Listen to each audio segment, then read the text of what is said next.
Have you ever seen a senator burglarizing her stepmother in the middle of the night, getting caught in the act, then arrested, then losing her position while facing felony burglary charges?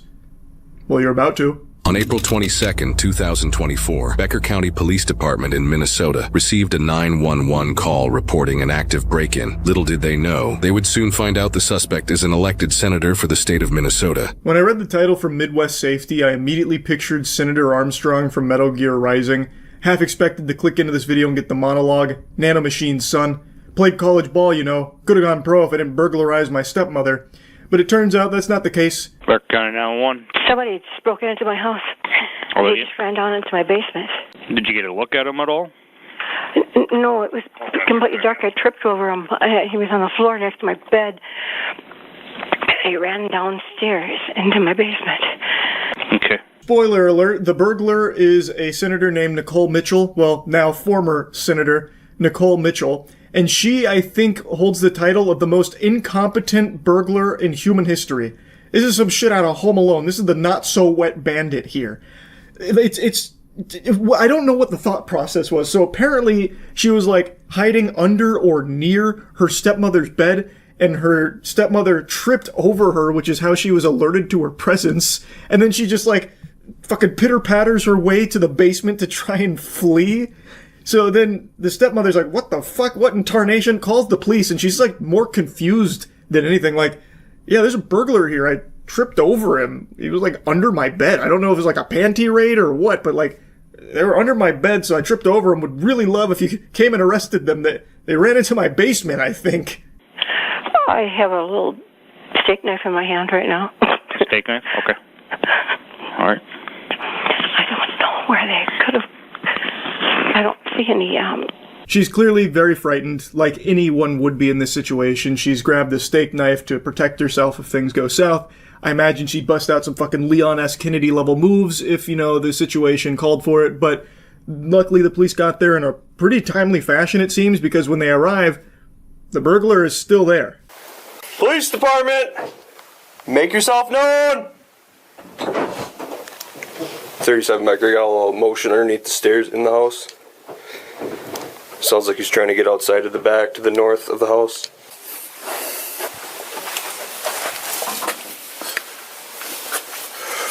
Get on the ground. Okay. Get on the ground. Carol? Yeah? It's Nicole. It's Nicole? Oh. I was just trying to get a couple of my dad's things because he wouldn't talk to me anymore. So they got her, and then the big reveal, the huge plot twist. She calls her stepmother by name, and the stepmother is shocked that it's her stepdaughter, Nicole. And she tries to explain that she was just there to get a few of her dad's things. Now that story is going to change a lot over the course of this adventure, but make a note of this. She's there because she just wants to get some of her father's belongings, which explains why she's in a cartoonish cat burglar outfit. It actually looks like she's going to a Halloween costume party, but couldn't think of any ideas, so stopped by Spirit Halloween and grabbed the cheapest burglar costume she could find for it. It is unbelievable how, like, cliche this outfit is. I am stunned to see a real burglary from someone dressed like this. I'm also shocked that she didn't just, like, bolt for the front door and run away. Instead, she trapped herself in the basement and just squatted there, literally just standing in the middle of the bathroom. I don't know if she tried to do like a Blair Witch staring at the wall or something, like, if I can't see them, they can't see me. I have no idea, but it was not the cleanest getaway. And speaking of clean, you need to clean yourself up using Cheeky Soap. And great news, we just introduced a new scent into the family here, Bahami Mami. It's a tropical scent. It is fantastic, you're gonna love it, and you need to upgrade your hygiene. It's time, and this is the best way of doing it. Highly moisturizing body soap, best soap in the universe. Go to usecheeky.com and get some. She also stole documents out of the house. She's my stepdaughter. I didn't steal any documents. How did I steal documents? Nicole, what's your last name? Mitchell. Stand up. No one stole anything here, Carol. I don't have anything on me. Take her out if you want to talk. You got anything on you? No. Yeah, what a nonsensical thought process, Carol. Obviously no one stole anything. What an outlandish thought to even cross your head. Why would you even get the idea that there could have been a burglary taking place here just because I'm in your house unannounced in the middle of the night, hiding under your bed, dressed like I'm about to go rob a bank. What? Does that mean all of a sudden I'm here stealing something? No. Why was she squatting down next to my bed? Who is this to you? Pardon? Who's this to you? She's my stepdaughter.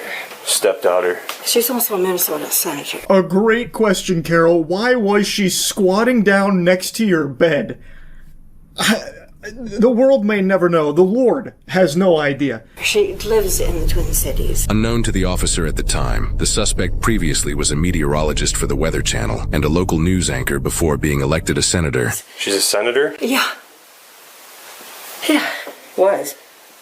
Was or is currently? She is. I meant after this. Oh.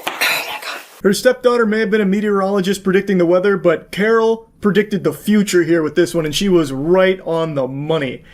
It is past tense. Nicole was a senator, but after this burglary, she is no longer and is facing some super serious charges. My husband passed away, just her father. And the day after he died, her aunt came here, and they walked out with all these, it was Tuesday. Okay. They were walking out the door with all these forms, and I ran out the door. I said, "What are you guys doing?" She said, "We're just trying to help you, just trying to figure out where you are financially." No, it's a... So here's where breadcrumbs start to connect a little bit. Carol mentions that Nicole is very close to one of her aunts, and after her husband passed away, they came and took some documents from this house while saying that they're just making sure she's doing everything, correct when it comes to finances. Which, that smells a little fishy. There's something stinky afoot there. And now all of a sudden Nicole is back unannounced in the middle of the night dressed like a fucking thief class in an MMO. My dad died last year. She's paranoid. Well, now she's really paranoid. But, Has she done this before? Not that, but she's insisted that my son should get nothing. She should get everything, all that stuff. Where'd she come in at? Get into my base. You know. I don't have a clue. when everybody tried to help her right after the funeral, She's not trying to help me. She's trying to get money. she kept... I can show you my bank account. Well, let's go upstairs. So this is Nicole Mitchell's strategy. This is her go-to play here to try and weasel her way out of the trouble she's in. The crux of her argument for why she's there is that her stepmother is paranoid, and she's been mentally declining, and she's senile, doesn't understand things, so she's, talking all crazy, all that paranoia. But Carol, I think, seems pretty sharp here in recognizing that Nicole is probably there for financial reasons again, because it seems like that's something that's happened in the past, granted not to this level. And Nicole just keeps harping on no, she's just paranoid. As Nicole is literally dressed like a fucking burglar out of a Saturday morning cartoon in her house in the middle of the night looking to steal shit. I don't think that's paranoia. Paranoia indicates that there's some level of delusion or disconnect from reality. Carol is very grounded in reality. Nicole Mitchell is off in fucking goober space. Yep, there it is. That window? Over there. Yep. Okay. This is her bag? Must be. Yeah, stuck in the window. I'm just hoping this mistake won't completely... I know, I did something bad. After the funeral, my aunts tried to help her. She thinks they stole from her when they were just trying to get her affairs in order. Okay. She has progressively cut off the family. They find a backpack half pushed through the window. They eventually find 2 laptops in that bag, which coincidentally, turns out Carol is missing 2 laptops. But we'll get to Nicole's excuse for that in a moment. She denies that the 2 laptops are Carol's. And now while talking to Nicole, she once again tries to harp on she's just unreasonable and she's just real out of it. She's gone loopy.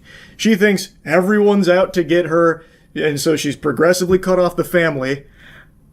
To be honest with you, Nicole, I can see why she would progressively cut off the family here, considering one of the family members is breaking into her house in the middle of the fucking night, lying next to her bed doing a tabletop challenge or something. It makes sense. I don't think it's paranoia. I think she made the completely correct call in cutting off this part of the family here. And she mentions the aunts, something Carol also mentioned without the 2 of them even communicating, so it's pretty clear that there is something going on with the aunts and Nicole and the finances here that Carol has after the passing of her husband. Okay. But she's got Alzheimer's, and she's gotten... I know this doesn't help. This is just going to prove the point. But she's gotten paranoid and thinks we're all out to get her and won't let anyone in the house. I just wanted to get a couple of my dad's mementos, and that's all. Okay. So what kind of mementos? A couple pictures and maybe one of his shirts. So she's saying that Carol has Alzheimer's and thinks everyone's out to get her, and thus she broke into her house to get some of her father's mementos.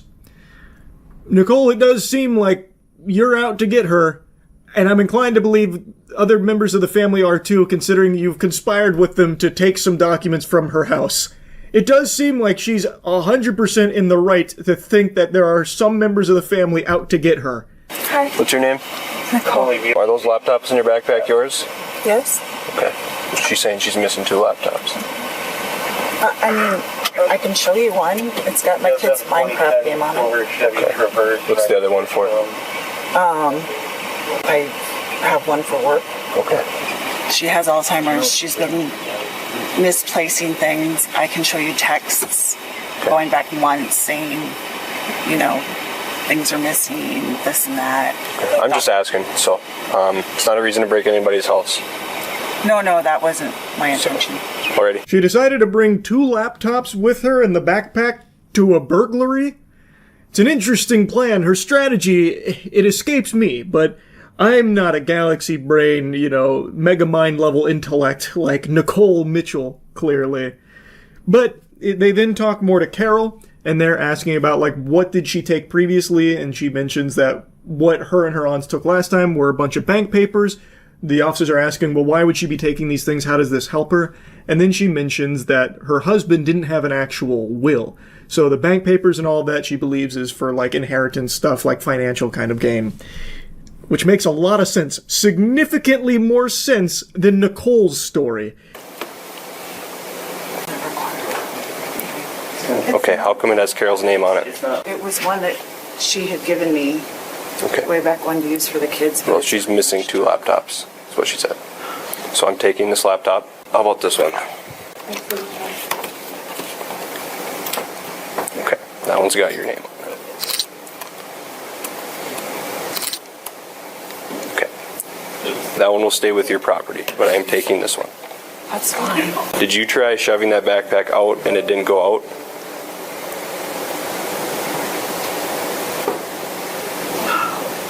I want to answer your questions. So one of them had Carol's name on it, and the other does seem to be actually hers. The state of Minnesota laptop right there.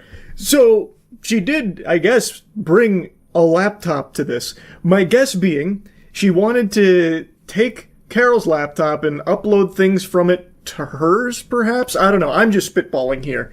But it is very clear that she had some bad intentions. I don't think it was just to get some of her father's mementos.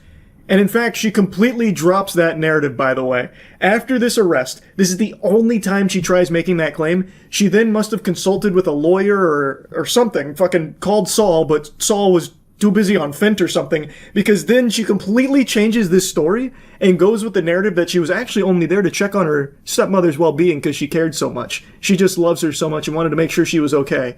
Which is a felony, as well as possession of burglary tools. Mitchell was a Minnesota state senator at the time of her arrest and refused to resign after the incident. She accused her mother-in-law of suffering from paranoia about break-ins and senility. She also refused the release of the body cam footage. After her arrest, she posted on social media changing her story that she claimed in the body cam footage. Instead of saying she was there to take possession of her father's mementos, her social media post claims she was there to simply check on her stepmother due to her health issues, and she startled her, essentially putting the blame on the stepmother's medical problems. Now, I'm not going to pretend to be an expert on wellness checks here, but this seems like a really bad approach to checking on someone whom you believe to have declining mental health. To dress up like a burglar and then hide under their bed in the middle of the night unannounced, and then scaring the bejeebus out of them, then scurrying down to the basement while desperately trying to get through the window. I don't know, call me crazy, but it just doesn't really seem like the priority and the goal here with breaking into the house was just to make sure that your beloved stepmother was doing okay. I feel like if someone was wanting to check on me, they probably wouldn't bust into my fucking house in the middle of the night and hide under my bed, causing me to trip over them, still say nothing, by the way, and then just run away. I don't know. I wouldn't have that moment and be like, oh, thank God they checked on me. That wasn't a burglar. That was my best friend, no doubt, making sure that I'm doing okay. Ah, that's so sweet of them to stop by in their burglar costume in the middle of the night. What a crazy story to try and spin. There is no human being on the planet that would believe that. Like, her previous attempt with, like, getting her father's mementos, that makes sense if she had any of her father's mementos in her bag, which she didn't, apparently. So maybe that's why they tried this, because she couldn't, like, procure any of that. It clearly wasn't why she was there. So maybe the lawyer was like, if you try that, they're going to grill you on, well, why didn't you have the mementos? Whereas here, they can't tell you what you were actually there to do, I suppose. But you can definitely poke a hole in the logic of this. It makes no sense at all. She didn't check on Carol's health or anything. And if she was there to do that, why is she dressed like a burglar? Like, there are just so many obvious flaws with it. Though now I'm really playing with this thought experiment here, like how you'd possibly argue this. I guess maybe something you could squeak out is be like, oh, well, I thought Carol liked burglars. You know, some people really like clowns. You like clap at clowns, makes them laugh, makes them feel better. I thought Carol would feel better if I dressed like a burglar. I always thought she was a big fan of that get-up. I misunderstood, I'm sorry, but I really was there to check on her health. Like, I don't know, like, maybe you could try that? This, however, doesn't line up with the fact that she was wearing the most cliché burglar outfit she possibly could have. She then put out a statement saying she has no intention of resigning from her seat in the Senate. However, in mid-July 2025, things took an unexpected turn for her. New today, a Minnesota state senator found guilty of burglarizing her stepmother's home has officially resigned. She testified during her trial she was checking on her stepmom, not stealing from her. A jury disagreed, finding her guilty. According to Midwest Safety, her sentencing is on the 10th, but she was found guilty of the burglary. I think we can say with confidence, probably one of the most unskilled burglars the video camera footage has ever captured. Like, this is Three Stooges level. So, yeah, that's really about it. See ya. What's up, everybody? It's Critical. I'm playing Crime Life 2 for the PC. Let's do this shit.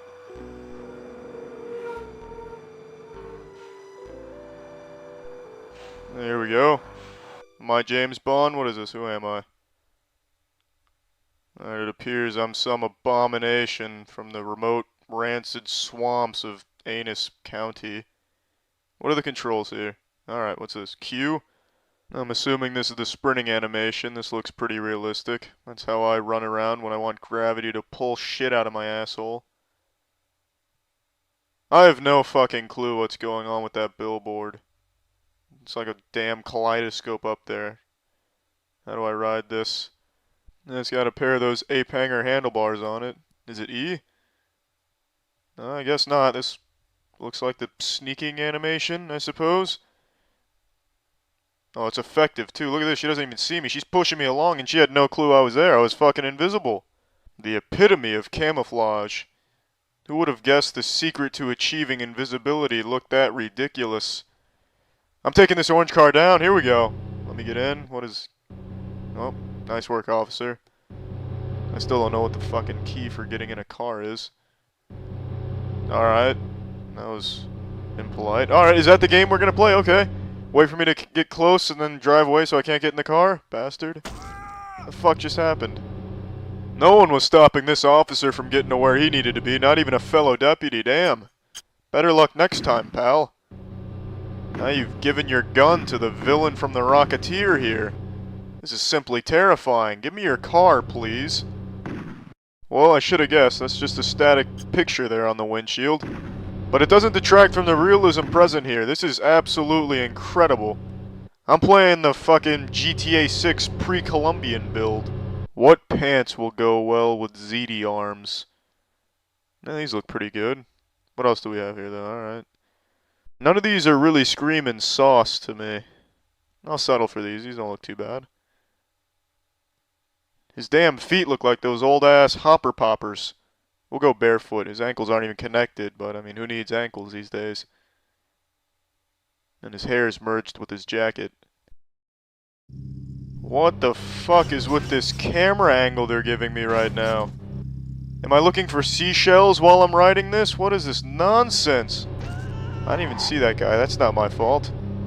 They had me staring at this sociopath's dick, trying to decipher whether or not he's sporting a boner. It's hard to operate a vehicle with this angle they're giving me.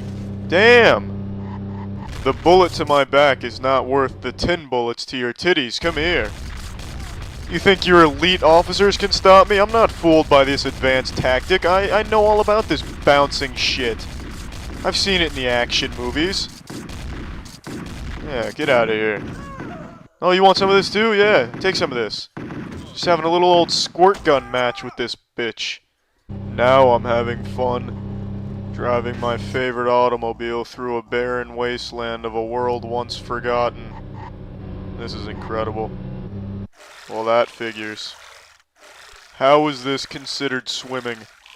This looks like he's taking a sobriety test when you have to walk a straight line. If I go to a pool and do this exact motion, I'm not gonna get fucking anywhere. They're gonna think I'm ejaculating in the damn pool. Just a squirrel walking along the top of a bush, officer. Nothing. You vase of sticky shit. Now you're going into my bush? You have the audacity to shoot me and then enter my domain? You son of a bitch, take that. I love bush snorkeling. It truly is a marvelous experience. Why is that police car spinning in circles? That is one hell of a hydraulic system. Why did that police car show up and start spinning in circles? Now it's a party. I tell you, being flushed down a toilet has never looked this exciting. I feel like I'm playing win-back covert operations again. This guy's really working his ass off to spin like that. And I don't really give a shit. Your hard work is moot. Take this. There you go. Enjoy your rest. Oh, you want to do the old hokey pokey too? Come here then. I'll take you to the rodeo. He's trying to drill a hole into the ground using his body and come up behind me, isn't he? I'm not falling for that trick. No siree. Oh shit, it's the rabbit troops, and they've got hostages. Take this, citizens. Oh fuck, there's more of them. Damn it. Just so many. Oh, what the fuck? You just started shooting me and I hadn't even done anything. I don't make the rules, I just fuck them. I'm an enforcer of justice. Can you stop shooting at me, please? Get out of here, tree. You're a symbol for injustice. You shitting? Talk about a symbol for injustice. You've got the world's most evil fence hiding in plain sight. Is there something I can help you with? This creature looks like a mannequin from an alternate dimension. I don't want to associate with this bitch. I'm out of here. Am I really stuck here? Am I really fucking stuck on this mutant? Did that work? I guess not. I'll shoot some more then. I don't fucking care. I'll use all 600 bullets. I don't want to be trapped with Mr. Shitter the pencil spitter. I just don't understand what I'm stuck on here. Did this person just run up and clap their ass cheeks on me? Now I'm stuck in their ass crack? This is absolutely preposterous. Alright, well I'm done playing this. Well, that's the end of this video. Remember to rate the video, comment the video, and subscribe if you want to see videos similar to this one. See ya. I found a clown that I'd like to share with you all today. It's a fascinating little rabbit hole that I've stumbled upon here, and there's quite a few years of lore built up here, and it's pretty deep. I'm talking like Warhammer 40k levels here. And it's all revolving around one goober named AJ Thakor. However, he doesn't really like to go by that name. He wipes his ass with that nomenclature. He'd rather be referred to by his preferred Xbox gamertag, Ace Rogers. I shit you not, I am not making this up. He prefers to be addressed as Ace Rogers. And the incident that put this on my radar is actually kind of old. I just saw it today, but it happened in 2024, which in internet years is basically ancient, prehistoric really. But it has led to a discovery of one of the more fascinating losers I've seen. I'll kill you! I will kill you! You know I'll kill you! I will kill you! I will kill you! I got it! Ace Rogers, follow me! I'm in place! I'll kill you! To your face!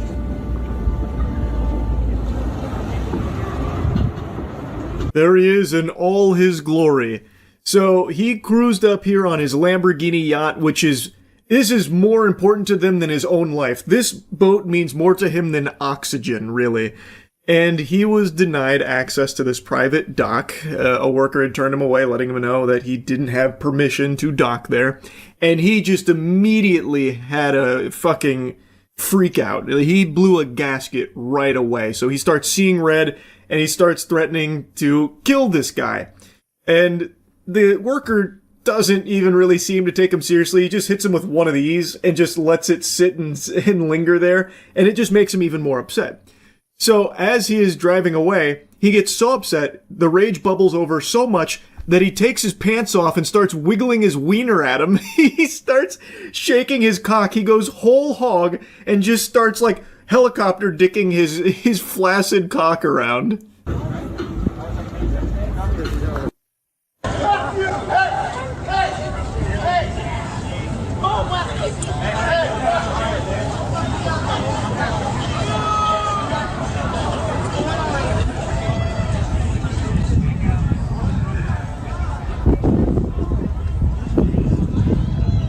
Whoa, you're witnessing a true alpha maneuver right here. Damn, that was hardcore. Holy shit.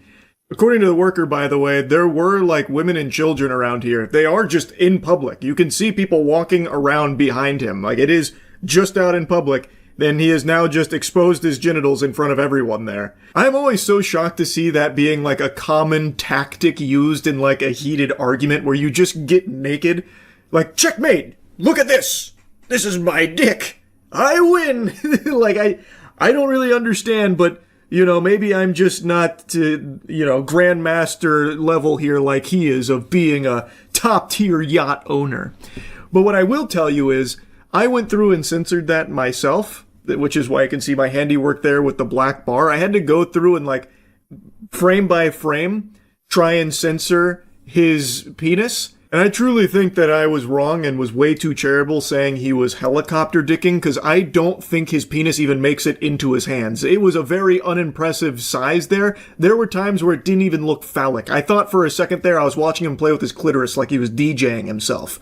So, very interesting maneuver here, and it did land him in some hot water. He was charged with a few different things, which of course he pled not guilty to. I do think ultimately he was slapped with a misdemeanor charge of indecent exposure. I haven't found like the verdict on what that was or not, but what I did find is that he was interviewed 8 months ago shortly after this by CBS, and he is just genuinely one of the most unlikable guys you'll ever hear. He is so desperate to appear cool, and his whole personality is him being rich. But from what I can tell, he made his money a long time ago and has since just kind of been belly up in every endeavor that he's tried to dip his toes into. Everything he's tried to fit his cock into, the condom's just been too big, biting off more than he can chew, so he hasn't really found success like he did over a decade ago. So he still rides that high and does clearly still have money, and he's made that his entire soul, is just having money and just trying to make himself appear cool for it. What, let me get your name so I get it right later. Ace Rogers. Ace Rogers, is that what you prefer to go by as opposed to AJ? Only the cops call me AJ Thagor, and we don't need anyone calling the cops. Okay. This guy actually looks like a Halloween costume for just the most insufferable douchebag imaginable. He is a cartoon character. And his whole personality is like it was written by like a really lazy writer to just make someone that everyone would hate. But this is actually him. So he does not like to be called AJ Thakor.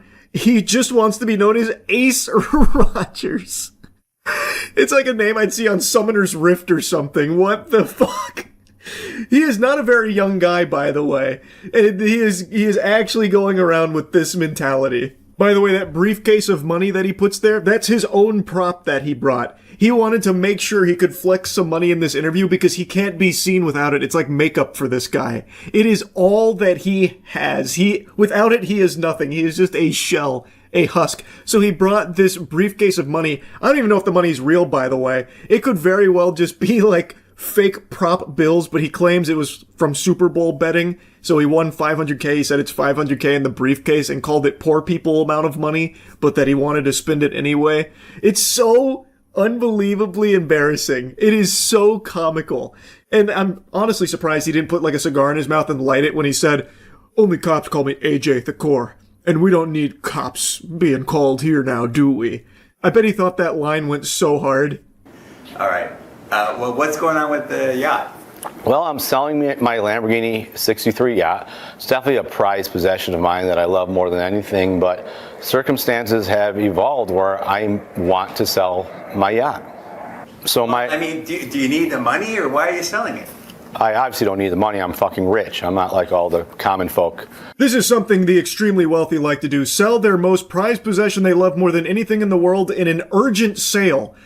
Yeah, no, that's just something normal. It doesn't mean he's struggling for cash. It's just something everybody seems to like to do, right? Like, how dare you accuse him of needing the money? He's selling this purely because, according to him, he has something much better coming. I don't know if it ever arrived, because on his Twitter account, all the pathetic videos he posts that get actually zero engagement, except for occasionally one like this receiving a single like, which I imagine is probably from him on an alt account, a burner, still have him on this Lamborghini yacht. It is still what he has wet dreams about and what he thinks about every second of every day. And it's tough to pull someone away from me, and I have a really good chance of pulling them away from you because I'm a great recruiter, I'm a great boss, I'm a great CEO, and people want to work for me. You know, the demand to work for this company is beyond belief. It's through the roof. Yeah, I bet everyone's banging down the door to submit their job resume to work for the guy that pulls his fucking wiener out when things get a little too tense. Yeah, I bet he's an amazing boss to work for. But anyway, point is, this is a brand new video from him. This is only like 3 days old. It has a single like on it. And he is here in this AI cartoon filter on his Lamborghini yacht. It is literally the most important thing in his entire life. But he's been trying to sell it. Why, if you don't need the money? Why not keep it and then also just get the new thing that's coming that's so much better? If you got so much wealth, just so much money flowing out your ass, why not have both? You know, it's crazy. What a weird concept. I don't know, man. I gotta be honest with you. I'm just getting a sneaking suspicion that you needed the money, which is why you're really trying so hard to sell this yacht. It's just a hunch, though. I don't know. Bigger, better. I'm not downgrading. And, you know, people like me, you know, rich people, we always are looking for the next bigger and better thing. I don't move into smaller houses. I move into bigger mansions. So my next vessel will float and be the baddest fucking thing my next vessel will be the baddest thing this town's ever seen. Chills. Literal chills. Whoa. I can't wait to see it, AJ. Excuse me, Ace. I truly cannot wait to see it. Pick him up, and this guy's like, no, you can't do that. That's the equivalent of just pulling up to a red spot, your car, and letting someone get in. But unfortunately, this poor 17-year-old poor person took it upon himself to be like, no, you can't do that. Like, bro. His retelling of the events here are truly insightful. When you hear it from his eyes, when you get his side of the story, he almost seems like a victim here. Oh, what do you mean the worker wasn't going to let him pull up to this dock here to pick up one of his salespeople? Why isn't he allowed to do that? Does he not understand that he's rich? This is Ace Rogers we're talking about here, of the fucking Ace Rogers Pirates or whatever. Like, come on, of course he can do whatever he wants. He has money. What do you mean you're going to stop him from doing what he wants? I'm starting to really see where Ace is coming from here. I got pissed. I did a dick twister off my Lamborghini yacht, and nothing says you don't give an F like doing a dick twister off your Lamborghini yacht. Amen to that, Ace. Preach. Yeah, you definitely don't give an F. Nothing says not giving an F quite like pulling out your cock when you're really mad after threatening to kill somebody. And also being completely unable to be seen without money in your person. He won't even do an interview without having money be visible. This is a guy who gives more fucks than anyone I've ever seen in my life. He cares so deeply and is so insecure. He is desperate for people to perceive him as cool because of his money. So his whole persona, his whole being has just become poor people that, plebeian this, poor that, I'm rich, money that there is just nothing left. There is no humanity left in this guy's body. He is just this embarrassing shell. What happened with the case ultimately? It's still going on. It's just Oh, you haven't gotten the it's plea pending deal now. on It's it? 2 misdemeanors, man. I get 2 misdemeanors are like frickin' Tuesday around here. Damn, mic drop. Yeah, those misdemeanors don't mean anything to a cool guy like Ace Roger. Like he said, that's just a Tuesday for him. He accumulates those indecent exposure charges like they're Pokemon cards, I guess. When looking up his name, there was a couple other things that came up as well. It seems like he's just been a public nuisance for quite a while now, and no one has a single positive thing to say about him or their experience with him. And it is embarrassing how someone can get like this, because he did make a lot of money. Like, he is, by all accounts, set, and yet he does everything in his power to showcase just how unhappy and miserable he is, and tries to put on this strong face, this facade that he's like happy. But meanwhile, he's melting down at 17-year-old workers when they tell him no to parking his yacht. It's just so crazy. What a pathetic loser. So yeah, I had to show you a little bit from AJ Thakor here. Very interesting little rabbit hole. And there is still some other stuff that I didn't really dive into here when I was looking him up. There's no point. This is by far his crowning achievement here. This is his legacy. This is what people will remember AJ Thakor for. This yacht meltdown that he had that led to him just going fucking wild and free with his cock out there in order to, I guess, win the dispute somehow. It's craziness. Anyway, that's about it. See ya. I'm pretty sure I never made a review on Peacemaker Season 1, so I'm going to do that now briefly. I liked it. So with that out of the way, let's talk about Season 2 because the finale just aired. And I'm going to tell you something, sports fans. Brains were made for thinking, and boy howdy do I have thoughts. There's good and bad. The finale, bad. I'm just going to rip the Band-Aid off right now. There's going to be spoilers here. I'm going to be talking about spoilers. This is your fair warning. Alright, let's begin. Season 2 is very different than Season 1. At least, I feel like it is. Season 1 was all about getting you to care about Peacemaker. This is a character most people had never heard of until the Suicide Squad rolls around, and then James Gunn gave you this character that most people wouldn't wipe their fucking ass with, and then all of a sudden tried to get you to care for him. Which is a tall order considering you had seen Peacemaker kill a beloved character in the Suicide Squad movie. Yet he takes a risk, makes Peacemaker the frontman, and John Cena, who is a talented actor but never really showcased like deep chops for an emotionally complex character until this. In Season 1 of Peacemaker, I really bought into him. He had so much going on. A guy who had grown up under the guidance of some evil people and had done some heinous things, all in the name of what he believed was justice, peace. He said it best. If every grain of sand on a beach was a dick, he would suck each and every one of them if it meant peace would, fall upon the world or whatever. Like, he truly believed that what he was doing was for the better of the world. But everyone can see, the viewers, he's a bad guy. And throughout Season 1, you see him start to change subtly, slowly, but he changes in a big, big, big way. He gets friends. And these friends are just as complex and just as fucked up as he is, and together they end up saving the world. It's a really good season, I felt. I thought it was exciting, and it did a great job getting you invested in these characters that you've never heard of. Season 2 now dives deeper outside of Peacemaker, and now you're seeing significantly more of Amelia Harcourt. She, I would actually say, is kind of the main character of the season. We get a lot of fleshing out of everything that's kind of fucked up in her life, and she can't get the job that she's basically done her whole life, and it's their whole reason for living is being, the secret agent that goes on missions for the fate of the country, fighting for her country, and she can't do that anymore after the events of Season 1.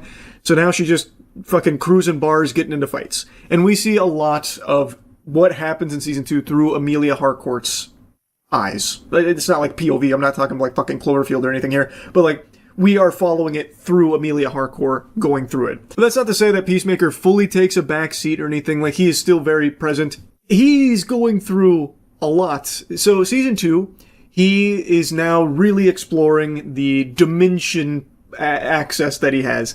There is a quantum unfolding space, which you're introduced to in season 1, and in this season, he's now exploring, and he happens to stumble upon a dimension that's extremely similar to our world, except his brother's alive. And his dad actually cares about him. And everybody loves Peacemaker. They view him as like the superhero. That guy is the shit. And he's never had anything like that. Love, adoration, and it's something he's always wanted. Season 2 drives home just how badly he wants to be accepted, how badly he wants to be a hero. And then he finds this dimension, and immediately he kills his doppelganger. He kills the Peacemaker of that dimension. It's actually amazing. It's a really good sequence. And now he's flip-flopping back and forth between these worlds. And I think that's super cool. Eagly as well. Eagly has a lot going on. Eagly has his own fucking story arc where he battles against a man who believes eagle are beaked vermin that must be exterminated from the country to save us from a curse. It's fucking, like, I actually really liked that a lot. It's goofy, but it was, like, exciting, actually. Eagly versus that hunter. That was fun. I do like them exploring these characters deeper, and season 2 is, start to finish, basically just about these characters becoming even more inseparable and even tighter. Chris, Peacemaker, is under surveillance because they don't trust him. They get a blip when he's using that quantum unfolding space in the different dimensions, so now they're investigating him and they're about to swoop in and try and take control of it. That's like the main big bad motivator here. Rick Flag Sr. has taken over and obviously holds a grudge against Peacemaker and wants an excuse to kill him. So the 11th Street kids work together to try and, like, you know, keep Peacemaker safe and help him deal with everything that he is experiencing with everything that's happening in the other dimension, all that kind of stuff. And most of it's played off comedically. I actually think the comedy in season 2 is better than in season 1. Especially a new character they introduced, Flurry. He had me giggling hard. So that was a nice treat. And most of what I'm saying here are things I liked about it. Like, I think these are positive aspects. I do think they did a good job with these characters. But I have very similar feelings on season 2 of Peacemaker to House of the Dragon season 2, where it felt like the whole season is just building, building, and then the finale hits, and I really think this is a very disappointing finale. I was streaming tonight, and a lot of people were saying the same thing about, like, how let down they were by the finale, because the finale is basically just setting up for the events that are going to follow either in a later season or in another DCU movie. It is purely a season that gets the framework set up for the next thing. You don't really feel like a sense of closure or a sense of, like, a big accomplishment. Like, season 1 feels like a complete package. Like, it clearly sets up for more, but at the end of season 1, a lot was accomplished. Here, it's mainly just these characters get closer, and Peacemaker and Amelia start to recognize their love for one another.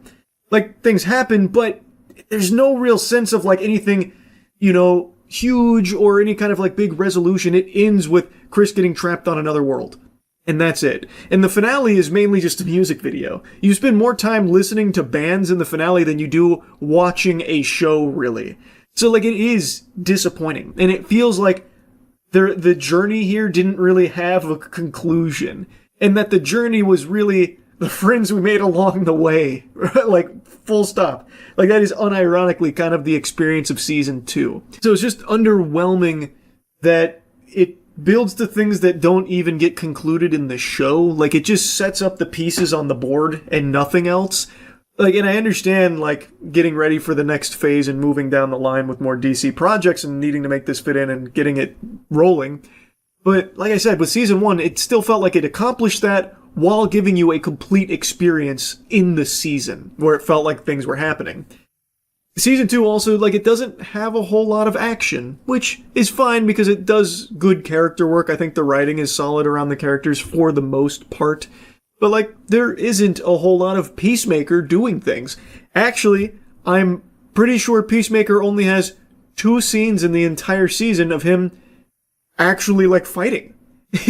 One of them is he fights his doppelganger. It's a very brief encounter, but it's fun. And the other is when he's saving the day in another dimension, in that alternate world where he's the hero. I can't think of any other instance of him even battling or doing anything. Actually, that's not true. He fought Judo Master, again, very briefly in the forest when he was running away.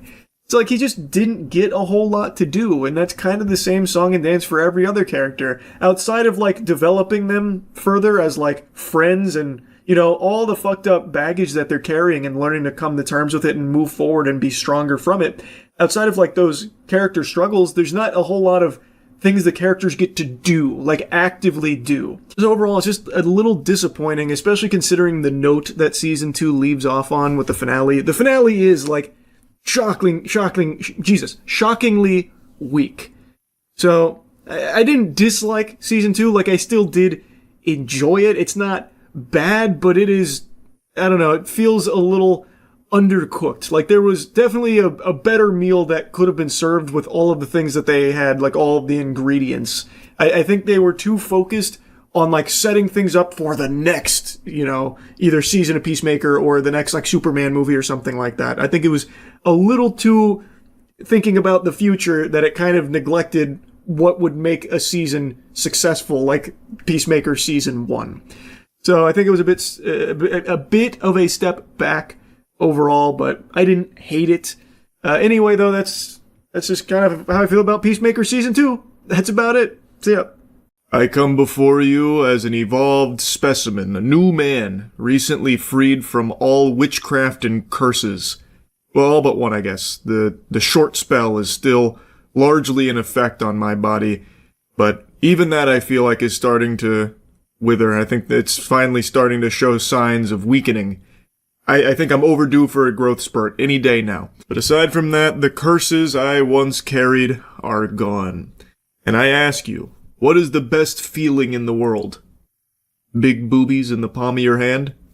Maybe. Possibly. But what about winning? Where's winning rank on your tier list? Because for me, it's very much up there towards the top. And the main curse that I suffered from was a curse of not winning, a curse of losing. I've been in the esports game for many, many years now, and while we have won a couple of majors, we'd never won a world championship. Until last night. We have finally fucking done it. We here at Shopify Rebellion have taken home the big trophy, the big W, and I want to show you the journey because it had been an incredible weekend here watching this team play and win it all. Dominant fashion, by the way. Our team looked unbeatable. We have the God Squad. An extremely fun weekend watching the boys go to work here. Best team in the world, the GOATs. Cycle, Last Shot, Royal 2, Frosty, and Coach Nick Bestman have done it, cementing themselves as a piece of history. We should get Hayabusa armor for in here. Yeah, we should. Yeah. The trophy should go right there next to a full set of armor. That would be. All right, wait, Charlie. Permission if we win worlds to get Halo armor, Spartan armor. For sure. We win worlds, we can get a full Master Chief get up. All right. Adorn it with all the trophies. Maybe this time around. All right, here we go. Here we go. Oh my God. It's time. Let's get a hot start to the day. Let's get a hot start. Royal 2 immediately getting first frag. Last Shot following. You love to see it. Yep. Royal 2 again. Four down. Full squad wipe. That's 4 down. Bang. Wow. And just slam the gas pedal to the ground. Yep. Now go ahead. Hot tub's too hot. Yeah. Way to follow that up. Yeah, that was super Good work. Yep. Boys. Good game 1. In the bag. From Shopify have been Good work. absolutely insane. We love to see that. To just be a 2-1 lead. Yep. That's a good grenade. There you go. Last one. One more. Oh, yeah. That's him. That's him. That's the guy. Come on, back smack. Oh, Nice. Okay. Huge. All right, good. Oh. Good shit. Charlie, good be shit. honest with me. How scared were you when you heard Ryan say, "Oh, we for sure got this"?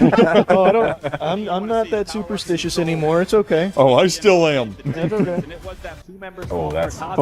I'm thinking as we get into like the playoff bracket, we crush some beers out of this bad boy. Oh, that's such a good idea. That sounds good. We should do that. We have the wine. I could fit a Bud Light in here. a little BL smoothie. Someone said we're like dads watching their little league team. Yelling at the refs.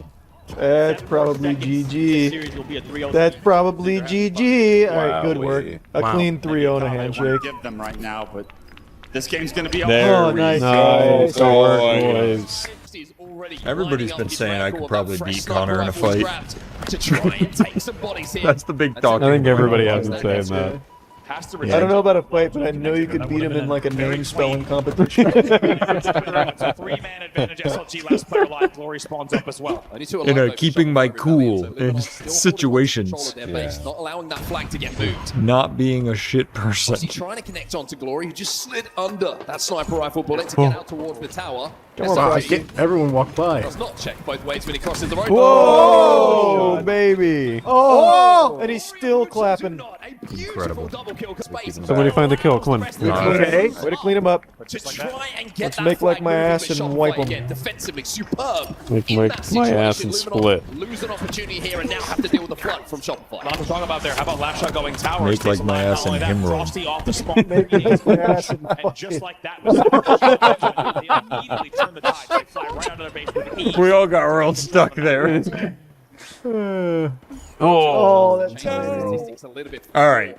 For real, guys. Yeah, let's get serious, guys. Stop joking. messing around. There it is. Come on, there it is. Come on. Okay. Oh, another one. I'm scared. Didn't even need to trade it. This is perfect. This is perfect. Do it. Let's move it. Take it. Move it. Take it. Take it. 3 dead. 3 dead. Come on. Yep. Now you're just stalling me. Oh my god. Nice. We asked, we received. Yep. Nice. Okay. Okay, all square. 10. Oh, good angle. Square, then Damage. square. He's right below you. Uh-oh. Goal. Okay. Didn't even need to trade it. Oh my god. Didn't even need to trade it. Oh my god. Come on, find him. Yep. Boy. Another one. Barbecue chicken alert. Barbecue chicken alert. Oh, we were surrounded. Now before going narrowly Come out here. Okay. We have you surrounded. Listening now with Shopify Rebellion. World Star. Oh wow. Holy, that's crazy. That feels old now. World That was when you got home and before you start your homework, you wanted to see someone getting the shit beat out. Oh my god. Oh my god, dude. Dad at a Pee-wee game gets his ass beat. Here we go. Come on, boys. Back. Come on. That was hilarious. I had to let that burp out. Yeah, that was holding them back. Actually, that was big for us, Matt. Good, Let 'em loose. good B section. Gave him the old burp section. Oh, oh, baby. Boy. Oh, experienced campaign as we have in Halo. No. Heat check. Yeah. Too strong of a push. Too hot. Hot tub's too hot. Nice. Oh, wait, shit, but that was so close. Oh, that was No more. two. That was such a clean knockback. Holy shit. Bro, this game got me. Come on, watch. All right, they're gonna group. Yeah, it's a good game. They're gonna group heavy now. Game kill. Oh.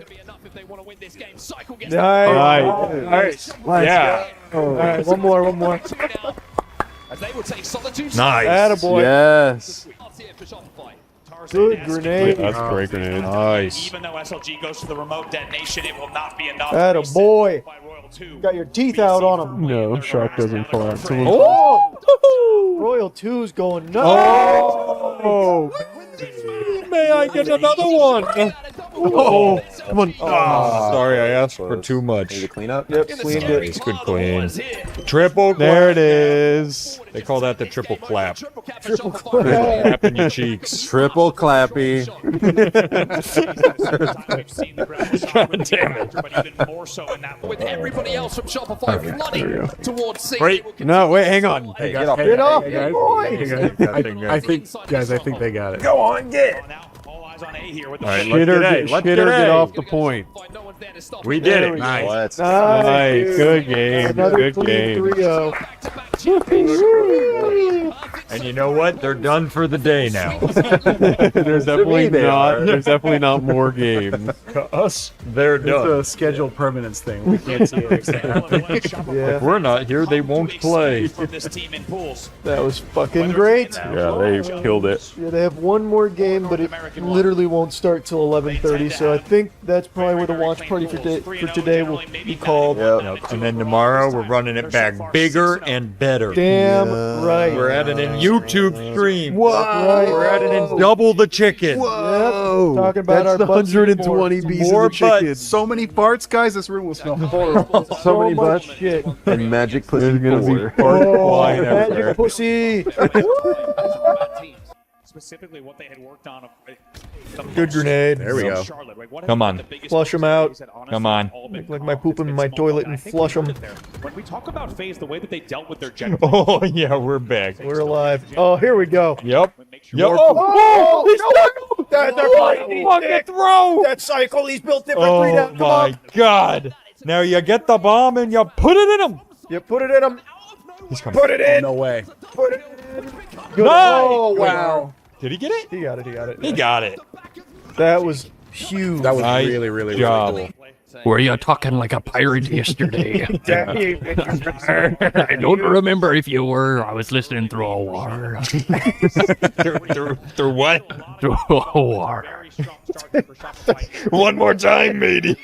Through a what? Through a wall. Guys, I think he's having a medical Did you emergency. get it that time, matey? An armoire. A wall. A wall. Oh, Yeah. I was in that room, so I was.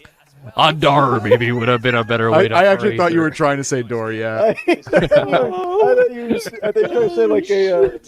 Oh, Through no, a he's got war. camo. This is dangerous. No, through a. Fuck, what are those things called? Not the walkie-talkies, but one of those like little mobile devices from back in the Walkman. Oh, that'd be sick. Yes. Through a walk. I was listening to me shanties. Well, if they didn't get any points, they were going to get a secret handicap on the next round, so we needed to take care of it. Yeah. The betting odds. Chauncey Billups is going to get arrested again.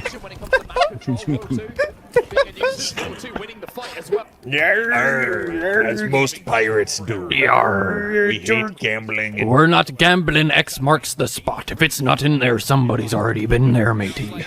I'm going to Tortuga. Tortuga. What if I'm having trouble finding the spot, lads? The X is always a little lower than Come on, needed. nice. That's good. That's two. A third? Oh, Take me to Tortuga. That's what Pirate Hosier was singing about.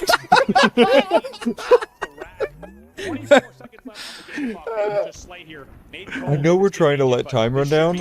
I gotta be honest. oh, wow. Had me squeal. Sorry, I shot. Oh, baby. Stay frosty. 9 seconds. Oh, Come on, boys. We gotta have it, right?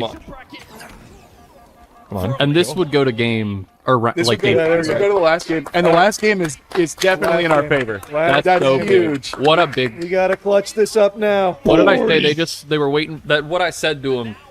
You can ask him later what I said to him. You have a chance to make it so Aaron's not allowed to leave this goddamn barn for the whole weekend. That's right. Okay, let's get back on the deal. Not quite pirate-esque. I like it though. A little bit. Tortuga. Can you do Adam Sandler in Pirates of the Caribbean? And FaZe can set those traps. Well, that was actually pretty good. That was actually. Look, I gave you a challenge that was up here and you roasted it. Yeah, I I was. tried to get there, yeah. You know who I want to rise to the occasion now? The boys. The boys. The boys. The gentlemen. The squad of fine sirs. I didn't want that to be a trade. I wanted a clean kill. Clean them up. Oh boy, no. wow, and we didn't even get the kill. Okay, we are playing like actual fucking cheeks. Please, boys. Come the on, last guys. time we played This- Slayer, we were at this point up 27 This to is 2. the most important game of our tournament here. We've got to come alive now. Yes, I'm bringing farting back. Yep. Blowing poop out in the form of gas. Yes, sir. You got it, boys. You gotta get in there. The best way Fight, to spread Christmas cheer is singing loud for all to hear. I found you, Miss Newbert. Yes. It's a Oh Christmas. my god. Oh, That's. it's a Christmas. Oh, bring it together. Bring it back Oh to my God, me. Royal. Found you. Master Chief dropped that plasma grenade himself. Now watch me whip. Whip. Now watch me nay-nay. Here it comes. How can mirrors be real if our eyes aren't real? Yes. I've asked that every day for the past 20 years and never I gotten sat an on a answer. banana and it changed my life forever. Elaborate. Q neutron. Actually. That's actually insane. Gimme sperm croissant. Ryan, skip to the end. Listen, it's an impressive time here. Okay, we gotta get going. Gimme croissant. We're all tied up. I'm bringing sexy back. Flap. Free Britney. It's okay. Oh, okay. We got him. No. Anyone else feeling like a plastic bag right now? Nice. Ooh. Come on, boys. Give me some more. Yes. More? Oh, yeah, this guy's running. He's You scared. want We're running right into all his boys. Pizza. Oh, man, he's Pizza. tight spot. Sneak up on him. Oh, tight spot. Okay. Okay. Yes, come on. Oh, my God.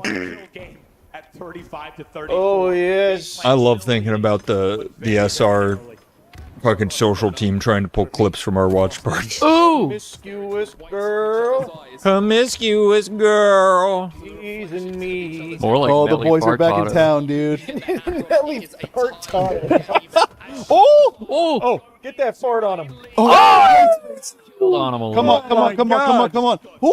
He hit the fucking freeze frame before he slammed on He him. said, get posterized. Come on and slam. And then you jam. And then you jam. If he had missed that, I actually would have shot shit so hard. They're all grouped up, dude. Both teams know the stakes here. Scared. You gotta shake it before you bake it. Shake it once, that's fine. Shake it twice, okay. Joe Dierte. Shake it 3 times, you're playing Oh with my yourself, God. son. Please. We're doing it. We got it. We're fart cycling. We're fart cycling. For this the fart train. Cycle the fart. Royal with the camo. Active reload on fart. We're gonna have to cut open this. It's button. experimental science, but it's working. Cut that butt open. This Oh. butt's being cut open. Luckily, you already got a. No, dude. We're gonna have to get this. We're gonna have to get this fart out ASAP.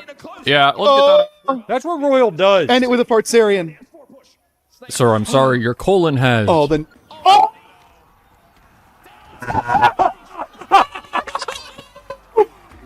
Oh, disrespect. The fucking Akimbe Mutombo into the camera at the end. Dude, you saw his brain work for a second and go, no, it has to be this way. I'll just hit him with this real quick. Which shared. Two Cycle Yeah. and Charles. Oh, the double Wow. kill. There we go. Let's go, baby. Hot Incredible. start. Hot start. That was Let's so go, crazy. baby. Legitimately, for a second, I thought it was a replay. That was nuts. Yeah, that was a great start from Michael. Oh, no. Oh.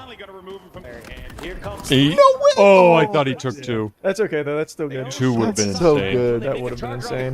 But some point you gotta wonder, do you Kind of crazy how the SWAT team busted in that alley and he still Oh almost my cleaned him up. god.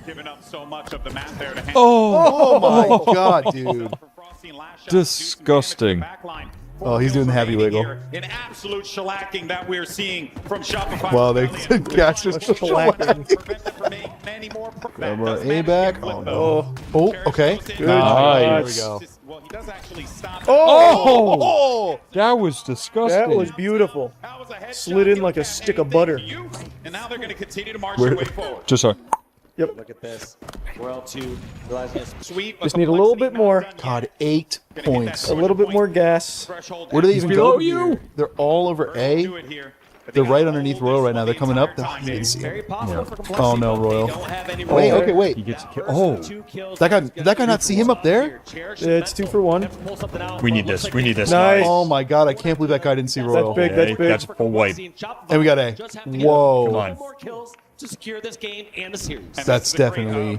Come on. We know there's. There. All right. Good work. Good work. Great work. That got a little dicey. But we did it. And we're done for the day. Done for the day. They Clean fucking 3-0. did it. That's winners finals tomorrow, baby. Alright, what time's the winners finals match? Just gotta hold it for 4. That's two down on optic.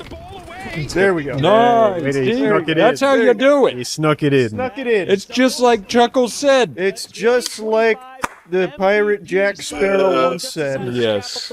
Arr, Tortuga.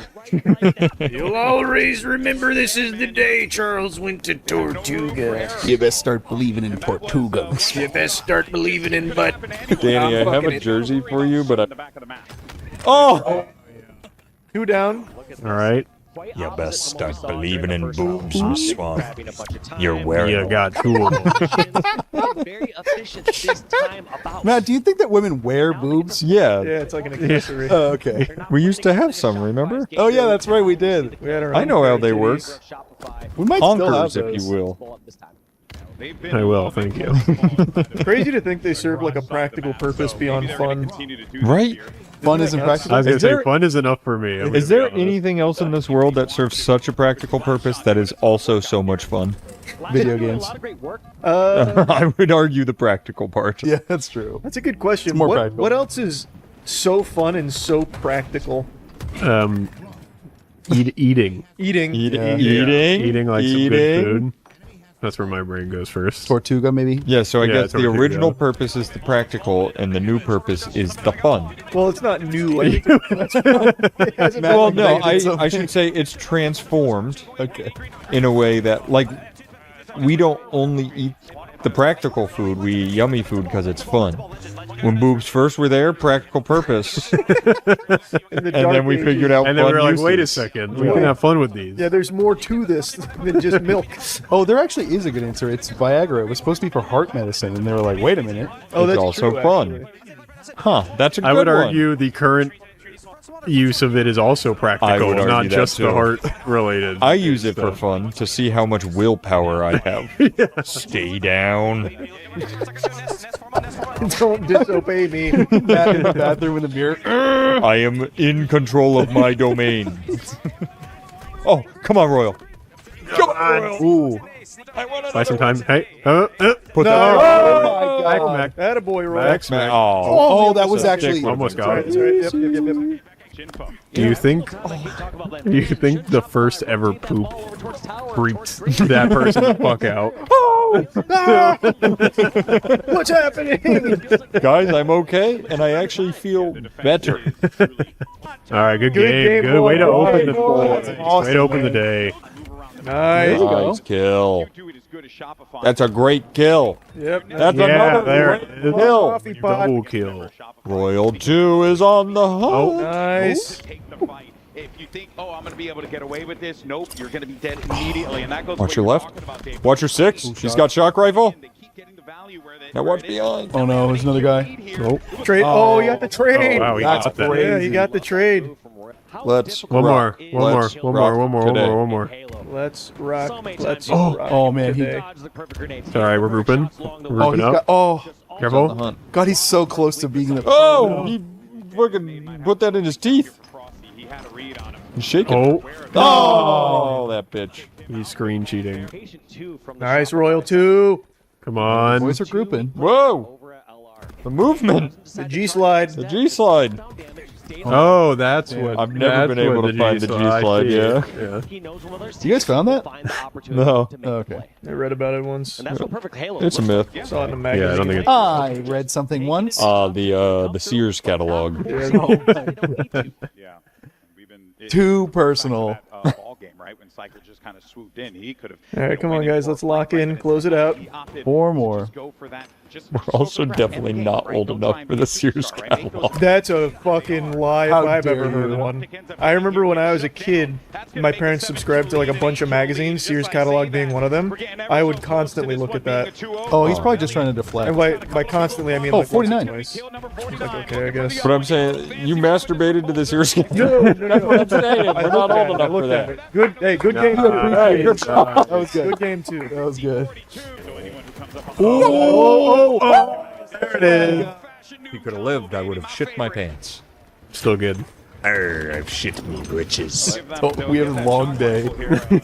Trade it, trade it. Oh, Oh, wow. Nice. Or Why win it. trade Or when I just can win. win? Yeah, or Yes. just win. Hitting that melee just a little too early. Not getting those favorite Bang. lunges. Oh, nice shot. The boys are back in town. Yeah, boys looking good right now. Let's keep it up. Triple Cappy. Triple Cappy.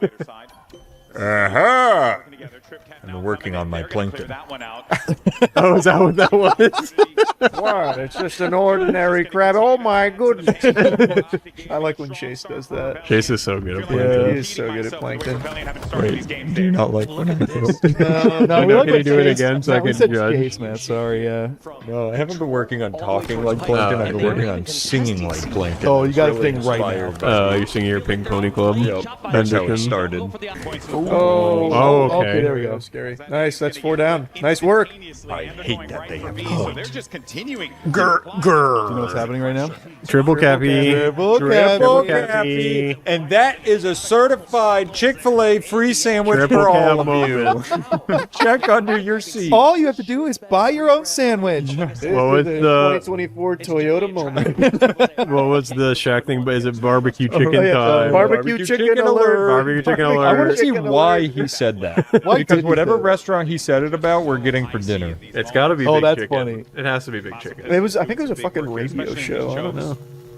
Uh-oh. You can't talk about big chicken on a radio show. Great grenade, though. It's forbidden. Wait. Wait, we're on B. We're on B. Wait. Please, boys, we got to take this. Move. Come on, come on, come on, come on, come on. Oh, my God. Come on, come on. Hold him off. Oh, Good shit. oh, who was that got Holy beat? Oh. Fuck. Wow. Not the way you want to win those, Yep. but we'll take it. Better than losing it. It's a Holy win. It is a win. Wow. It is a win. And our guys This are just matchup stresses me out Oh so my bad. God, dude.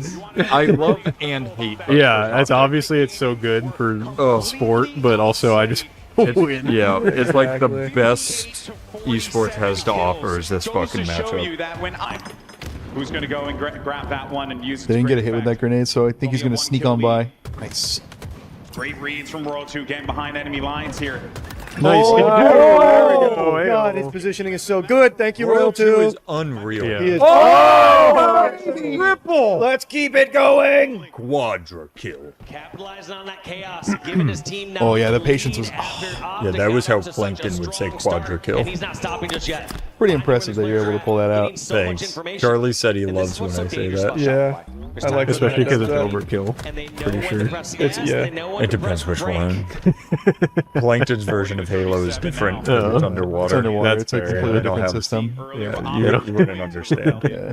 Making them having to Their fingers never touch. They're just weird molecules there every time. it's a 1v1, but instead they are just someone lurking in the shadows. Little plays like that. Now Okay, Optic okay, he's low. Oh shit. Receive this Okay, pressure good that's going to bounce. be coming in from the Rebellion on the garage side. And they know they have to Ooh. Come on, Cycle. the camos in the hands of Cycle. There we go. Nice. Nice, get you two. Oh, Oh, okay. Reload. Reload. Everyone's there too. Get you two. There's Get one it more. right. He What got, is it? he got in on that too. Oh, have another sir. Or you look at Frosty. Indeed. Cuts. You see last shot. Oh, he's hiding. Come on. No. Damn. Come on, we trade it? Yeah, we got it. Okay. Job of hunting Optic. Trade it. No. In a bad Almost. position. 6 kills remaining. come on. This is a tight one. Come on, guys. Last shot with snipes. More. Can they do He's it? not, yeah, Optic Gaming not have shown that they can overextend. come back when the moment calls for it. Come on, boys. 3 kills that they need to get to tie this one up. Come on. And they got to remove this snipe from the hands of Last Shot. If he has it in his possession, it's going to be a problem. Look at this play, having Royal 2 lead here. I like this play, how they do this. No, we now just with lost two Sniper. over there. Instead of Yeah. Sniper, Oh no, they're catching up. one, two, Yeah, Yeah, Come but on. this or peek out. They have somebody else do Oh the my dirty God, Come on, come on. boys. We got to find some kills. They're Get some grouped up. information so that Sniper can more confidently go around. We and have take to find some We kills. just have to play together. Yeah, why are we? Use a sniper. Come on. We're sending 2 he's into so 4 close right to now. really good angles. Come on. Yes. Yeah! God, come on. Come Oh on. no. Okay. Oh Shit. wait, but we can clean him up. Three more. Please clean. Rebellion are going to have bodies all around it, so they should be able to reclaim it now. Come on. Careful. Come on. Careful. Nice. Good clean. Two more. Two more. One gets locked in. Come on, boys. It's going back in. Again, we'll grab that snipe, but Yep. Oh, the 2v1 right there. Straight it. Nice. One more. That's it. Nice, boys. Let's go. Holy shit. Nice. Way to bring that back. Holy. Wow. Woo! That's Grant's. That's grand big. finals That's now. grand Huge, finals. dude. finals Huge. now. Grand finals. Next to be played next week. Yeah. Definitely not in 3 hours. Oh, that was so good. That was good. Yeah. That's awesome. Incredible. Especially for the way that game started. They brought that back big time. Yeah. Oh my God, Royal 2 is having such a tourney. It's incredible. All right, come on, boy. Here we go. Let's go, gentlemen. Let's blow them out of the water with this captain of Let's flag. have a Sorry, fucking I hot yapped when start. I'm nervous. Let's have a No, hot we're just getting warmed up start. for our part. Hot start. Here we go. Here we go. Let's do it. Let's rock. Let's be rock world today. champions. I'm shivering. Same. First go. There you go, Royal 2. Yep. There we go. That's 2 Yep. down. Yep. That's 2 down. Yep. Let's take them to Tortuga. Yeah, we're so bad. Tortuga. You best start believing in boobies. I love them. And then you put in the honking sound effect. Come on, boys. No, good damage. Good damage. Just playing slowly around top middle at the moment, but we'll have to do a little bit of Nice. defense. Good catch. Going to get that flag off the stand. Well, a quick 2 dead here, so Royal 2 knows that he can just clean out the util. Should be able to pick up the first one, maybe even 2. Nice, nice. Come on. By the looks of things, Yep, There quick we cap. go. There Quick we go. cap. Oh my cap. Another Nice. one. Another one. And he's going insane. He really is. He is so good. Fly into the util to get those last 2. Oh, nice. I didn't even see him. Bro, it's the Terminator. He certainly is indeed. He's going to wait these names out Stay as we alive. often Yep, see. play life. There you go, Cycle. Knowing that the respawners from Optic Gaming are going to be coming into the map fresh with 2 grenades in their hands. Oh, Nice. nice. Get one and dip. Huge. Oh no. Oh, Fine. recovered. It's fine. Got some damage in. Your grand final with a killing spree 5-0 here. Ooh, ooh. They'll take down 2 yet again, and so far Nice last shot. Come on, boys. He's been a hell of a teammate Good right flagpole. That is a flagpole. Has already made it. Kill him, Nye. Nice. Royal 2. Keep controlling him. God, Who he's a up demon. pulling the flags? Me. Come on, come on, come on. Oh, Cap it. Somebody go. tap it in, Please. tap it there. in. So close. Oh, shit. There we go. We got it. Nice. Nice, boys. All right, now get Yeah, ready. let's get Stop the counter cap. regrouped up. Yep. He's on the move, however. Careful. Optic looking for a counter cap. Royal 2 has He's a pushing hard. Oh, they didn't see. Oh, it's all right. It's all right. but he finds that kill. Come on. And 4 more Yeah, that was the counter cap. That's I was worried about that. One cap goes one way, and we swing back the other. Optic Yeah, but watch this counter cap. Oh, the counter to the counter. And you feel like it comes at a very important part of the game. Instead, if this goes 3-0, it's blown wide open. However, Optic Gaming doing very well to counter immediately, and they keep the game within 1 flag. Both teams All now. right, come on, let's keep it up. Foot on the gas. Keep Charlie's hand in his pants. Yep. Went the way of Shopify Rebellion. Formal just playing a little bit of defensive work at the moment. No. Also keeps bound alive. Oh, come on, guys. Come on, let's lock it back in. Let's lock it back in. Okay. And grand finals. All right, they've got it again. Look, we've said it before. It's a game of momentum. It That's is true. I would just like to have it. Crazy thing about momentum, when you stop theirs, it stops. All right, all square. Yep. All right, we gotta Bounce back. tighten it up a little bit here. If they could bounce back from whatever might come their way in your grand final, let that be an indicator. So I ran the We said numbers. within 2 Yep. minutes of play, What the And if numbers we say. keep getting 2 and then they get 2, we Come on. win. Oh, come on, guys. Gotta get that one. Bound alive. Good things happen for Optic Gaming. 2 did again for Shopify Rebellion. Good grenade. There you go. Come on, there we go. Frosty. Come on. Come on, come on, come on. Oh, Frosty hit all the shots there. Nice. Wow. Nice. Here we go. That's the Frosty gameplay. right Let's there. take control trade, back. good trade. Take control back. Here we go. We got the numbers. Come on, low momentum shift. Foot on the Got gas. some position on him. what a bounce back from Optic Gaming. Really, really Oh, impressive. I see the instinct in Royal right now. I see London. I see France. I see optics Extremely quickly losing. the first one Nice. in under 60 seconds. For Way to Shopify clean it up. Last Oh, shot. damn, he can get his shields teams back. in this series, and especially for Optic Gaming, you have to match kill for kill Shopify. You have to make sure that when Huge Good movement. move. Good move. that you're within Oh, baby. Good damage. Keep them on their Yep, toes. just keep pissing that DPS. This is the Royal we know, baby. Oh no, he didn't see. You're always fighting 1v2s. That will be Nice. What a tough. move! That was a great move. Nice. God. Come on, come on. Nice. Nice. Throw it down. That's a flagpole. Come on. Into the courtyard. Oh, I didn't even see them pull it. Yeah. They're gonna have to be taking down a couple Come on. more players. Get it deep. Shopify need these kills before they force Oh. this. Oh, it's alright. It's alright. It's alright. Oh, don't let him counter. Shit. Nice. Oh, there you go, dude. Frosty. I cannot believe he just got out of that. Yeah. Nice last shot. Come on, boys. Let's get this cap. Okay. Flag Cappy. Nice. Flag Cappy. Nice. Nice. All right. Nice, Good one, good one, good one. One more. Come on, you saw him. Well, it's to 5, so 2 more. Oh, 2 more. That's what I said. Did he not get him? How's that guy alive? Oh, that's alright. That's What a alright. move. 1 for 1. Invis on Frosty. We got That's camo massive. control. Man's got himself a camo. Oh yeah. Oh no. No, I didn't even get the kill. That's upsetting. That's not good. Come on, guys. Yeah, that's very not good. All right, come on, guys. Hang on here. Regroup. Former teammate there takes down the camo in a very Uh-oh. important Regroup. In a high up spot. But we need to take a second. Not only is he your infinite MVP, but also how much has this man stepped up for Optic Gaming over these past few events? Come on, boys. Even though Let's go, the gentlemen. basics have not been exactly where they wanted them to There be. we Good go. shots. Good shots. Good damage. Has been Renegade Get a going little bit of a double counter. positive. Can he pull off the same performance? We need some in the grand space. final? Oh, careful, Really careful. interesting. No, not good. Not good. Not good. Come on, come on, come on, come on. Oh, he made it through. Yeah, fuck. All right. Okay. He missed the jump. With a little bit of a stutter step and a secondary clamber, he's coming All right. to time. Here we Well, go. we got 2 down there. We got 2 down. Can we counter cap? No, we're not in position yet. All right, come on, guys. Come on, guys. But take position. Yep. Trade. Let's take up some space. Lat spread on him. Lat spread. Haven't heard that one yet. Let's get him into the fucking starboard side and show him what it does. They pooped our dad. This guy's going insane. Yep.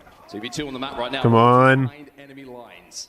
He's been a I problem. need Royal 2 to pop back off. Yeah, we gotta regroup. Oh no. We're just taking unfavorable fights. Oh, he was good for 2 though. He was Yeah, good he for got 2. Did he get 2? He got 2. Oh, okay. And causes a dilemma. Do we go for the kills here? Renegade has Renegade's gotta die. This guy's on a roll. There we go. Royal 2 just wants kills. Oh, Legend I will thought slow he it was down, gonna but that flag get has in. been touched. And I think Shopify Nice, Frosty. Way to clean Another it. one. Come on. Last shot's running it. Nice. That was 3 dead for Optic. This one will go. Uh-oh. Where'd it go? All right, one more. Nice. One more. Come on, boys. Oh, Don't man, give a them any W No here. mercy. Come on, boys. Don't give him any space. Big G sliding. Yeah. Oh, that's 2 down already. That's Come 2 on, down. Come on, come on. Shit down he their was gonna go. throats. We saw him. Flag goes the way of Shopify Rebellion. This game No. He wins these. Oh, Nice. Oh. Pull that flag. Come on. Oh my God. Come on, baby. They're Come gonna on, do it. come They're on. gonna do it. Finish They're it. Finish doing it. it. Finish it. Come on. Right down the pipe. Finish it. Oh. Look at the Finish it. Oh. Nice. Wow. Let's Great go. game 1. Great game 1. Man. that. Wow. That's their game That was too. good. That set the tone. That set the tone. That set the tone. Oh man. We heard them talking about it. They said if Shopify Rebellion takes this first one, it sets the tone. Yep. But if Optic does, it doesn't matter. Right. That was beautiful. Oh, look at the defeat on that. Oh, I was like oh man. watching that so intensely that I wasn't really blinking, and now my eyes are kind of moving. Then he shifted all brain operation to watching. pick up 1 kill after the toss. Well, we gotta lock it in. We're the world spectators now. Okay, we're not. This is not regular spectating. Oh, that was so good. Again from Shopify in the winners final over Optic. All right. Ooh. Dig deep to take this Slayer and get Oh yeah, come on, boys. going up 2-0. We're underway. That's a good call. Tortuga, we go. What just happened? All right, We're stop the sailing count. to Tortuga, Matt. Stop the count. Tortuga. Start of the game. But it could be a All right, put on the big prop. We don't need wind where we're going. Royal 2 is going to be sniffed out here. Renegade, great awareness from him. But Wow. Oh. Hide. Don't. Oh, Why come on, we guys. can't Come on, guys. Okay. All right. Okay, Good trade. Way to trade it. Let's go, Royal. Royal 2. Oh. Renegade does as much as he can in that situation. Eventually, Royal 2 will actually be sniffed out by Formal, who gets behind him. No. All right, come on, guys. Come on, guys. Let's buckle down. Let's be the one that does the trading. Yes. Let's be the one who kills them. Let's be the change we want to see in the world. Yep. Remember during COVID when all the celebrities got on a Zoom call Yep. and saying imagine? Let's be that. Body shot helps Formal stay alive in this situation. Another beatdown's going to take down the shields, and Renegade will survive through the splash damage. Come on, guys. Come on. Gentlemen. Boys, let's lock in. Let's lock in. Very important moment there, because time and time again this season, whenever Optic Gaming loses a Slayer, it is often due to early deficits, and that was about to be the case in this game as well. Instead, they stayed. No, last time when we beat them, we were in deficit. Yeah, I don't really. You even watching? Shopify slowing the game down, making sure. Pay us the comments to talk about Halo. Halo much? Come on, guys. Yeah, let's get some kills going. Turn the monitors on. Let's play. Let's get serious. Let's get serious. I'm looking for Miss New Booty. Let's start transplanting some parts in them. I found you, Miss New Booty. Thank you for saying that. Shopify knows they need to be careful here. If they have a few more pushes. Oh God! Come on, guys! Boys. Optic Gaming is doubling the score of Shopify off the first opening. All right, doubling the score. Let's play together. Play together a little bit. Yeah, we gotta push together. Do our thing. Let's play our game. There we go. Let's do our thing where we get kills. I love that thing. That's my favorite thing. Onto the respawn here. It makes me happy. Wait, why are we alone in this? Okay, we traded it. That's about the best you could ask Come on, for. he's got no health. Somebody so shoot up. low. Thank you. Okay. Thank you. Last shot. All right. Now we turn this back. around. Now we turn this around. Lat spread, feet spread, hang brain on them. Ooh. Oh, chase him down, kill him. Come on. No, come on, guys. Guys, please, let's lock in. Let's get serious. You going shirtless? You think it's because we get to pee? No, it can't be the pee. Too early. It's too early for the pee call. Oh.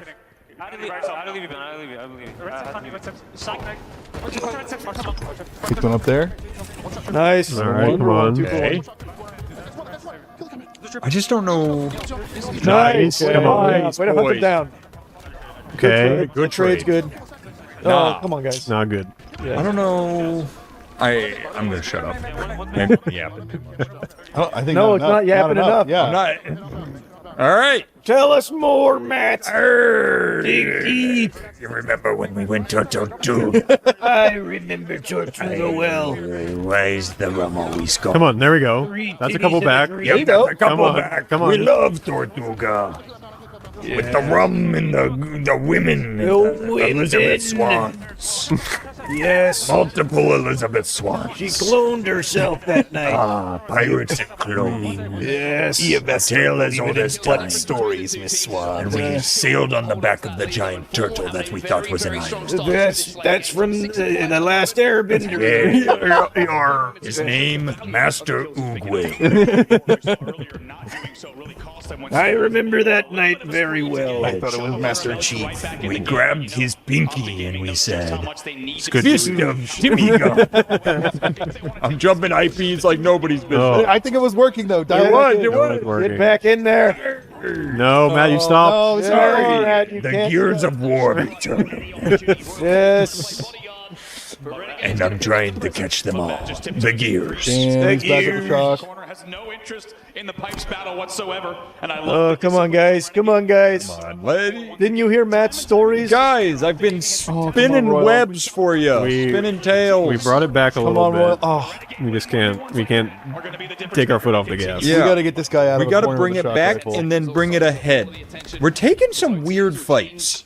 yeah, it we feels just like need to haven't play found the together. We footing, just yeah. need to play We're together. getting excited. Let's get into our groups. Yeah, Cycle's just a Remember? little cold right now. We need Cycle Yeah. to come online. Little bit of I feel like we're gonna go Find it. down a We'll little find it. further. The boys will regroup and then they'll swing it back. Yeah, we need our buddy system. They're using their buddy system. Where's our buddy They are system? using their buddy system pretty well. Oh. Maybe I got to go with bouncing. Hits a perfect G slide to grab the camo. Cycle cannot win that 1v2. Come on, guys. Yeah, come on, Come on, guys. Cycle.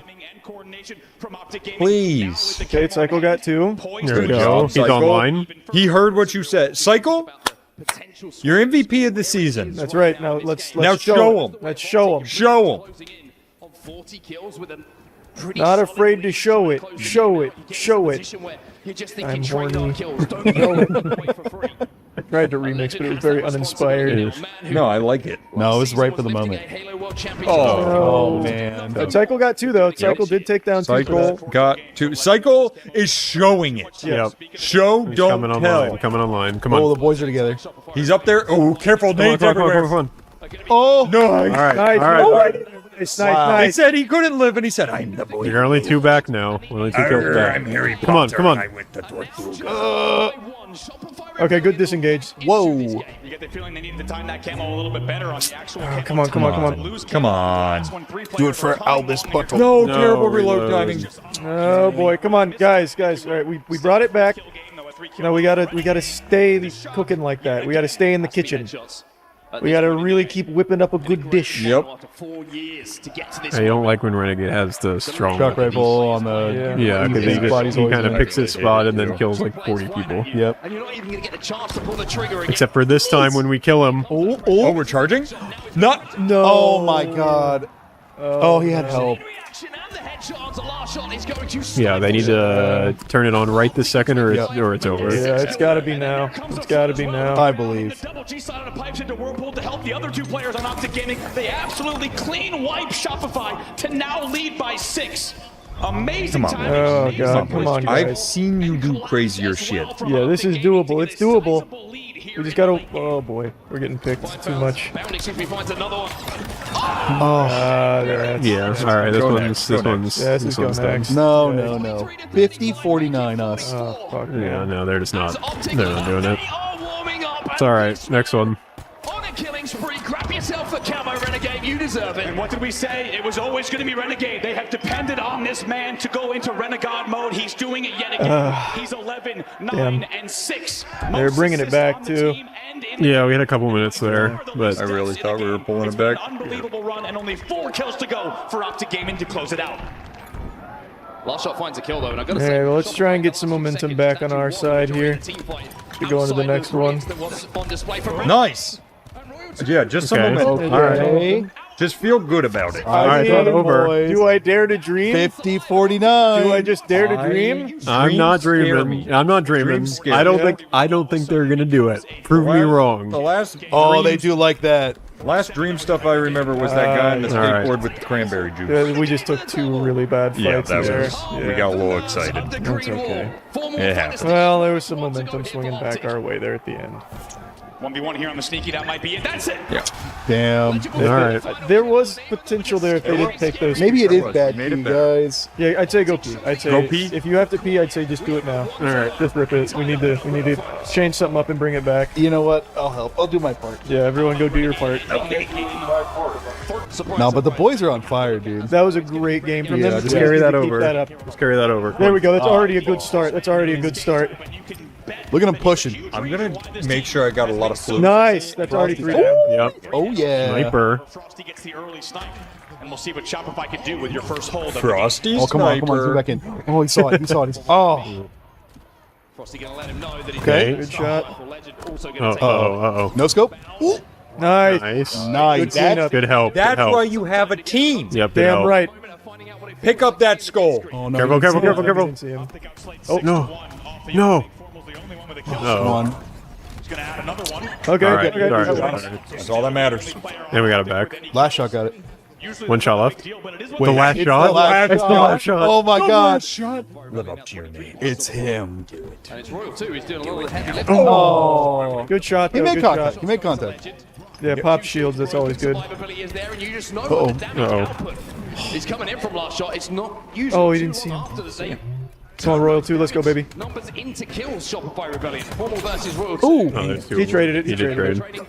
With Renegade. Oh, that guy's All this scrapping has been rough, but we've been claiming some points on our side. Picked up a couple of kills. I was wondering if they might try to play this just because they want a little bit of space. Right now, it's a 1v2 on the map for just a second.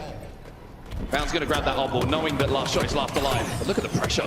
Look how difficult it is, even when you're up shield to get to play like last shot. Come on, boys. Come on, boys. Let's Yep. lock in. Now Let's we get in gotta. there. Now we gotta push into him. Yep, we gotta get back in the driver's seat. Picked up the kills they have cleaned out this side. We got an angle here. Slam your foot, pedal to the metal. But did they ever do it? As I said, they were being outslayed 8-1. Now they're just being outslayed by. Now they're even. 12 kills apiece. Optic Gaming bounces back They somehow find a foothold. Come on, guys. Repeated pressure in every single Oh, break the setup position. And now we Oh, essentially have a come on, boys. That's it. All right, trade. I'm going to Tortuga. Damn it. Come on, he doesn't know. No! How does he turn that? Just as I say, that makes it 2v2 on the map. 27, 28, and rising points on the board here for Shopify Rebellion, as the last two players for Shopify are going to be now met by the flood from Optic Gaming. Last shot trying to stay alive. Yeah, it's tough. That is Got one. Yeah, Cypher's got one. 1v1. Look, Did he just die? Royals up. Alright, trade. Royals down. We'll keep 4 dead and keep the spawn staggered. Yeah, that's still 2 down for Optic. Yeah. Staggered a bit. Can we get in better position here? boys. Yeah, we gotta start lat spreading. Come on. There we go. There we go. All right, strong. Good pick, Come good on. pick. Oh, they got to pick 2 though. Just going to be under pressure pretty soon. All right. Okay. They're giving it up. 3 to 28. They're almost doubling Yep, the they're score. resetting. Clean kill. Bound hurt himself. Please go Bound here. Come on, team. No. No. Damn, alright. There, we got some points. We're getting some points. Sniper is up. Behind them, meaning he's going to buy a little bit of time as well. That Let's go, double kill Cycle. was massive in order to keep things close here. Grenade. On the map as well. You have to wonder if both teams are going to even think about going for that right now, or if it's going to be a case of just looking for the kills. Oh, come on, guys. Oh, it's just better. Just better. All right, come on. Got sniper. Can't believe it's not Butthole. Another snipe for Frosty. What could he do? Last That's time we a saw butter this, reference they right extended there. their lead by quite You a don't bit. see those very Butter. often. Do the same again here. He knows. Looking for the spawner. Oh, man. Now they're gonna have snipes. Yep. Yeah. Frosty's missing his headshots right now. Yeah. Gotta come online. Going like him. They're doing a good job of coming at him 2-on-1 with the sniper too. Last shot was about 7 and 1. All right, come on, boys. They're starting to the score's starting to get up there. Yeah, we gotta start playing together again. When they were scrimming it, he was one of the best players in the game, but they have kept him at bay for the last several minutes of play, and it's a huge piece of Come on. leads by double the score at 57 to 31. Come on, guys, please. Shopify Rebellion had just been Yeah, reminded that's a of bad that spot. beautiful body shot and an even more Is it yogurt impressive o'clock? headshot. From Not yet. I gotta put my feet back. Oh, Why are your feet down? Wait, I was cross. Which side was that? No. Yeah, I was cross. All right. Nice. Ooh, All right, immediate that's 2 dead. change, That's yeah. 2 dead. Oh shit. Oh, I'm falling. Come on. No. You okay? Good. It's not insurmountable. It's not, but we need some No, kills. but basically one more push and they have it, so we now need to hold for the rest of the game. They are pushing together, and we are nowhere near. Yeah, what? Well, we got staggered, so they spawned on the other side. That's not super surprising there. Come on, gotta win that. Okay, hold on. We got 2 down there. Nice. All right, come on. Huge kill. Oh, that's rough. That's not good. He's out though. Damn, they got him with the nade. Come on, guys. Oh, they're behind him. Come on. too. Come on. Nice. Nice. Saved him. Nice. The other one. One more. Come on. Get him. No. Yeah, we need him to die. Push him. Push him. Nice. No way. Oh, God. Come on, guys. Please. That's the kind of shit that's gonna kill us. Yeah, Yeah. we gotta clean this up. Just At gotta least, clean at least that they're up picking a up. little. All crap right, come on. points here and there. Come on. Play together. Finish each other's fights. Finish my sentences. Yep. Finish his butthole. Give me one to finish. I like. Wins. Yes. Oh my Wow, God, you guys yes! are fucking locked in. That's Thank God we practiced. That was good. That was really good. I panicked. because of how easy you had it. It was awesome. You did it. Thanks, guys. Oh, nice. Whoa. Nice, Frosty. Oh, they didn't know you like wins. Yeah, now they know we now like they know wins. what we like. Oh wow! Come on. Nice. Oh my gaming. Live. Careful. Live. Live, No damn way. you. Good. Come on. Come on, boys. Nice, nice, nice. What a clencher, dude. Come on. That's it. Come on. Come on. Please. Nice. All right. One more round here. Why could it not just be one Way to round? bring that back. Yeah, that's man. really way to bring that back. Yeah, that was great. amazing. That was great. I think that was all you saying that. That you was the wanted feet them up. to win. Yeah, That was the feet That up. was feet I up. put my feet up. That was feet up and Ryan legs crossed. That's true. Incredible. We're all doing our part here, okay? We are farmers. Turn what is a 1v1 into a 2v1 tie. Oh, man. Again, also by the way, off screen Royal 2 did have that QT. All right, boys, come on. Keep it rolling. Yeah, let's keep it rolling. The second round always starts so fast that I think it's know. replays. Yeah. Interesting to see that Optic got most of their time Okay. over at blue as We're well. starting. Yep. Transitioned over to red. Points on the board. Whoa, Back. No. What? Oh, Whoa. Wait, that was crazy. that was nuts. We got him. I am surprised that wasn't a back smack, though. So, Nice. oh, that's such a Royal. good Wow. How does it determine where you teleport? You said it. Yeah. Okay, is it the same spot every time? No. That's how you said it. I don't remember. I think they're saying it's like an active player choice. Yeah, I think you have You to poop out a push the little more button and then you push the button again. So they're just doing it at like insanely fast speeds. Maybe? It's hard. Nice, Royal 2. Oh, I hit the borderline. Royal 2 is come alive. Double kill. He's feeling it. That was really good, Ryan. Oh, it's just the last location you used it. So it's like Come on, the flank. Yeah. Oh!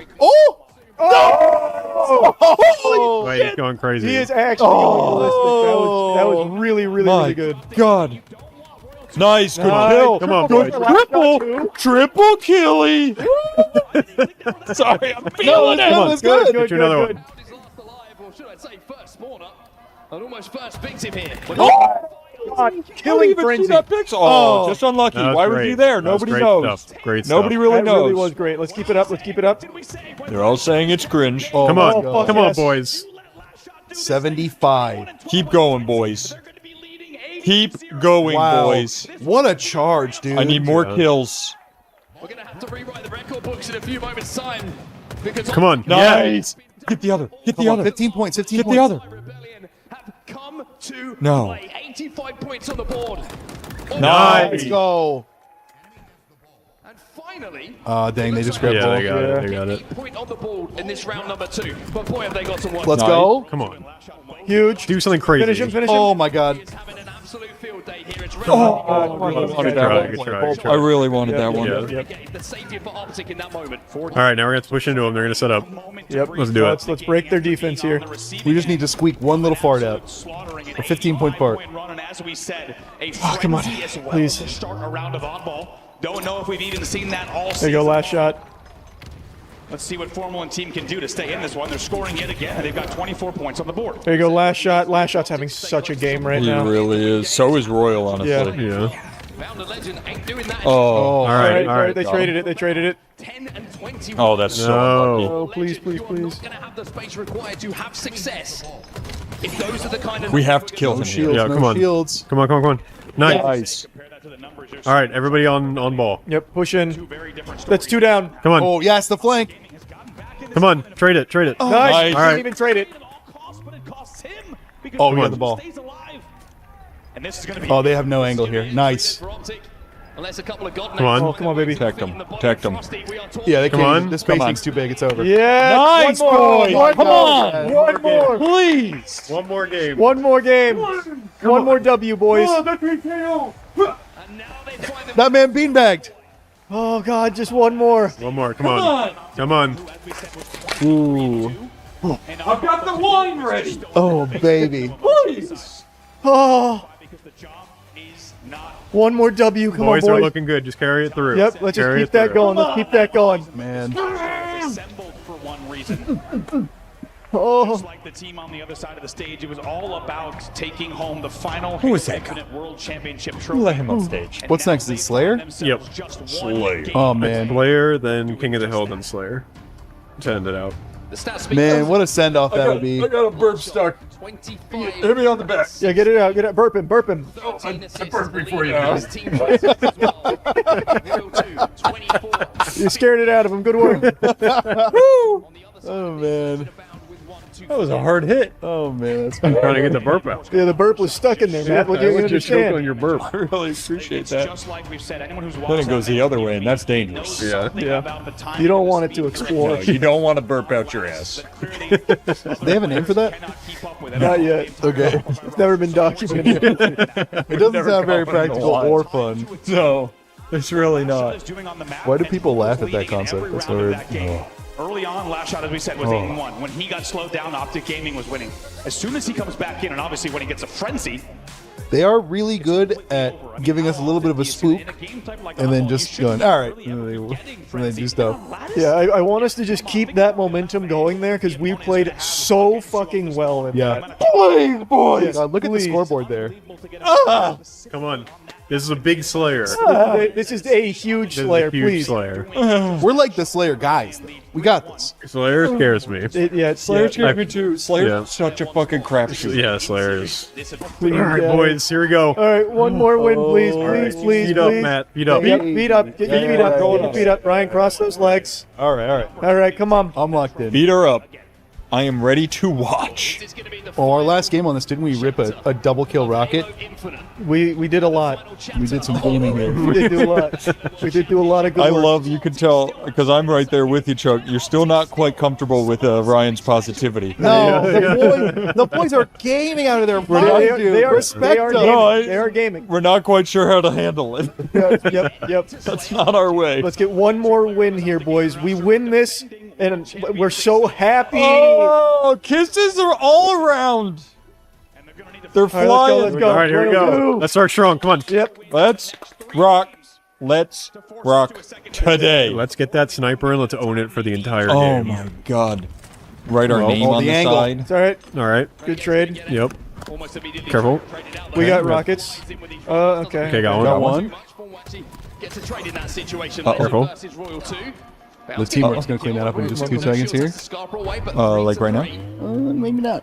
Game is essentially All right, he's weak. He's going into a fight he can't guys. take. Let's lock in. Let's get Yeah, it. way to get some Oh, we damage. got info. We know where they are.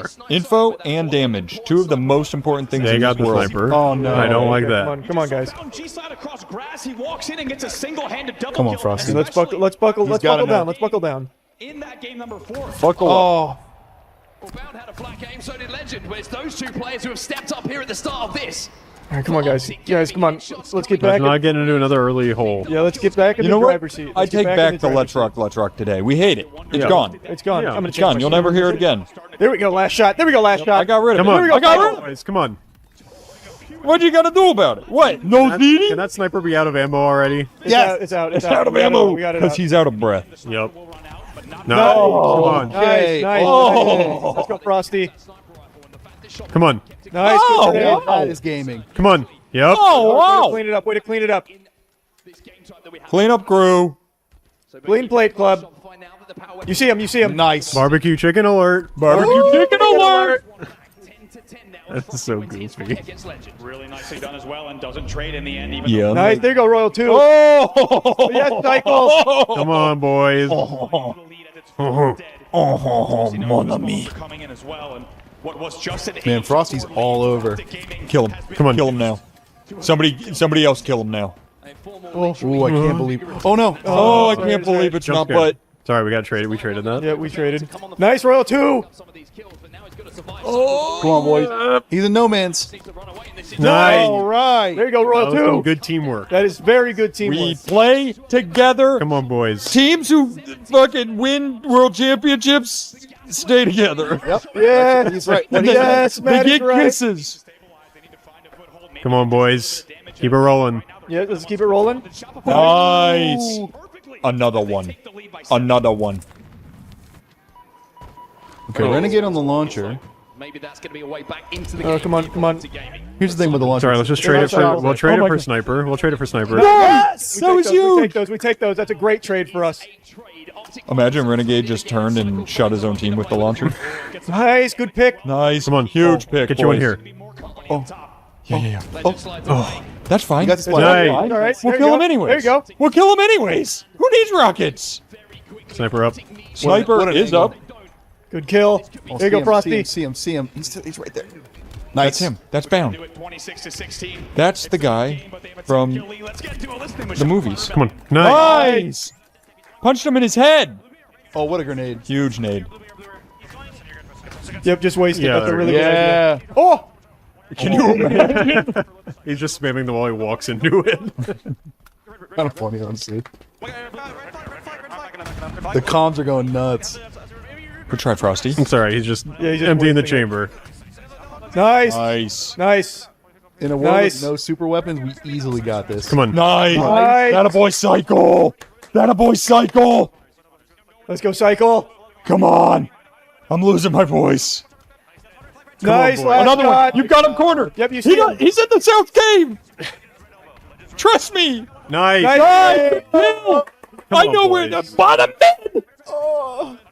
Keep calling him out, Matt. I'm making the goals. Keep calling him out, Keep Matt. picking them, guys, and I'll keep giving you Keep goals. calling him out, Matt. Have we checked the South Cave? He's in the South Cave. How did he know? Oh. Oh, what an angle. Yes. No. Yes. Another one. South Cave. Got it. Top mid. Top Come on, mid. babe. Right. Oh, That's Michael. Oh, guys, South Cave. God, he I really said was it in South before, and I'll say it again. He's Come in on, the guys. fucking South Cave. He's left the South Cave. Left the South Cave. He's heading towards bottom mid. Oh. He's won that major. He's won another major. And Oh, one more shot. Do you guys smell that? Oh. Come Smells on, like boys. winner. Hook 'em. Boys, come on. Bottom mid. Come on, Nice. Come on, boys. Seven more kills. Oh my god, we're up 9-20. Boys. Come on, Come on, boys. Boys. Come on. Finish it. Crushing, dude. Yeah. Kill him. Come on. Nice, Cycle. Come on. Come on, boys. Don't let up. Don't let up. Yep, don't let up. Foot down.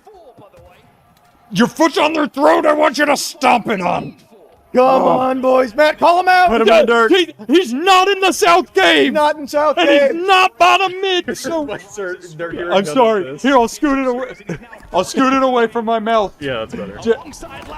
Oh, No, shit. come on, Come on, come on. Where are they? All right, come on, guys. Come on, come on. So, quietly. Not Come in on, the come on, South come on. Cave. No, get loud. It was working, All right. please. Don't All listen right. to Danny. That's him. Oh, I thought he was going to kill Come me. on, We boys. didn't trade Come it? on. Okay, we got it. We got it. Three more. Three more. Three more. Three more. Northern Courtyard. I've got a new one in my repertoire. Two more. Come on, come That's on. him. Kill him. Come on. Nice. One more kill. Come on, one Come more, on. boys. One more. Come on. There Kill you him. go. Yeah!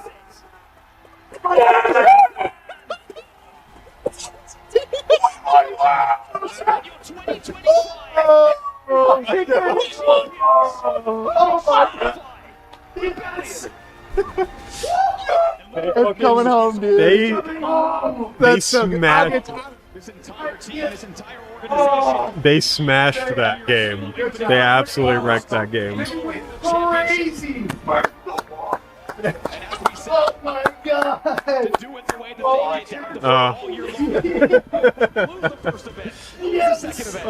That was so solid. That game was so solid. That was crazy.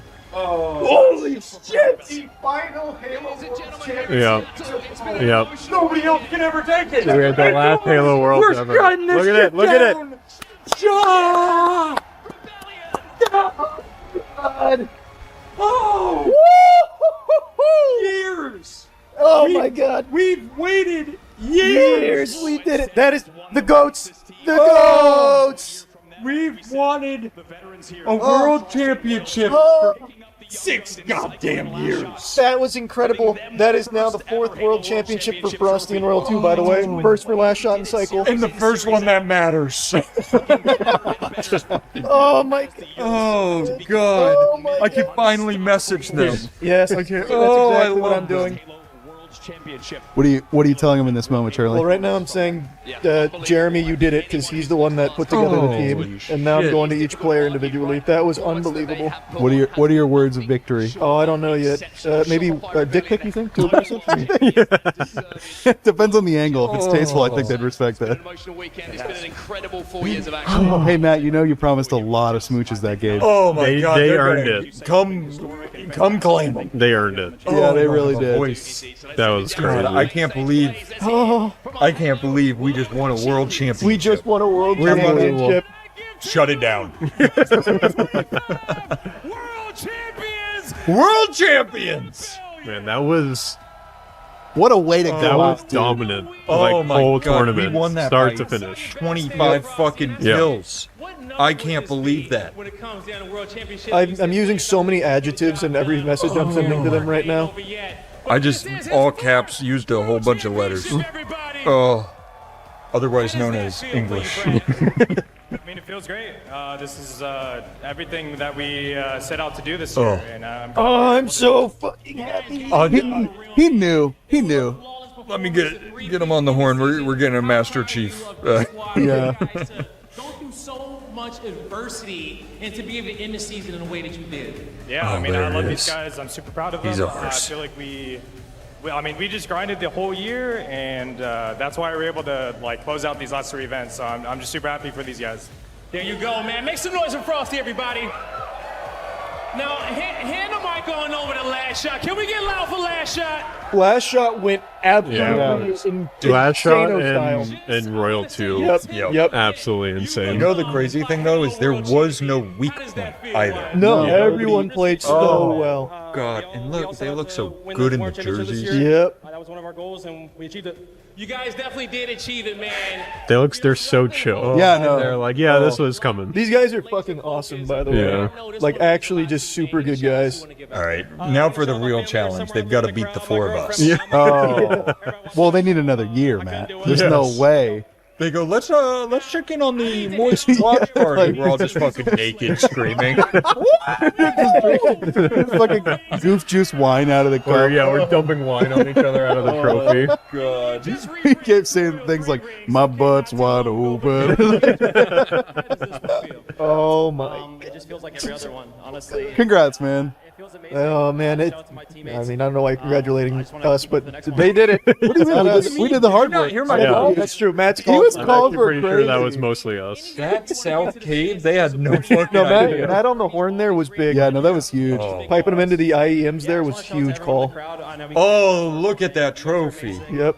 I see so many heads in here. This is the biggest Amazing. tournament I've ever been to, and yeah, I'm just filled with so much joy, and I appreciate everyone being in here. So Mom, we won. Give me some applause, everybody, because you look good out there. Can we show some love to the MVP of the season? Oh, Let's go. Yes. Awesome.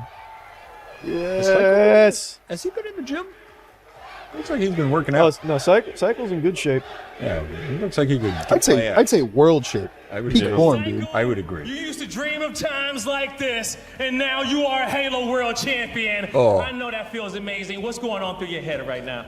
It's just emotions. Like I can't describe them honestly. There's no place I'd rather be than right The now. curse, and, man. just The really- The curse. curse has is been lifted. lifted. The curse is lifted. Now every single Worlds we enter is going to be a win. God, Yep. poor esports scene. They didn't know. Our ankle weights are off. Yep, Damn, it's been Broccoli is broken. full power now. Going over to your coach, best man, and slide on down here for a Oh, little but I bit. forget. We have to name who gets cursed Best man, next. yo, can we get some love What do you for mean the best We have to coach? pick the next. team? No, who the no, curse no, goes to. that's bad luck.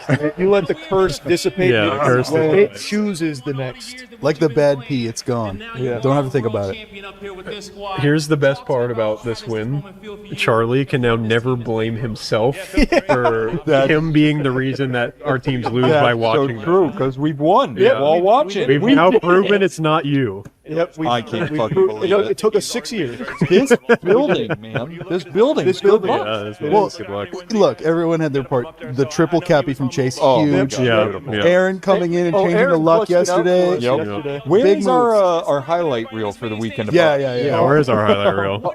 Do you enjoy smashing eggs, making an unnecessary mess, or using a poor defenseless egg to give yourself the bukkake treatment? Salutations! I'm Wendy Kaufman. If the answer to any of my questions was yes, then you can lick my shithole. Introducing the Easy Cracker, the answer to every question you've ever had. Here's how it works. You hold an egg over some brown sugar, you tell the egg you're its friend, and then bam, you snap that bitch in half. That ought to show the egg who the boss is. Before I got the Easy Cracker, I just couldn't decide how to murder my eggs. I tried jackhammering my frying pans with them, stone cold stunning my Tupperware with them, and I tried eating them whole. It was pure pandemonium, but not anymore. Thanks to the Easy Cracker, my Gordian knot has been cut. I murder eggs with ease. It's a snap. A snap in half, that is. The patented egg obliterating technology makes sure the egg feels maximum pain. Yippee. Put your titties in my hand. No more fingering eggs. Those days are behind us, you fucking primordial insect. The Easy Cracker also comes with the egg separator. That's right, get that yolk the fuck out of the good shit. Yeah, get that yolk out of there. It's been naughty. Punish it. It was trying to feed a developing embryo. Teach that fucker a lesson. Look at me jerk off at the top right with a kitchen whisk. I'm going berserk over here. I'm shitting in bowls. Ugh! I love putting common household items in my vagina. This is certainly something that will go up there soon. Let's crack an egg first. Oh, this one didn't explode when I broke it. Why is that? It's a hard-boiled egg, surprise! Do you like solidified vomit as much as I do? Don't fuck this up. You fucked it up. We're filming for commercial, damn it!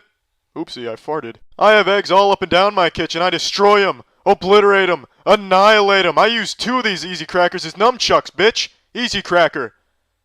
With the egg separator, also known as the yolk urinal, for $19.95. But wait. There's more. You didn't think there was more? You must be fucking yourself. How do you think you could go on living without the Easy Scrambler? Look at this. This is what it does. You put an egg on top of this bitch, like the old ball and cup game, and then it gives you that perfect diarrhea egg that you've been looking for your whole life. It is the ultimate 1-2 combo, and you get it for free. $19.95. Order this shit. Get the Easy Cracker. Kill some eggs with the Easy Crack, or I will easy track your ass down and make you buy this shit. Are you fed up with using primitive instruments to properly grill decomposing body parts? Anthony Sullivan here, this bitch is the grill glove. If you've ever wanted to put your entire hand inside of a nipple, this is the product for you.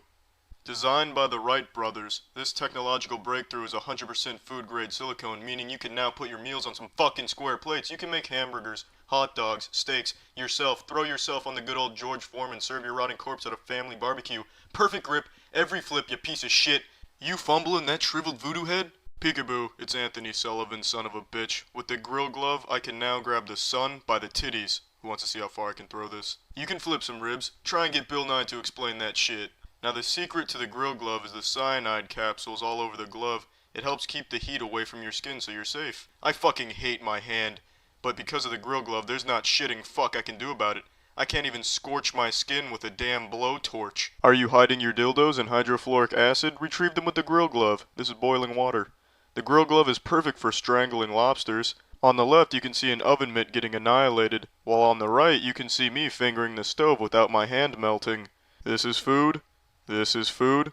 This is food. Give me a fucking high five. You can wash it in the sink and put it in your dishwasher. It's dishwasher safe. It's not going to blow up your dishwasher. Your telephone's going to be begging you to call us because if you call right now, you're getting 2 fucking grill gloves for $15. 1 grill glove is enough to withstand a star going supernova. Imagine what you can do with 2. You can grill King Kong's toenail. Throw your old xylophone on the grill. I don't give a shit.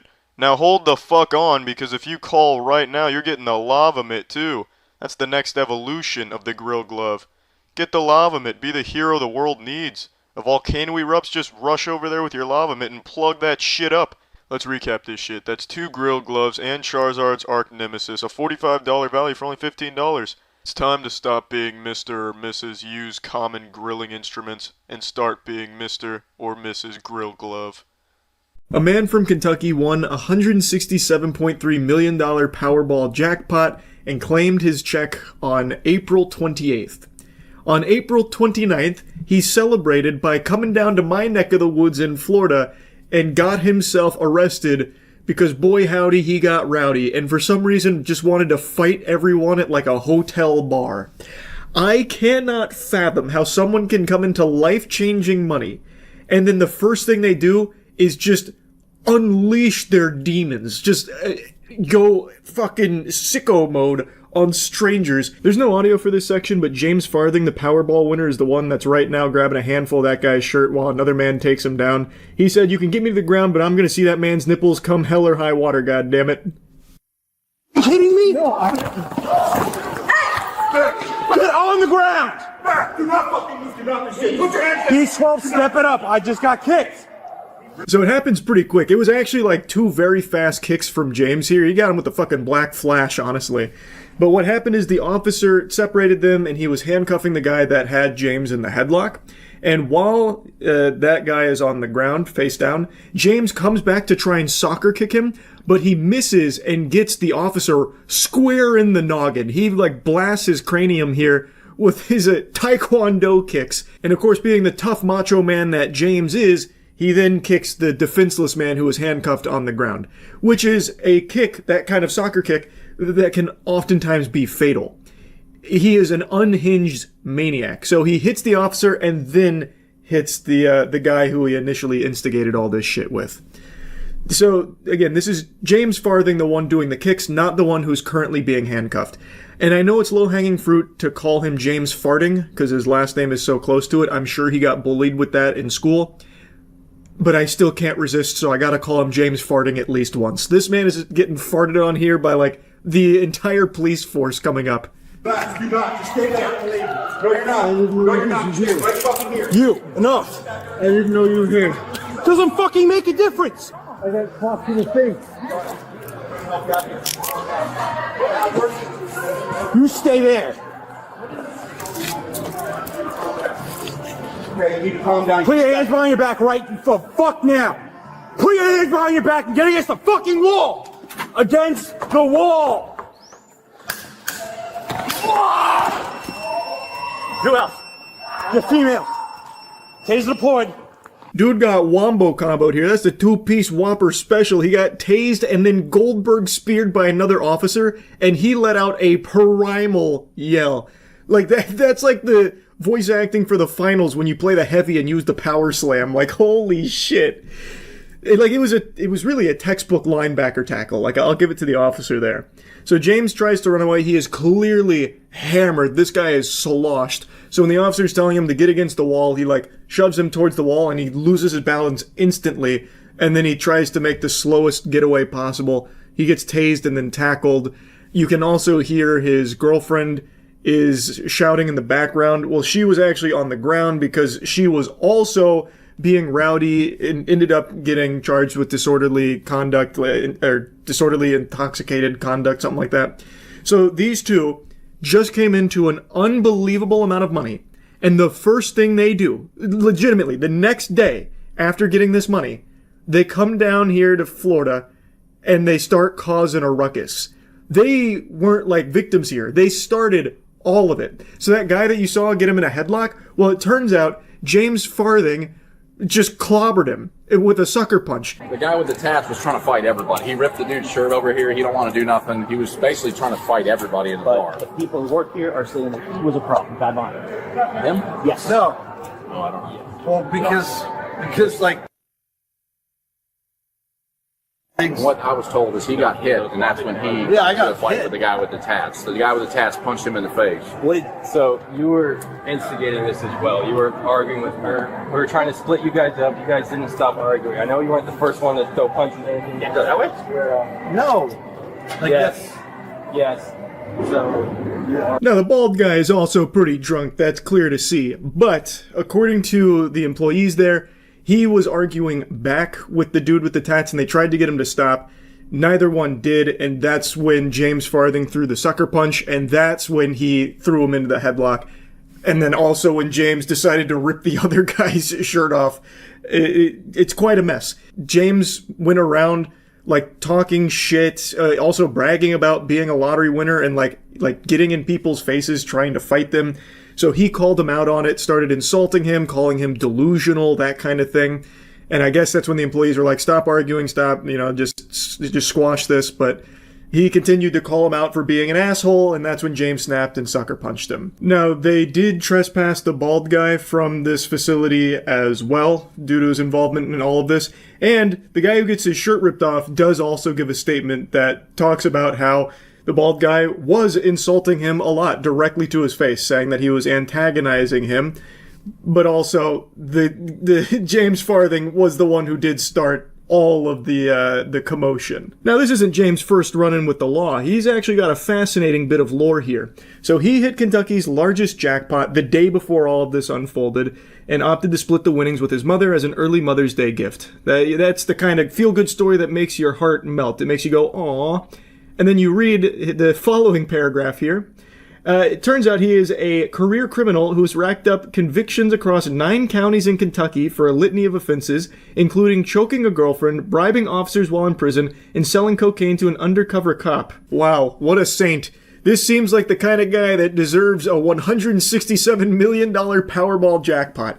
That just goes to show you, when it comes to luck in RNG, there is truly no amount of like karma or anything at play. It is just as random as that shit gets. This degenerate fucking scumbag just came into $167 million and then immediately comes down here and can't kick his criminal ways, so starts fucking fighting strangers in a hotel bar while flexing about his newfound wealth. I had it right here. It's my purse. Your ID's in there? She's starting. Okay. That is? Okay. This is the Who is here? no shirt. Guy that picked you. James Forkin. Okay. He's with me. Okay. We always argue. Okay. We've been together. We met in 2014. Okay. So you got, but what's going on tonight? I don't care about when you met. Nothing. No. So I just. We came to the Kentucky Lottery in Louisville and we claimed the check. So although his girlfriend faced the disorderly conduct charges, she was released. Apparently, according to people around there, from what I've gathered, she was like directly involved in all of like the shit talking and the arguing and even like to a certain extent the brawl itself, which I guess is how she ended up on the floor. I'm still a little confused on how she got in that position. I thought I overheard her saying like they argue all the time and, you know, it's not that big a deal, thus implying that James was the one that like shoved her down. That's what it kind of sounds like. I'm not positive, which wouldn't be the most surprising information to learn considering this guy also has a charge of choking a girlfriend at one point. So it doesn't seem like it's something he wouldn't do. From right when the first punch was thrown, right when he hit you the first, he hit you first. Oh yeah. Yeah. So right from there, so he was just from talking to my partner who's talking to you. What, he was just here being obnoxious, stupid. Yeah. My partner's telling me you kind of called him out in a couple things. Yeah. Nothing wrong with that. Yeah. He got mad. Yeah. Pissed off. And just pow. And then just punched you. Yeah. Okay. Straight in the jaw. Like I said, oh my God. I know. I get it. Like my brother's in law enforcement. Like my dad is in law enforcement. Yeah. Like I want to tell you what I saw. Yeah. What do you think, man? So as they're talking to the bald guy who took James down, the guy who got his shirt ripped off marches over there and throws his hands on his hip and he's like, all right, I kind of want to participate here and let you guys know what the fuck happened. This guy looks exactly like Carl Urban, by the way. Like, I thought Billy Butcher was rolling up here for a second. I saw you sitting over here talking to this guy, antagonizing him for like an hour. He was getting riled up. He was getting riled up. He was getting riled up. You were pushing his buttons. And then Is that what you think? Yeah, 100%. That's what I saw. I saw the body language. I understand. And this guy's been in prison for 28 years. Okay. Well, so it's a different perspective. You have to understand that. I saw different point of view. this guy pushing the bear, poking the bear, But antagonizing is not antagonizing. Talking to somebody man. and Well, thank you antagonizing for is your- not against Hey, it. thank you for It's your- the fact that he punched him, and when I got here, the other guy This guy's punched been me. in prison for 28 years. Okay, well, it doesn't Can you matter. go take a seat over there? So he is saying that the bald guy did a lot more than what the officers and the employees are letting on, that he was poking the bear, and he kind of makes it sound like this was an expected outcome because the guy spent 28 years in jail, which, from what I've learned about James Farthing, is pretty close to accurate. He spent roughly 30 years of his life behind bars for a laundry list of crimes. So he also believes that the bald guy bears a lot of responsibility for everything that unfolded here, but ultimately he ends up just getting trespassed, and from what I've seen, there was no further punishment to him. They want to press charges for disorderly just on her, not on this other guy? No, they're just trespassing. Okay. He wants to press charges on this gentleman here because he socked him first, punched him first. Okay. So he's getting the charges for the battery on him, and he's getting the felony battery on me. Yeah, so I'd comfortably say this is one of the worst lottery winners ever. Not only because of his extensive criminal history, like, it's just insulting that this is the person that wins the fucking life-changing money, the largest lottery payout in Kentucky, apparently. But also, he gets that money and still has no change in his ways, comes down here and just immediately starts causing problems, immediately starts trying to fight people, bragging about his winnings, that kind of thing. Oh my God, it's infuriating. So yeah, I think I think he's going to be spending some more time behind bars here. It seems like he's more comfortable there than out in the open air. That's what it looks like. Anyway, that's about it. So, yeah. When I first heard of the conspiracy theory that there's a secret Stranger Things episode 9 airing on the 7th of January, I thought it was a joke, like a meme. Haha, everyone was so disappointed with the finale that they've deluded themselves into thinking that there's a new secret one that's actually coming and the one we watched was fake. I thought it was just like taking the piss because so many people were extremely disappointed with how the series ended. And now today, it's all I'm seeing. I am inundated with these unhinged explanations for why there is actually a secret 9th episode that's airing in less than 24 hours. And it's coming from a place of, like, genuine belief, it feels like. This is earnest. It's called Conformity. Fuck! Conformity Gate confirmed by me accidentally! I knew it! Conformity Gate. That's the name of this movement. And they're using pieces of evidence like this. This was on the Stranger Things TikTok, and you'll notice behind our character there, on the clock, it's 1:07. 1:07? That's January 7th. Coinky dink? Perhaps. But I think not. I'd be a fool to believe in coincidences when it comes to Stranger Things. Much like Joyce with the lights, the community is putting together the pieces of this puzzle, the breadcrumbs the genius Duffer Brothers have laid out. They wanted you to believe that the finale was underwhelming. They wanted to tank the reputation of one of the most powerful IPs in Netflix history in order to get you all with the bait and switch that the good episode is actually airing tomorrow and a huge surprise. The whole concept of that is just wild to me. Why would they even have a fake episode? The idea being that Vecna... this is all part of his illusion, so the ending we got, the epilogue, all of that stuff never actually happened. This is Vecna projecting this to us, and it's not real. The real ending is on the 7th. That is a dumber idea than NFTs. That shit is poop. Because at best, with this concept, it means that the 2 hours you spent on the fake finale was 2 hours just wasted. It doesn't do anything to elevate that. If there was a secret finale that's good, all it means is that there is an episode before it, the penultimate episode, is just not good on purpose. So it's a waste of your time. It just doesn't pass the smell test. There would be no reason why they would intentionally give their community that's waited a decade for the ending something less than great on purpose for the sake of getting them with the surprise, here's the actual finale. There's nothing positive about that. Yeah, so I just don't see that coming, especially not from Netflix of all places. And it makes even less sense when you consider the press tour that the Duffer Brothers are going on right now with the Orb of Confusion in their possession, where anytime they're asked questions about the show, they're like, oh yeah, I don't know. I guess. Possibly. Them trying to answer questions about their own series is like you trying to remember a fever dream you had after chugging NyQuil. Like they're having a hard time even remembering half the shit that fans are even asking them. So I don't think that's them trying to cover for this secret grand scheme of a episode 9 finale. I think they just really got lost in the sauce and forgot a lot of things along the way, which is unfortunate, but it is what it is. As it stands, the finale isn't the worst ending to a show in the world, but the fact that it is so disappointing to so many people, it's led to them having this mass hypnosis where they're in this trance state, Vecna is controlling them now, where they're projecting these ideas that it can't be, less than stellar. There must be something more. So now they've cooked this up and they're using just nonsensical explanations for why Conformity Gate is real. And like I said, I thought this was just a meme at first, like a joke. And if you're the Duffer Brothers, this has to be the ultimate insult that your series finale is so not amazing and flat to so many people that they actually cannot believe that this is the end, that they think there must be more to it. That's gotta feel like shit for them. More so than people just outright insulting it or picking apart the numerous glaring plot holes and inconsistencies.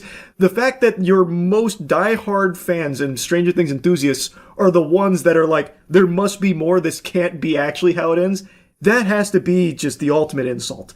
If I was the Duffer Brothers, I would actually just get right back in the lab again talking to Netflix.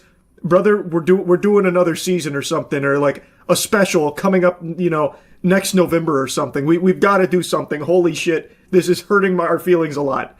Like it would actually be motivating me to be like, okay, I'm doing something. I'm going to try and play into this. Yep, we fooled you.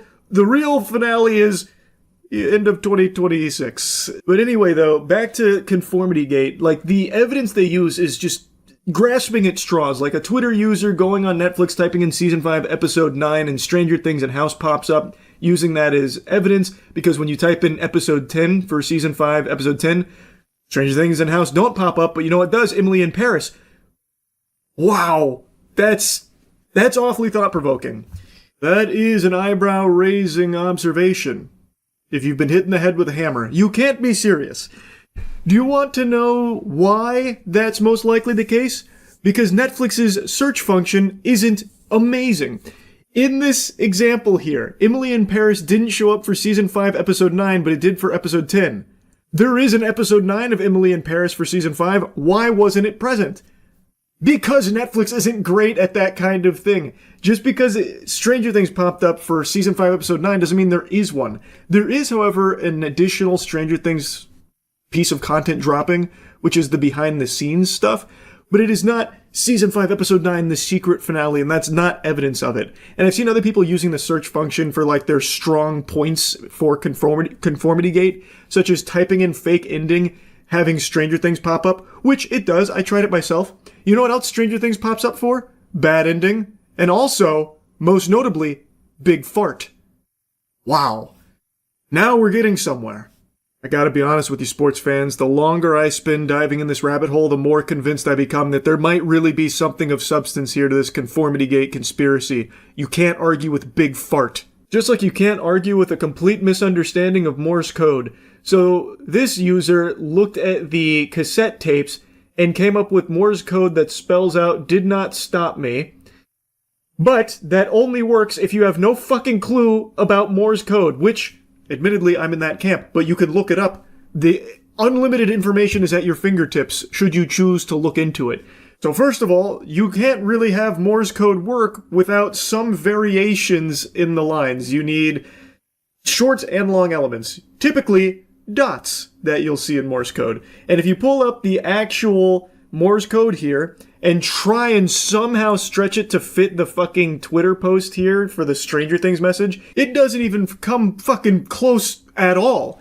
So first of all, in the cassette tapes, there's clearly no variation in size or anything, so there's no dots, there's no long lines. But even just using the long lines that they have listed here doesn't work at all, because the first one doesn't even exist. There is no 4 just long. But let's just go ahead and assume that the last one is a small. That would mean it's 9. Not you, it would be 9. And then the second one, let's assume the empty spaces there in the cassettes are dots and the cassette is long. Then what you have is dot, long, dot, dot, which is not D, that is an L. So you have 9L, and then underneath that, it's not I. Long, dot, long, long is Y. So you get 9LY, and then underneath that, you don't even get L again. So even if you just look at the Morse code they put on Twitter here, it can't be did, because the D pattern is not even repeated there. So how the fuck could it possibly be did? That wouldn't work. The whole thing crumbles. It is a complete sham. And yet people are believing that. There are so many people that looked at that and like, holy shit, the proof is right there in the pudding, and they're using ChatGPT to confirm it. Grok, are we right about this Vecna theory here? Does this Morse code confirm it? Well, darn tootin', looks like you cracked the code. You're a real smart cookie. Thanks, Grok. Can you put me in a bikini? It's just so fucking absurd.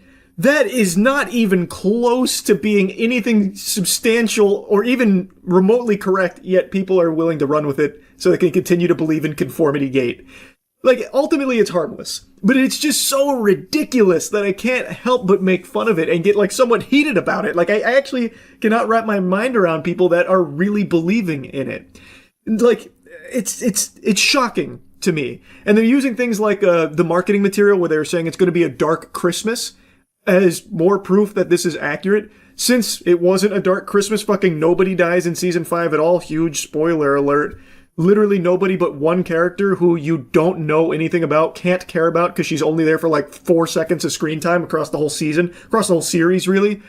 Outside of that, there's no character death, so it wasn't a Dark Christmas. They're using that to say the Dark Christmas they meant was Orthodox Christmas, which is January 7th. Come on! Goodness gracious, come on! Snap back to reality, I'm begging! Again, it's ultimately harmless, but holy shit, it is crazy. It is actually unbelievable that there are people out there that truly are, like, believing in this. Like to a degree where I saw people trying to book tickets to the secret the secret finale at their movie theater, because another big conformity gate evidence piece is that some people's movie theaters on the 8th aren't doing a ton of showings for other movies. So they believe the reason for that is because the theaters are occupied showing Stranger Things finale. So they're trying to book tickets to those imaginary make-believe showings for the secret 9th episode. It's so weird. Now, at the end of the day, if I'm wrong and this is all by design, that'd be something special. I think it'd be extremely fucking stupid. That'd be a terrible, terrible, terrible decision. Like, it'd be something I'd never seen before, and there's merit in that. This would definitely be creative to intentionally fumble your finale, but it actually was you faking it the whole time. You didn't fumble it. You have a secret episode in the tank. That would be interesting, but still extremely stupid. I'd love to be, like, wrong about, conformity gate. I'd love if it's real. That would be, like, entertainingly disastrous as a concept, but I am just 100% certain that's not the case here. I do know that there will be the behind the scenes for Stranger Things that comes out. That is on its way, but it's not the secret 9th episode finale, I don't think, I'm sorry to say. Anyway, let me show you some clips from last night when I was learning more about conformity gate. There's actually a decent amount of evidence, but I think it's mostly writing mistakes. I can't imagine there's a decent amount of evidence to suggest a secret 9th episode. That, I think what they're probably looking at is fucking plot holes that this whole season was filled to the brim with. That doesn't mean that the Duffer Bros have secretly cooked up a plan that erases those, and it was actually all part of their master scheme to make everyone think that they fumbled. That would be the stupidest idea ever. What is this? X a lie. Wow. Now that's compelling evidence. Oh god. While both Susie and Vicky were absent from the epilogue, some theorists believe Vecna left them out entirely because he didn't know who they were and therefore couldn't include them in the ending he allegedly constructed. Oh, that's so sad. It wasn't Vecna who forgot who they were, I'm sorry to tell you. According to Conformity Gate theorists, the final episode of Stranger Things could be released January 7th. Why that date? Netflix previously shared a cryptic post reading, "Your future is on the way," accompanied by a January 7th tag, leading some members of the fandom to speculate it could be connected to the theory. It also is significant in general because it marks Orthodox Christmas, which aligns with Season 5's release pattern of dropping episodes on major holidays, including Thanksgiving, Christmas, and New Year's Eve. Every Insta account of Netflix in different regions changed their bio to relating of Stranger Things. No shit, it's their flagship series that just ended. Of course everything's going to be relating to Stranger Things. They want as many people as possible to watch it. Let bro believe in the whimsical. I don't care, ultimately, it's fine. It's a harmless cope. Hey, it'd be great to eat my own words. Maybe January 7th rolls around and they're like, gotcha, it's actually, here's the real ending. I've mentioned this a few times over the last couple months, and it seems to always raise some eyebrows and spawn question marks, so I figured I'll just make a whole video here talking about it. It's true, I bought a farm, and I don't mean that as a euphemism for I died. I'm still very much alive. In fact, I've evolved into a good old-fashioned red-blooded patriot living off the Lord's titty out here.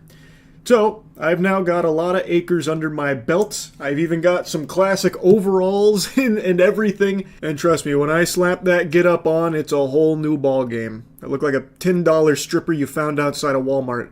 There is something about my physiognomy that is just not conducive to farmer attire, but I'm gonna brute force it till it looks good on me. Point is, I do have a farm now, and I no longer have the warehouse. Which is very sad to say because the warehouse was a huge part of my life for the last almost 5 years now.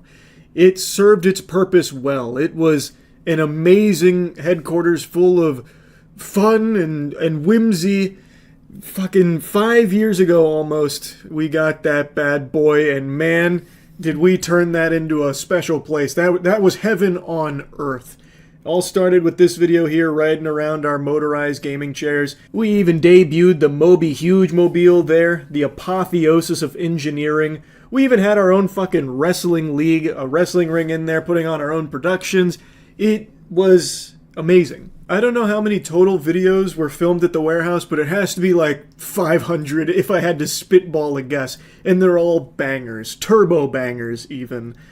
And we did, of course, give the warehouse a swan song. We did a little something special as a group on the other channel for a little murder mystery. Feel free to check that out. I think it was a lot of fun, and it was a nice little bon voyage to the warehouse. You might be wondering, well, Charles, if you love it so much, why didn't you marry it? Why don't you have the warehouse any longer? And it's because there's a lot of things that I want to do now that I just couldn't at the warehouse anymore. Namely, building things on it. There are certain things you cannot do when it comes to a warehouse space without getting into the nitty-gritty. No need to dive into the weeds. And there's just a lot that I want to be able to have the freedom to do. So the question naturally becomes, what's the goal of the farm? And I have a lot of ideas for the land, some of which we're already actively working on, and I'll be able to show you pretty soon. That won't be today, but soon. And some of those ideas do, of course, include like actual farming activities, growing crops, shit like that. Have a nice array of like orange trees and all kinds of things there. And that does include having animals on the land as well. Not like for the sake of food production or anything like that. I'm not trying to create like some kind of self-sufficient sovereign nation, not like some kind of cult facility or anything. I'm not trying to make like fucking Rapture out of BioShock. I'm talking about housing some good old-fashioned barnyard animals. You know, like maybe sheep. We could shear the sheep and spin our own jackets out of the wool. Sheep like to be sheared, from what I understand. Of course, I'm not a fucking sheep whisperer, but that's what I always hear. Stuff like that. Maybe even a horse or two, and I could learn how to horseback ride.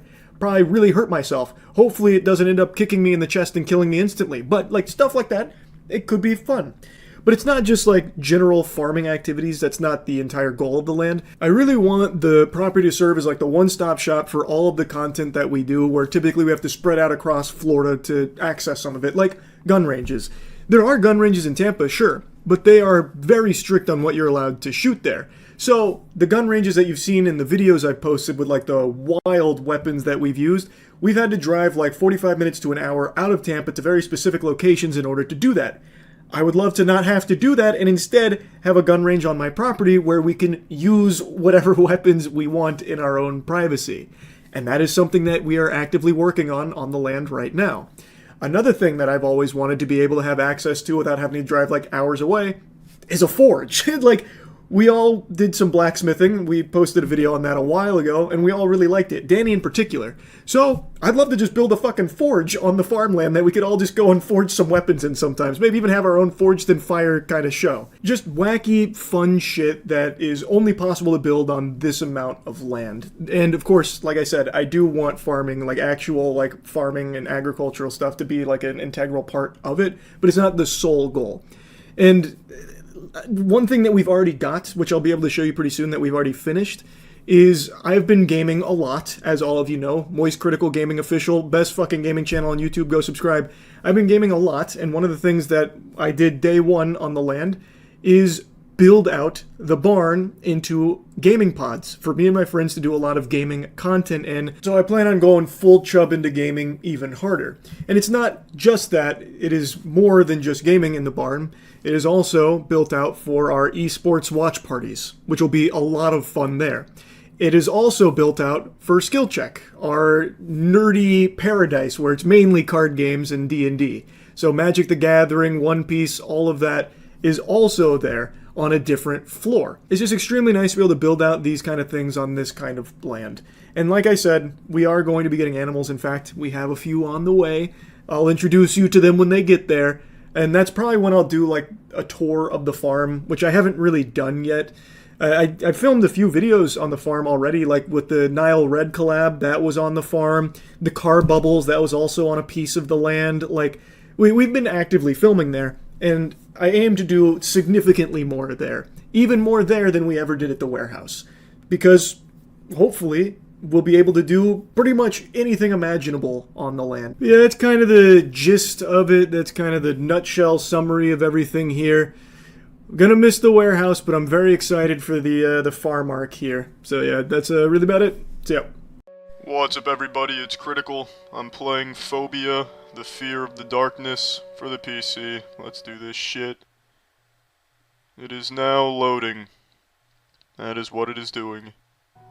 Phobia, the Fear of the Darkness. I really shouldn't have started playing this right now, I've got to take a shit. January 20th, 1998. My name is David Norton, and I have to take a shit. I was on the way to my new job outside the town. I was driving my Clifford mobile, it seems. It was my first day in the Clifford mobile. I had still a couple of miles to go before I shit my pants. Suddenly, became a fierce snowstorm of shit in my trousers. My car crashed and I couldn't move it anymore. But the shit in my asshole was moving more than a car ever could. The storm were getting stronger and I was losing hope of making it to the bathroom on time. Then I saw a large manor in front of me, and I thought, hey, there must be a toilet in there. I knocked on the door a few times. The shit was ready to make my asshole explode oh shit, I didn't read it. Fuck. I just missed a crucial part of the story, but I've gotta take a massive shit. Alright, I've successfully given my toilet a snack. I'm sorry, I probably should have done that bowel movement before I started playing this. But we're in the house now, so let's see what we have here. What is this? Is it some type of trampoline? I don't think so. It must be like a desk. What is this? Wardrobe? Shitty wardrobe. That's a shitty clock. Controls. You actually think I'm gonna read the controls? Go fuck yourself, piece of paper. I've got it under control. Where am I supposed to go? All of these doors are locked. Every single door is locked. These doors exist to be locked. This is a big ass house. And I'm very familiar with ass houses. This may just be the largest in the country. Well, somebody call I'm Surprised Incorporated. I've already been here. Siddhartha tried to find Nirvana.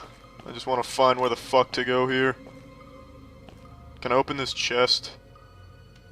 What is it? Enter? No, it's not doing anything. Holy shit! Did that just land?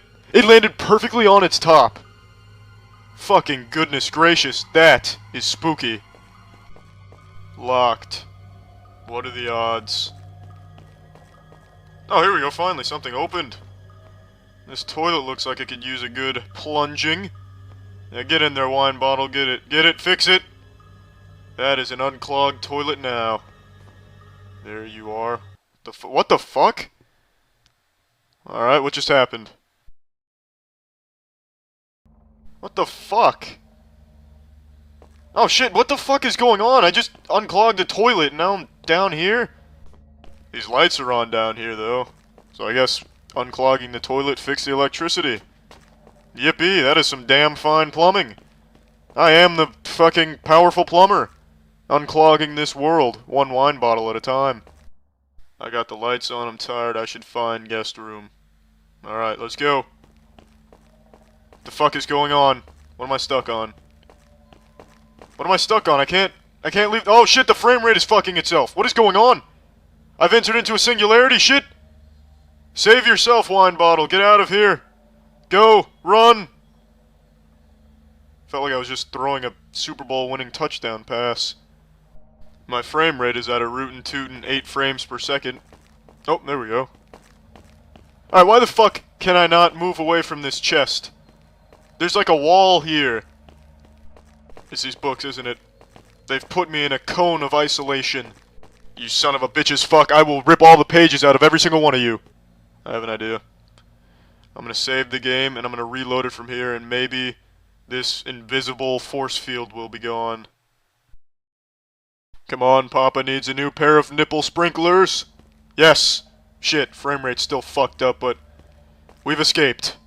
And I've got my wine bottle with me. We've done it. We have escaped the grasp of some hostile air. Where did my wine bottle go? Pardon me, excuse me, excuse me. I'm the king of boxes and wire spools. Bingo. Identify yourself, room.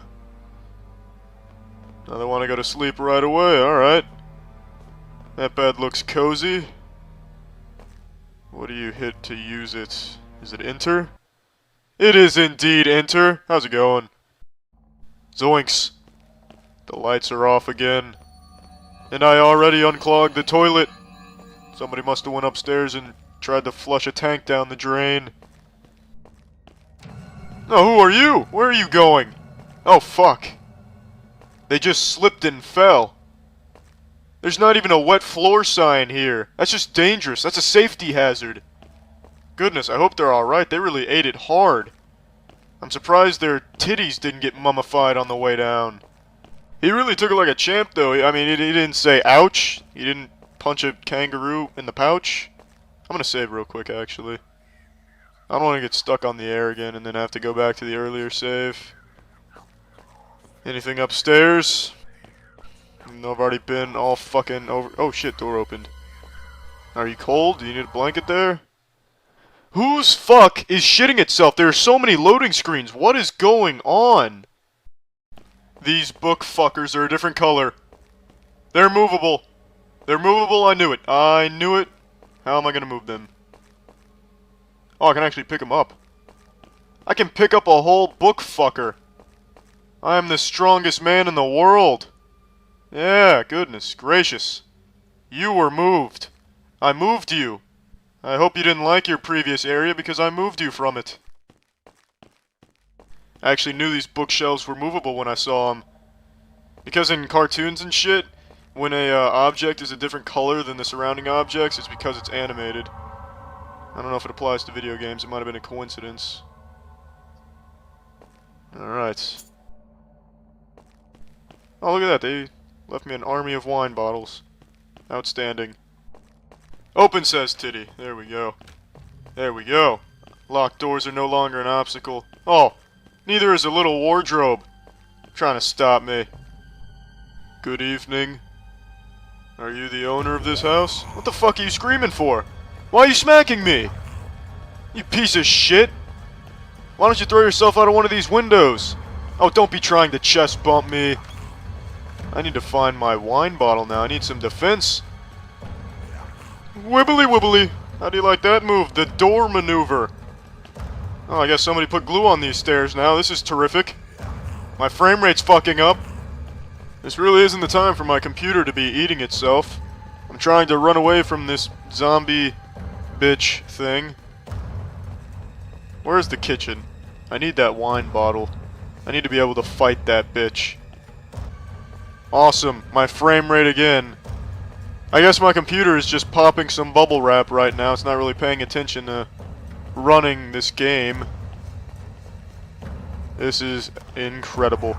Oh, fucking piece of shit. A strategic ambush. Alright. Alright.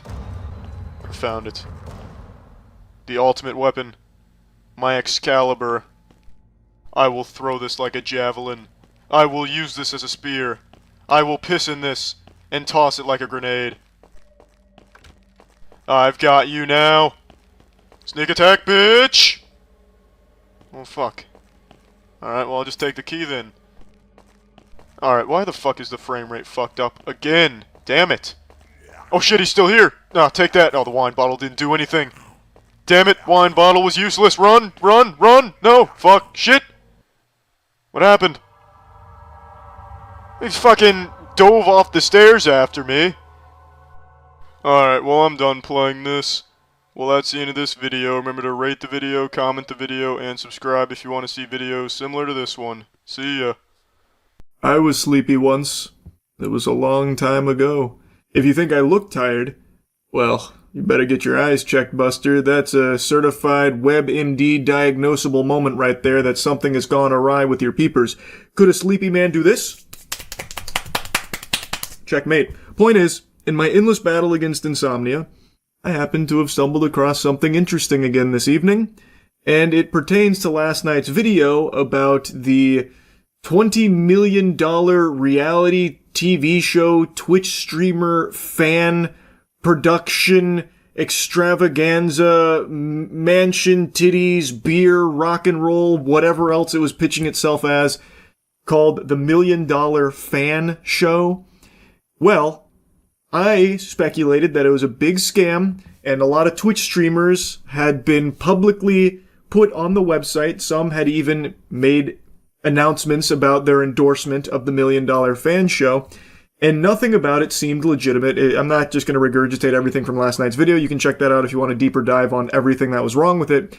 But last night on stream, like 45 minutes after I posted the video, they took their website down.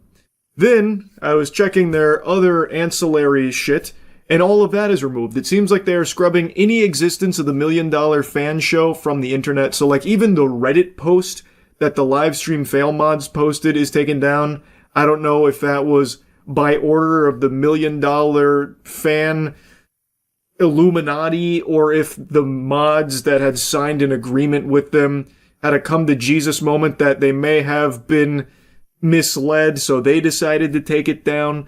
But apparently they also removed like their Discord and their socials, which is a huge blow, by the way, because the $1 Million Fan Show had like 5 Instagram followers, so really playing a sad song on the world's smallest violin now that 5 Instagram followers have been cast into oblivion, banished to the Shadow Realm. I feel like that's pretty strong evidence for my game theory that it was all a big load of hullabaloo, a bunch of hooey. I don't think a legitimate company that's putting together a $20 million grand prize reality show that is also a television program that is also employing some of the highest level production staff imaginable for a once-in-a-lifetime unforgettable experience for streamer fans.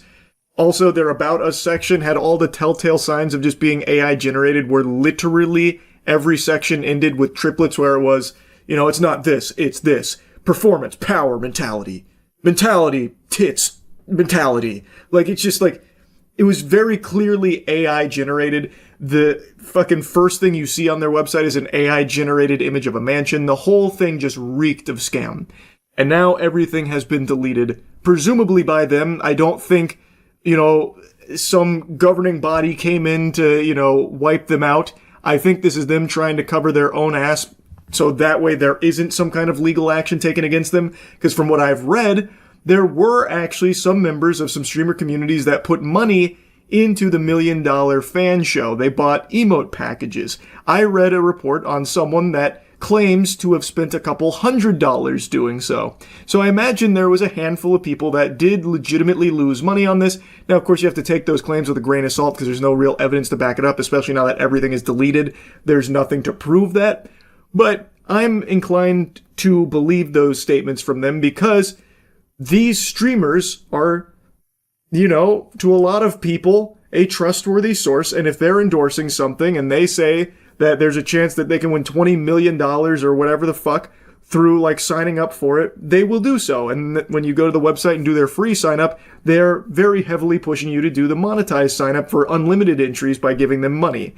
So I bet a lot of them were baited into doing that. Now, as I said in the last video, I am shocked that Mythic Talent actually even floated this to their creators like Extra Emily. She, in her statement, mentioned Mythic Talent by name, that they had pitched it to her. I was surprised it made it to a streamer because anyone that even had their eyes open and neurons firing for a second would go to that website and know full well immediately, right from the jump, that this is not real, that this is fraudulent.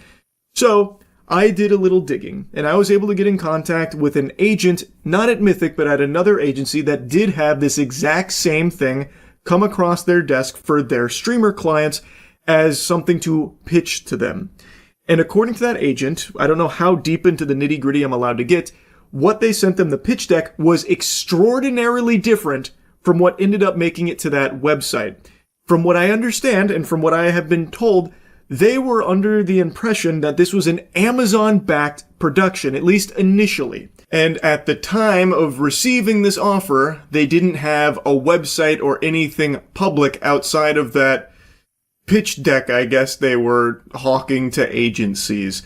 And it is indeed a paid promotion. The streamers that are listed there were paid for this partnership, and there was no additional information available beyond the concept of the show and the promise that Amazon was behind a historic $20 million streamer fan buttfuck hullabaloo reality TV show.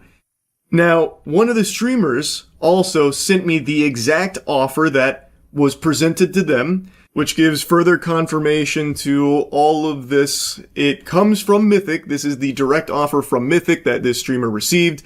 I'm not going to show the actual thing, so that way no one gets into legal hot water here.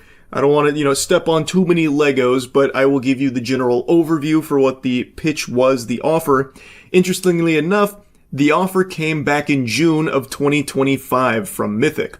And the opening line was about how it's an Amazon series. This is an Amazon series looking to break records, a historic $20 million prize purse reality show.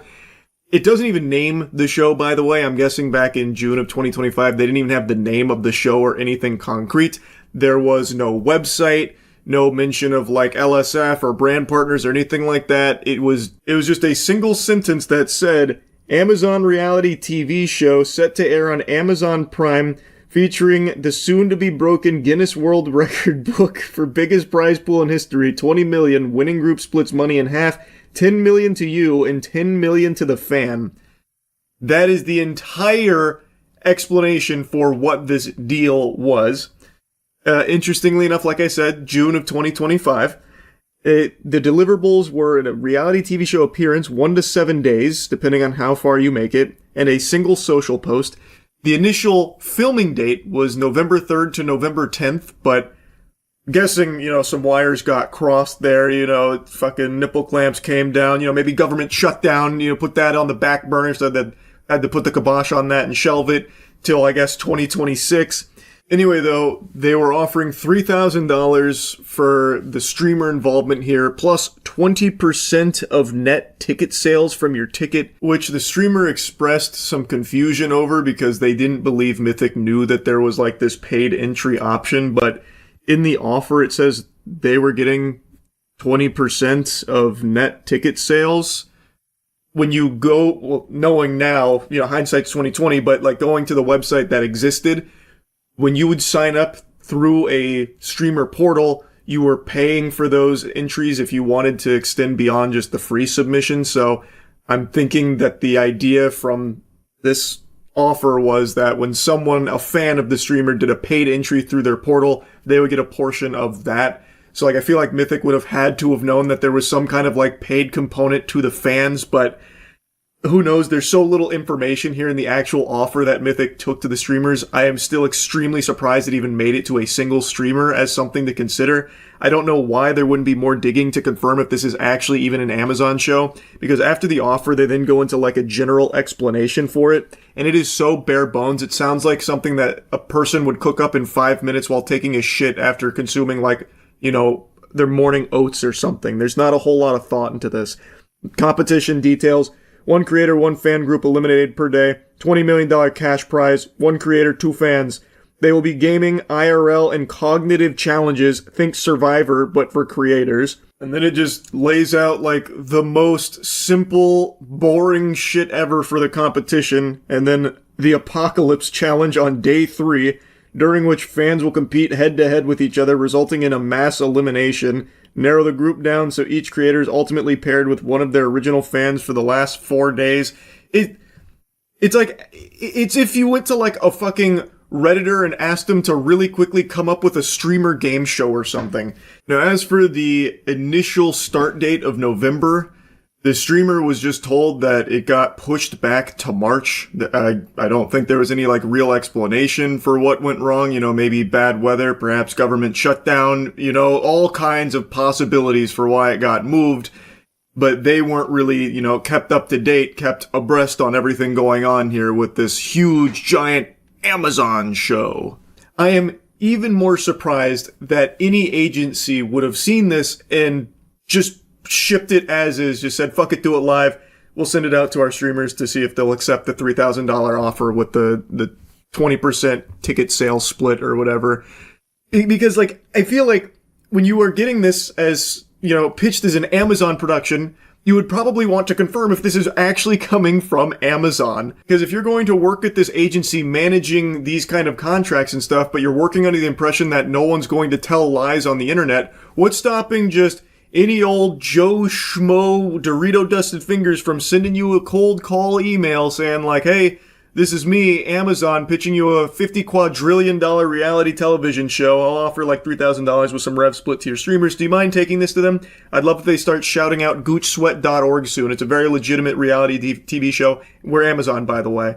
And you not press that any further, because that's what it feels like. Looking at the offer, there is no actual information about, Amazon being behind this. And since this was back in June of 2025, I can understand the absence of a website a little bit more back there, because if this is an Amazon show, they're probably not going to make the website first and foremost because they don't want to spoil it or anything. I can kind of understand that. So streamers being left in the dark on, a website that they can access, this website, it didn't exist according to the streamer. It just recently popped up, which according to Whois, that does appear to be the case. Even though the domain had been registered for a while, it was updated in late December. So that's probably when it actually went live, which is when anyone could go on there and see how fraudulent it was with just a single fucking glance. So I do now understand that there were streamers that literally couldn't look up this show because the offer doesn't even have the name of the show and the website didn't exist. What I'm still confused on is why anyone would still accept that deal. And then I start to understand a bit more that they just have trust in the agency not to be presenting them with a scam. They had trust that the mythic talent, for example, like in Extra Emily's case, was bringing them something that was legitimate. So they're seeing oh, it's an Amazon show that wants to work with me and they're making this offer. Okay, this seems like a big deal. I'll sign up to that and, do the social post or whatever. Also, if you try and look up milliondollarfan.show now, the most recent update to the site was today, because the update was just nuking it, taking it down. But prior to that, it was updated in late December, which is when I imagine this went live. So now it seems like the streamers literally didn't even have access to look up the information themselves on that website, which again, doesn't take a super sleuth, fucking pinky up internet, narwhal baconing at midnight master to see that that is a fucking disaster of a website that is clearly in a shady spot, most likely looking to scam. The streamers didn't know that site was there because the deal was all the way back in June.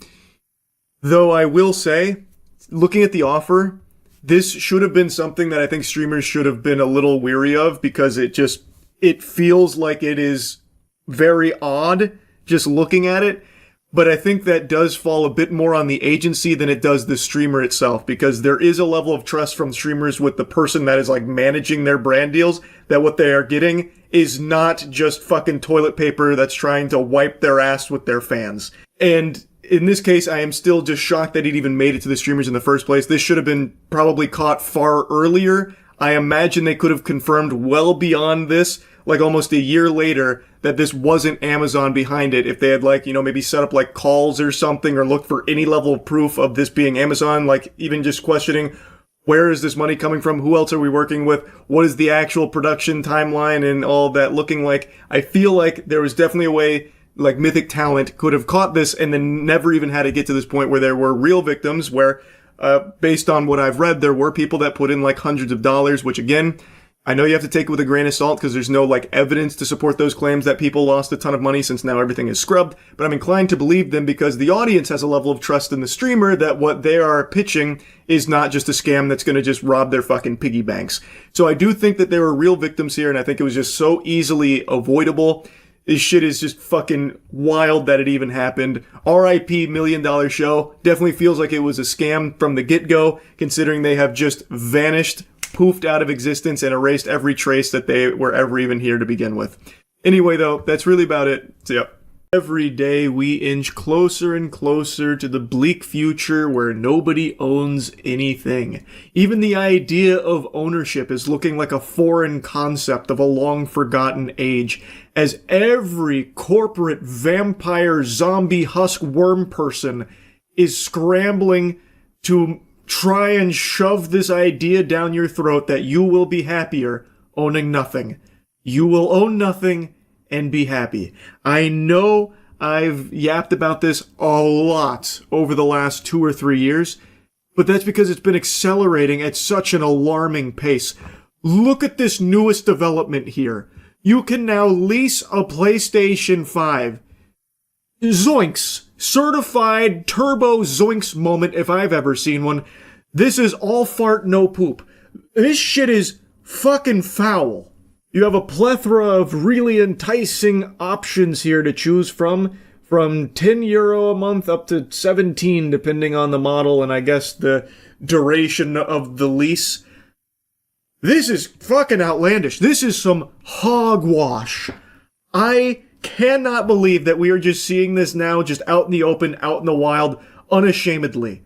Now, I was reading through things and it seems like 36-month contract is what you would sign for this agreement here. And you don't ever own it. It doesn't seem like you pay for X amount of time, X amount of dollars, in this case like 10 clams, until eventually you pay it off and it's yours. That doesn't seem to happen. I don't know this company, but I was looking into them and it seems like they do this for a lot of tech. And what happens is when you're done with the contract, you send it back. So you end up just paying significantly more over time. It also doesn't even make a mention of PS Plus being included. So presumably if you want to have the PS Plus service, which I imagine most people would want if they're buying a console in the first place, you're then paying even more on top of that over a long period of time and never actually even own the motherfucker in the first place. And then they just ask you to like send it back politely. What an incredible deal. If you've been hit in the head with a sledgehammer, I suppose. But I think a lot of people might just see, oh, as low as 10 a month. Jiminy Christmas, that's a great deal. That's very cheap. That's better than just, saving up and buying it. And I haven't seen too many people defending it, but I have seen a few brainless goob-soomers that are always latching on to terrible fucking business practices and defending them as if it's their fucking job to do so, fighting PR battles for these billion-dollar megacorps for no reason, no gain, aside from just being treated like a fleshlight by these companies. So there definitely has been some chirping here from these addicts that must consume the goob at all times, no matter what, so they're defending this to a certain extent, but most people are rightfully pushing back on this, calling out how outrageous it is. It's a bunch of horseradish. This is not good. And it's a symptom of the direction most of the world is going, where the weasels at the top of the food chain are trying to get you comfy with the idea that you don't own shit. You will own nothing and be happy. You don't question it. Just endlessly subscribe. Rent, lease, subscribe. You have nothing. Just suckling on their teat forever. And the beauty in the case of the PS5 here, once you're done suckling, you've had your fill of milk, you have to spit it all back up. You no longer even get to keep the console you've been paying for 36 fucking months. You have to send it back. And imagine that you're late on sending it back, by the way, and fucking Raylo sicks the Pinkertons on you to repo your PS5 from the lease. It's so ridiculous, man. And the fact that there's anyone that thinks that this is a good idea really shocks me. I understand that renting consoles, renting TVs, renting from all kinds of different places has been a thing for a while, and a variety of different things. It's just that now every company is up in your face and just blatantly obvious about their new push to get everyone comfortable switching to the lease everything model, you will own nothing and be happy model. And in the case of Raylo, with the very limited research I've done on them, it seems like they primarily target low-income households. And in the case of the PlayStation 5, it seems like the goal is to get these families spending money that they ordinarily wouldn't be on a PlayStation 5. A low-income household probably isn't super gung-ho and comfortable dropping hundreds of dollars on a PlayStation 5. But Raylo having an offering as low as 10 doubloons a month Well, now all of a sudden, maybe that family does start spending, and they're spending it on something that they ordinarily wouldn't be purchasing, and Raylo's getting a piece of that pie now. So Raylo's getting paid $10 a month from this family, and at the end of the 36-month contract, that family is paid pretty close to what the normal retail cost is for the device, except now they have nothing to show for it because they have to send the device back to Raylo, who then gets to repeat this process, rinse and repeat. Meanwhile, the family that is now paid $10 a month over the course of this contract gets fucking squat. It's a terrible deal. And it's a smart business move from Raylo because what they are doing is they are incentivizing the low-income households that they're, what I believe, targeting on purpose to start spending on things that ordinarily they wouldn't be purchasing, and Raylo gets to facilitate that and make money off of that. And then that family gets nothing. They end up with nothing. They're just out a bunch of money over the course of those months. And now another thing I saw a lot of people bringing up, I guess is part of like a strategy, is like, you know, you rent the PlayStation 5 right before GTA 6 drops, and you only rent it for like a month at $10 and then cancel the lease there and send it back. So you get to play through the game that you're interested in on a PlayStation 5 for $10. I don't know if that's permissible by the Raylo contract. Maybe it is, maybe it's not. It seems like you can cancel it at any time, so I'm guessing it is. So I guess if you're someone that wants to just play a PlayStation 5 for like a day, a month, 2 months, 3 months, and then instantly cancel it, so I guess in that case you do end up saving a lot of money if you're someone who only wants to play the PlayStation 5 for a very brief period of time. You could do that strategy if it's allowed in their contract. I don't know if it is or not. Maybe they'll get the, you know, the Pinkertons back on the horn for you or something. Couldn't tell you. But I feel like the norm with consoles is you get a console under the idea that you will own it long term because presumably there's more games coming out over time that you might have an interest in. Thus you would need the console to play them. So it'd be pretty silly to keep renting the PlayStation 5 every time a new game comes out. Then it would end up costing you money in the long term. But if you're someone that just wants to play a PlayStation for like a month or two, then I guess that strategy would make sense. I just don't think that's the typical procedure. Most people, when they move to get a console, they're probably looking to have it very long term and actually own it, which this does not allow you to do. I'm not just going to regurgitate everything I've said across countless videos now about this whole subscription-based economy and this whole you will own nothing and be happy territory we've entered across the board. I think as it's beaten time and time again by these corporations, people will just come to accept it, and something like leasing a PlayStation 5 will no longer be like a weird, wacky, wild thing that's outrageous. People will just accept it as totally standard business practice. Like, 'cause think, not too long ago, Klarna was advertising how you can put fucking burritos on Klarna. You can lease burritos, and now you can lease your goddamn PlayStation 5, soon to be everything else in your life. The idea of ownership dying. Not just dying, being murdered, executed in cold blood, defiled, the corpse being dragged through the streets, paraded, mutilated, and taking the place of ownership becomes the idea, imagination of having something that's yours when it's not and never will be. And I shudder to picture that future where you're the weirdo for not wanting to lease your fucking Five Guys burger. People will look at you like some kind of circus freak because you want to actually like own something. Get a load of this guy. This geriatric fossil tried to buy a PlayStation 7 instead of just putting it on fucking Klarna. And this push that the whole world has made to everything going subscription based and like lease instead of own, rent instead of buy, it's trash. Which is why I've become such like a big advocate for the consumer rights wiki. This is something that I've only recently become aware of, but this seems like a truly valuable service, which is just a platform that solely aims to educate consumers on anti-consumer practices that are being integrated into products. Seems like a very simple mission to just give you as much information as possible about what a lot of these shady companies are doing with their services and their products.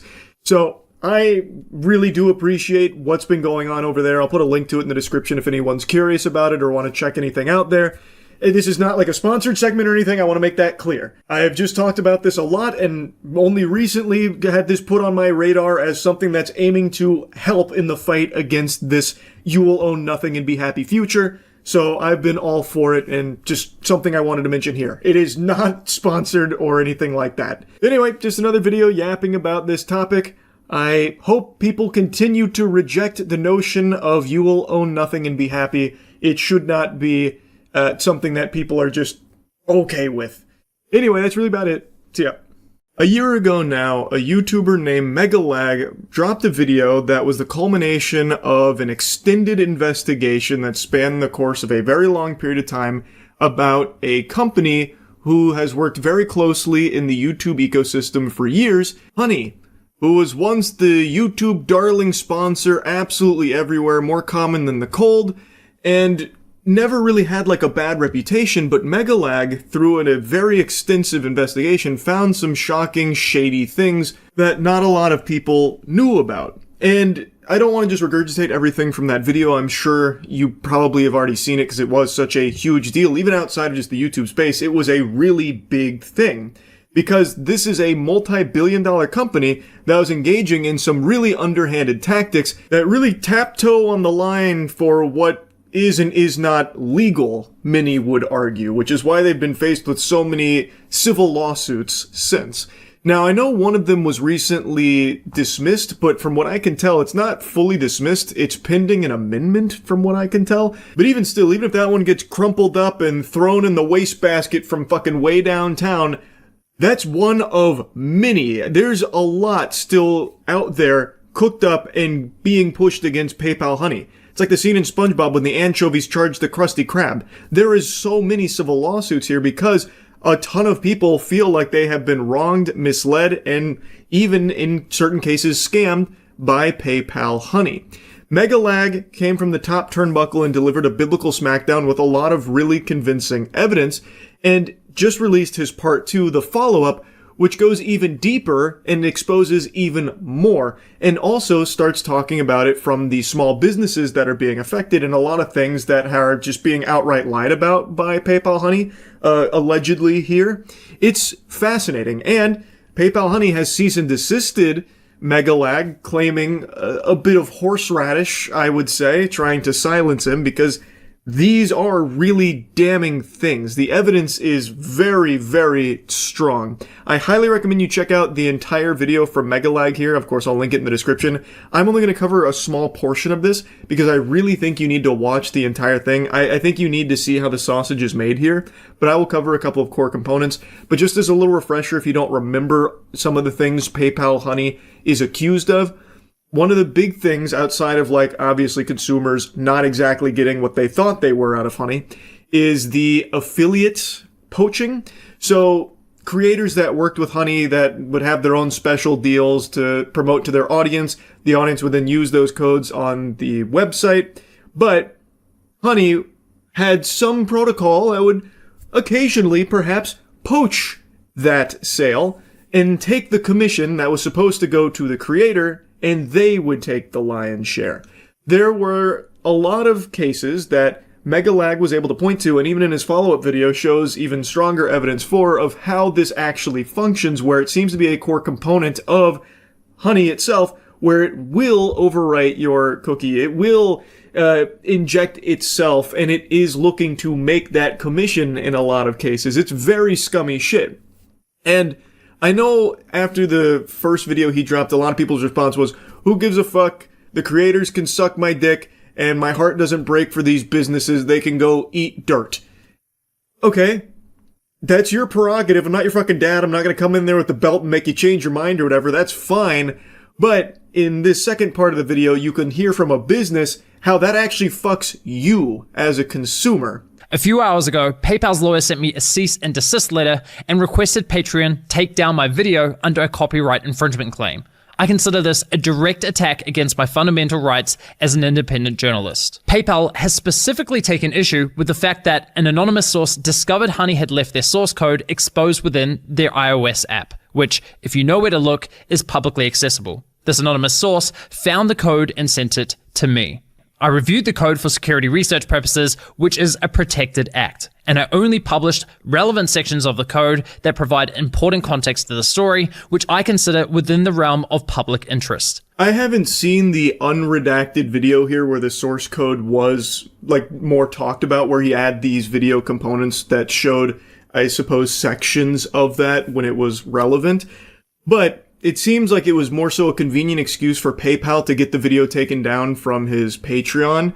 And in order to get around that for the YouTube video, he just took the entire section out. Again, I haven't seen with my own peepers here what it looked like in all its glory with the full makeup on, where, you know, the source code section was intact. But just based off of like the small bits, apparently it wasn't even that long, it feels like it's a pretty flimsy thing for PayPal to try and like strike it down for. I imagine it's more so to like hide even further proof for some of the things that you're about to learn about in the rest of the video. I never like when companies do something like this. Of course, there is like copyright protections, and in certain cases it makes sense to do so. I can't really see a strong justification for their action here on the cease and desist. It doesn't really pass the smell test for me here, especially considering it seems like he was very reserved with what was displayed from the source code based on how he speaks about it. But again, I can't say for 100% certain. I just find it hard to believe that PayPal Honey was acting in good faith with the cease and desist. That seems like they're trying to hush him up a bit. Why? Well, you see, besides lying to consumers and stealing from influencers, Honey was also causing serious harm to small businesses. So much so that I believe brands have likely suffered millions of dollars in damages. But that's not all. In this video, you're also going to learn how Honey was collecting and sharing your data, and how they, in my opinion, illegally targeted minors through influencers such as Mr. Beast. Strong accusations, I know, but I have the receipts. And the receipts are pretty convincing. So those are like the main components of this new video. This is an hour-long video almost. It goes deep here. This shit is deeper than my pussy. It is a very thorough look at all of it. And I know after the first video, people had a lot of questions, and I feel like here he sheds even more light on it through an even deeper analysis of Honey itself and the way in which it functions. It's not just him working alone. He had people help him with like getting a lot of the data so it can be viewed more easily and more accessible. So that way he doesn't have to make any like leaping conclusions or anything. He doesn't have to just like start trying to fill in the blanks off of, you know, just fucking hunch, like intuition. He's able to look at these things much closer in order to draw much stronger, analysis from it. It really is quite the deep dive, and like I said, I don't want to like show just a ton of his video. I would really like you to go watch it yourself, because I think it is eye-opening stuff. I want to focus on just a couple of things here that I know a lot of people debated after the first video about like, well, why should anyone that's not a creator or a fucking business owner care? Who gives a shit? Call the wambulance. I think that one of the business owners that Megalag had in this video giving his piece explains why this is a big deal, why it is bad for not only the small businesses that are not consenting to working with Honey, that are kind of just being forced to without even their knowledge sometimes, why it is bad for them with receipts and email exchange with PayPal Honey directly, why it has been a nightmare for them, and why it is also bad for you. You also get the business end of this penis. Even if you're not a Honey user, if you're watching this be like, well, I don't care, I don't use Honey anyway, well, it still affects you. And it's a very simple reason how and why.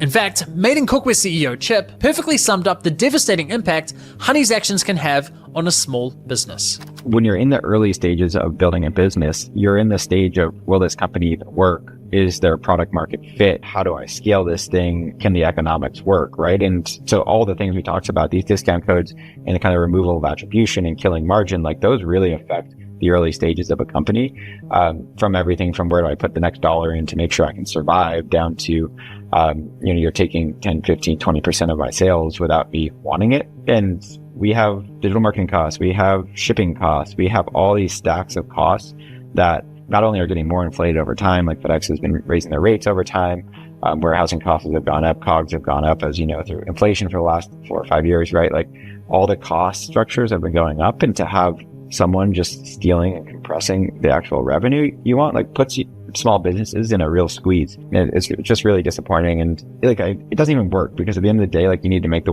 numbers work. And if Honey is going to steal 10% of your revenue all the time, you're going to have to raise prices at the end of the day to make up for that. Right. And so it's not only not effective, but it makes it worse for the consumer. It compresses for the small business owner any margin. And it's just like a really awful business model. Like we've been so mad at them. That is a great explanation from him. I think that's very valuable insight that paints the whole picture clearly. Even if you're in a fucking Xanax-induced fugue state right now listening to this, I feel like you'd hear that and understand what makes this so bad for everybody. Businesses, consumers, and obviously like the affiliate partners like the creators. One other thing that was mentioned, but I didn't put it here in this space, is how brands, like, when they find out about Honey poaching the affiliate commissions, it makes it hard for them to know where to attribute commissions. So what'll happen is this confusion where they don't know where a commission goes. So like, let's say they're working with a podcaster or a YouTuber or something,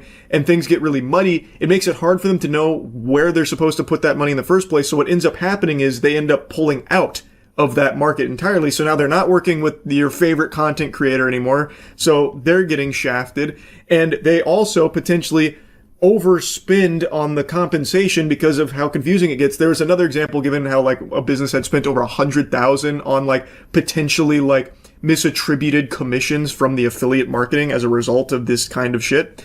Like it gets to be a lot. So then they pull out of that market as well. But what's obviously the thing a lot of people are going to care the most about is how it makes the deals worse for you, because as he said, if PayPal Honey is going to be taking 10% of all of their revenue through this, which they can't really do a whole lot about, their hands being tied, well, they're going to have to make up for that loss somehow.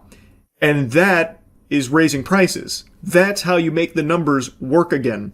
If you're going to be losing 10%, you're going to have to raise the prices in order to compensate, so that way you're not going like negative, or you're not starting to like tread water, which is what a lot of businesses inevitably have to do. And something like PayPal Honey putting the squeeze on them makes it worse. So that is a huge problem, and that is how it affects you, even if you are not a Honey user yourself. It is a bad deal for everybody involved here, except Honey. But what's a good deal for everybody is the Starforge Christmas sale. It's live now. Click the link in the description if you're looking to upgrade your PC. Best PCs in the universe. Chip was kind enough to share his email exchanges with Honey from 2020. And you need to see it because holy shit. Hi, I am the CEO of Meeting Cookware. Please remove us from your app. You've scraped a private friends and family code from our checkout and put it on the platform for others to use. We've lost a bunch of revenue. 4 days later, Honey responds with, "Hi Chip, thanks for reaching out. Honey supports over 40,000 stores online, and we always prioritize protecting the Honey experience for users by supporting available stores and displaying available codes. We can absolutely remove the code in question. In order to protect the Honey experience for our users, we typically do not remove codes unless we have a working relationship." I mean, right off the bat, they're basically saying, we won't compromise the experience for our users unless you pay us. Classy. We'd love to discuss how we can work more closely and partner with your brand. Chip replies the same day, "We don't offer affiliate deals to coupon sites. We'd like to be removed from your site and extension completely." The email showcased just how difficult it is to just be removed from Honey. He is putting in plain English, hey, we're losing revenue because of you guys. Please just take us off of this shit.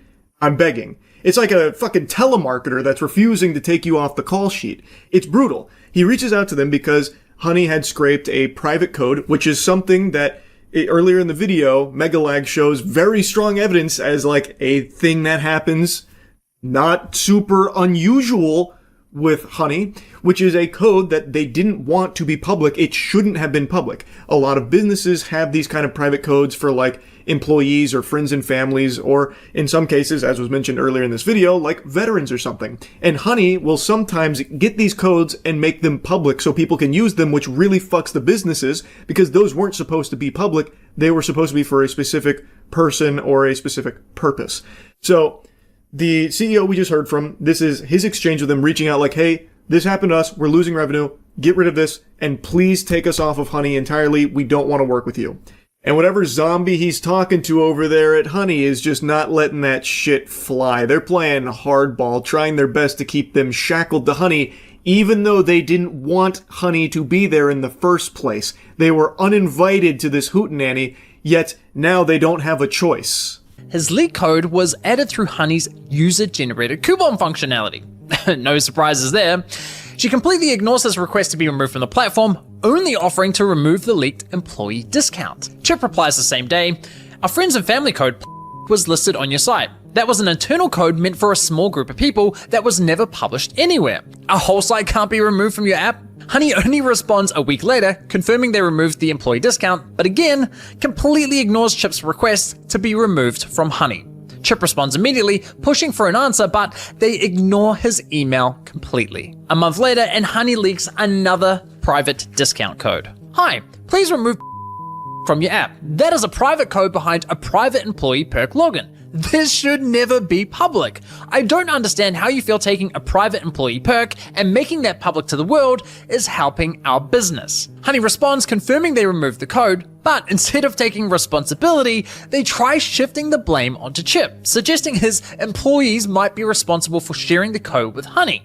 But given what we know about their system, I'm willing to bet Honey were responsible for the leak, not Chip's employees. Honey then suggests that Chip creates single-use codes for each and every employee. Wonderful. Thanks for the unsolicited advice there on how he should run his business with his employees here, knowing full well that Honey does, in cases, take that kind of shit, even if it wasn't the fault of the employee. Allegedly. Like, it's fucking sickening. It's so disgusting. Like, the pompous attitude that comes through on these emails from Honey. This is a business that did not want to be with Honey in the first place. And there was another business that was interviewed in this video about like how he'd never even heard of Honey, but apparently people were getting tons of discounts on his site because of Honey, and he had never even fucking heard of the service before. So Honey, and you're about to hear from Megalag in the video here, Honey seems to just be subjecting these businesses, these small businesses, to their wrath, where they're just giving out, in certain cases, private coupon codes to users, which obviously damages the small business and causes them to lose revenue and causes a huge headache there. And then the only way to get off of it is by partnering with Honey, and basically, once you are partnered with Honey, then you tell them to exclude that kind of stuff, which is something that piggybacks off of a bit of what Megalag talked about in the first video, where, you know, partnered brands, they have like these certain exclusions and stuff. It's a really like awful business model that is bad for literally everyone but Honey. And it's kind of mind-boggling how the only way to get out of it in a small business's position like this is to partner with Honey and say, stop fucking us. No more of these coupons. So they get you. They get you because they fuck you raw a bit, and they slap you around, and then when you go to them for like assistance, they're like, can't really do anything about that unless you were partnered with Honey. You ever thought about that? If you work with us, maybe fork over a couple doubloons, a little bit of those clams, well, maybe then we can work a little something out about these pesky little coupons our millions of users keep finding. 2 months later, and another private code gets leaked. And once again, Chip asks to be completely removed from the platform. And this time, Honey finally addresses the question. We proudly host a consistent shopping experience for all Honey shoppers who rely on our shopping tools. Therefore, we cannot disable Honey for individual stores, and never have. Never have, huh? Well, that's interesting, because it just so happens that Andrew from TrueGrit Texture Supply also shared his email exchange with Honey. And would you believe it? He was dealing with the exact same Honey employee as Chip. And while Honey attempted the same sales pitch with Andrew, they did eventually remove his store from the platform. So yes, it is possible, and yes, they have done it before. Once again, we've caught Honey in yet another calculated and deliberate lie. And make no mistake, it was deliberate, because this employee, Kelly, confirmed the removal of Andrew's store just 1 month before assuring Chip that Honey had never removed a store before. Yeah, it's pretty hard to argue that there. It's the same person, and also they removed that previous business a month prior to this exchange with my cookware. So, it's pretty obvious that she's telling some tall tales here. This is a big old fib. They can remove them from Honey, but it seems like they'd rather not, because they'd rather you partner with them so that way they can get a little more out of it, and then you can finally stop bleeding money through these private coupons that surprisingly just keep getting leaked through Honey.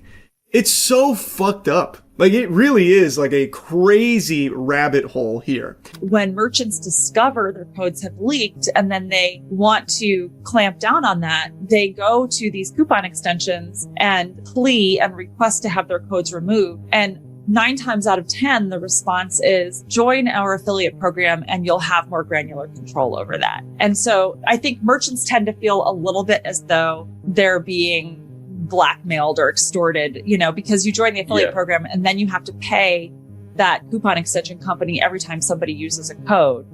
And you're doing that in order to have them not share your codes.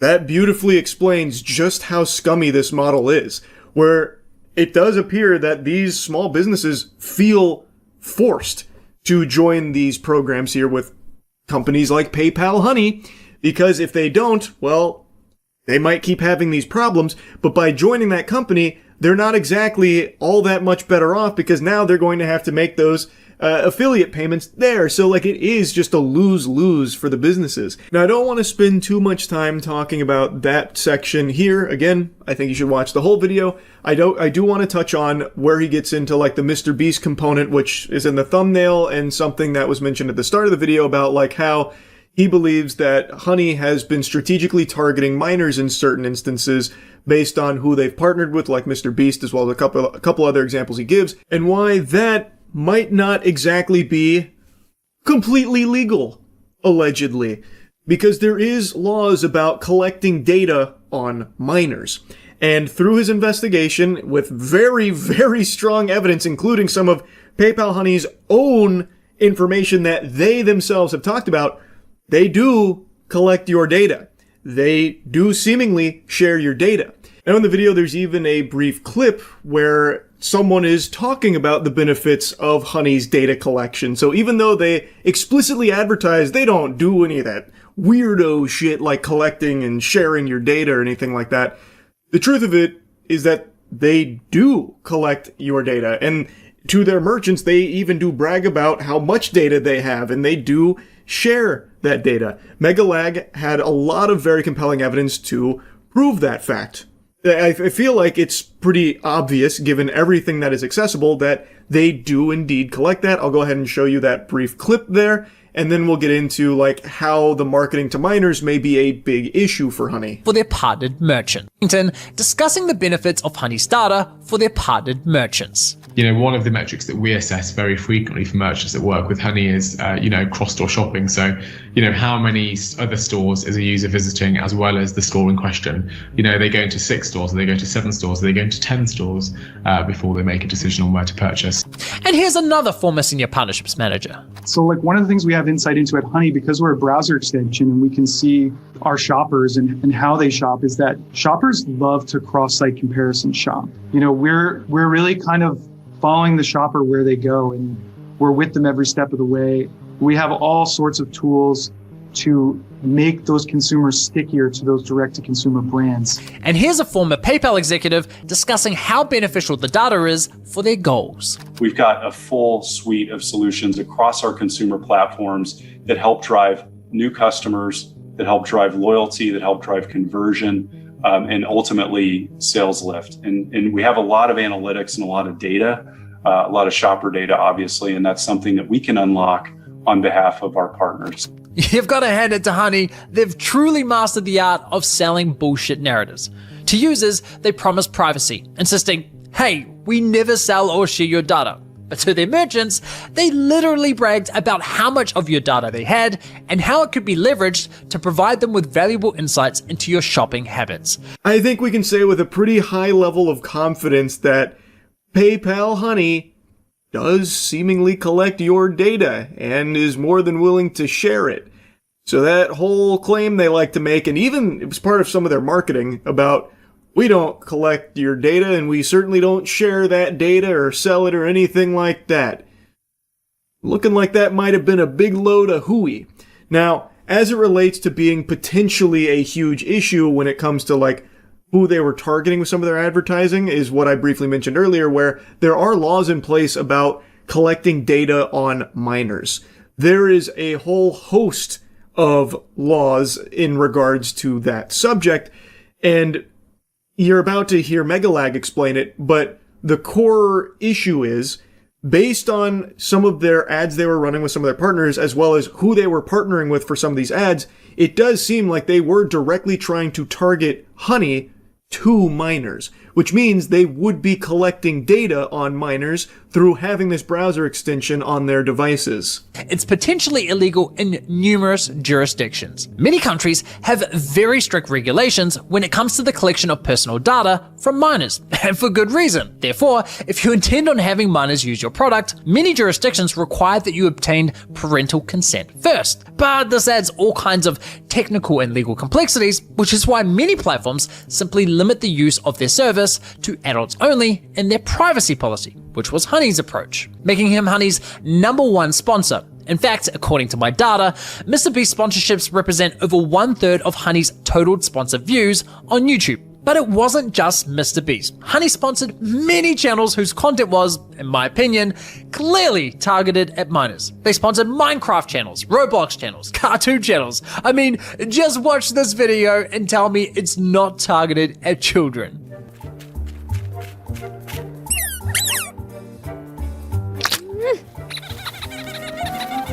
This video is sponsored by Honey. I trimmed it down a bit. He goes on to say, like, if they weren't looking to get minors to install Honey, why would they sponsor someone like MrBeast or these other channels that he gives a quick snippet of, like Roblox, Minecraft, and then that skit?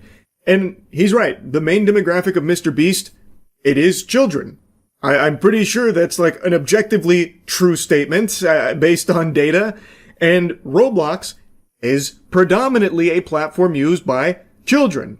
And that cat skit definitely seems like some Nick Jr. stuff there for children. Like, it does appear like they did have marketing pushes that were trying to get Honey in front of the eyes of minors and trying to get them to install it on their browser. If Honey wanted to target minors so badly, they should have just sponsored one. Oh, wait a minute, that's exactly what they did. This, ladies and gentlemen, is Desiree Machado, who at the time was just 14 years old. Guys, I'm only 14. Hilariously, one of her videos that Honey sponsored is appropriately titled Back to School. Honey even ran her sponsored segment as a paid advert on YouTube. If you weren't convinced before, I imagine that was enough to convince you. That's pretty damning. They literally sponsored a child to promote Honey, and even used her sponsored segment as a paid advertisement across YouTube. I think there is a very strong argument with strong evidence to suggest Honey was looking to get Honey on the devices of children, and knowing what we know now based on this evidence, it was collecting their data, which is a big legal issue potentially. I have a challenge for all of you. Go to every computer in your house, your mom's, your dad's, your sister, your brother's computer, and install Honey. They are literally encouraging kids to install a browser extension that tracks and collects data onto every computer in their household, including those belonging to their siblings. That is fucking insane. And the emojis? I mean, come on! That is a bad look for MrBeast indeed. Oof. It does seem pretty clear that Honey was more than willing to advertise to minors, and this is a browser extension that, based on all available evidence, does indeed track data and share data, which, again, appears to be a lot of laws in place that have very strict rules about that when it comes to the data collection of minors. So I guess we'll see what happens from there. Again, this is still not even all of what Megalag covered. I've only chosen a few things to talk about here that kind of piggybacked off of the things I was talking about from the first video. I just cannot, I've said like again 1,000 times now, but I cannot recommend watching this full video enough because it is a really surprisingly deep dive into a very, very suspicious and shady business that appears to have a lot going on under the hood here that is not very good. And the business model itself is bad for everybody, not just creators, not just businesses, and not just Honey users, but any online shoppers in general. They have a negative effect on. It's a bad deal across the board based on everything that has been presented here. Anyway, I'll stop yapping about it for now. That's really about it. See ya. Big drama with Alan Richson over the last couple of days, and it's one that I've actually been paying attention to. I've had my finger on the pulse of it. Most people know him as Reacher. I will always know him as Thad Castle from Blue Mountain State, baby. I still remember being in college watching that in the dorms. It's nostalgic. Unfortunately, though, he's been embroiled in controversy because some security camera footage was released that showed him beating up his neighbor. Maybe he finally located the guy who shoved his finger up his butt, Thad Castle, out for revenge, and everyone was quick to dogpile on top of him, insulting him, talking about him like he was goddamn Cobra Commander, about how he's unhinged and unsafe to be around. He's a fucking villain of the highest order, a violent, roid-raging maniac. Lock him up. He clearly started everything here on this innocent man. And then that innocent man did a little Wambulance world tour with the French cries going on about how, like, he did nothing wrong and he's just out of control. I just asked him to slow down and then he fed me knuckle sandwiches and then wedgied me and then he beat the snot out of me and I fucking drained the piss from my balls. How could Alan do this to me? I did nothing wrong besides instigate everything. Spoiler alert, Alan Richson's body cam dropped today. And now most people are singing a different tune after actually seeing the whole thing. So, shocker, the security camera footage that only picked up right when Alan started beating his neighbor leaves off what led to it. And now that the full thing's out there, it's painting a very different picture on what unfolded during the situation. Before showing you the body cam, let me show you Ronnie Taylor's interview here, where he immediately tried to capitalize off everything that happened. It started on Saturday morning and I'm an experienced motorcycle rider. I've been riding bikes all my life. So, you know, from dirt bikes to street bikes and etc. But I'd heard this incestuous revving and speeding through our neighborhood of the motorcycle. I eventually saw the guy on Saturday. I didn't know who it was. And I sort of like flippantly sort of said, "Guy, like he was quite a way." And I said, "Can you just slow it down, please?" Everything that he's vomiting out here, all this spaghetti, turned out to be a load of hooey, which you're going to see in the body cam. The reality of the situation is far different from the fantasy that he's describing here. He then briefly drops his resume on his experience riding as well. But I have to call into question that. I have to get you with the Phoenix Wright objection there. Like, he does have a bike, and you can see it in the body cam. But I have to wonder if he ever even rides it around or if he just licks the fucking tires clean as part of a fetish or something. Like, that's his experience with motorcycles. Because, like, he talks about them as if he's the preeminent expert on them. Like, oh, based on the sound and all this incessant revving, I knew that he was going extremely fast. I had seen him going extremely fast, this and that. But then in the body cam, you can see how fast he's going. It's in plain view. Alan Richson never goes over 21 miles per hour. That's under residential speed limits in most places. Like around me, it's 25. He's not zipping around at crazy speeds. So, does Ronnie know motorcycles at all? Or was this guy just looking for trouble and now he's out here lying? And then there are numerous people in my neighborhood who caught all of this on Ring doorbells of him speeding through the neighborhood. And on Sunday, when I was cleaning my bike outside my house, he rode past once, twice, and on the second time, I walked out in front of him, and I said, "You've got to stop. Someone's going to get hurt." And it escalated quite quickly from there. I did push him because he was coming towards me on his bike. He did it again for a second time. I pushed him a second time, and I think the second time he got off his bike and it kicked the crap out of me. And you can see he hit me in the back of my head. I went to the ground and covered myself. I've had such a shitty day today, and I don't wish the guy any malice or ill will, but we just don't need people riding through neighborhoods like this. And I just decided, I'm take a stand because someone else has to, because it's going to end up way worse than it could. What a patriot. He really did take a stand. And by stand, I mean fetal position on the grass after pushing Alan Richson multiple times after standing in front of his motorcycle while he was driving in order to cause Alan Richson to flip over the handlebars, causing an accident. Really, what a hero, Ronnie. So now let's look at the body cam.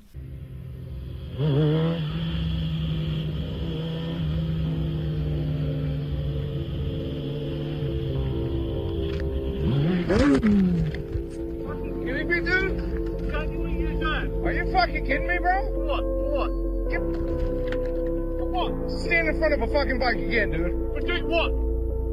You threatened my fucking safety, bro. Are you kidding me? I should not be the fuck out of him. Go ahead, go down. Go ahead. I've called the BPD. I've called them already because you've been driving around this fucking neighborhood like a fucking lunatic. There's kids running around here. Go ahead.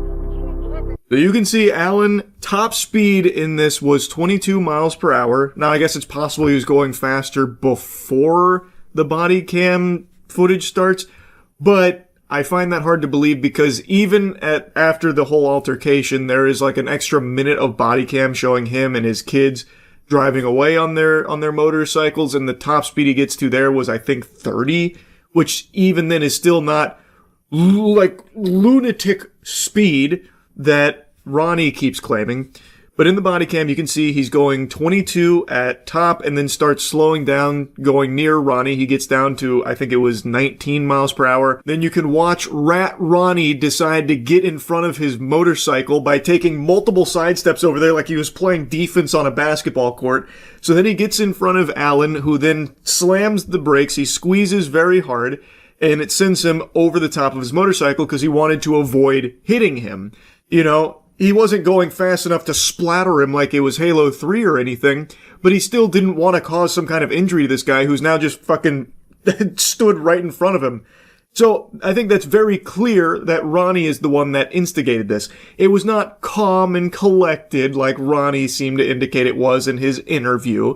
He went in front of Alan, which could have very easily injured Alan, sending him over the handlebars there. Then that's when it gets a bit handsy. Alan and ridiculous Ronnie here kept shoving each other. It seemed like Ronnie did it first, so Alan shoved him, causing him to like ragdoll onto the driveway there.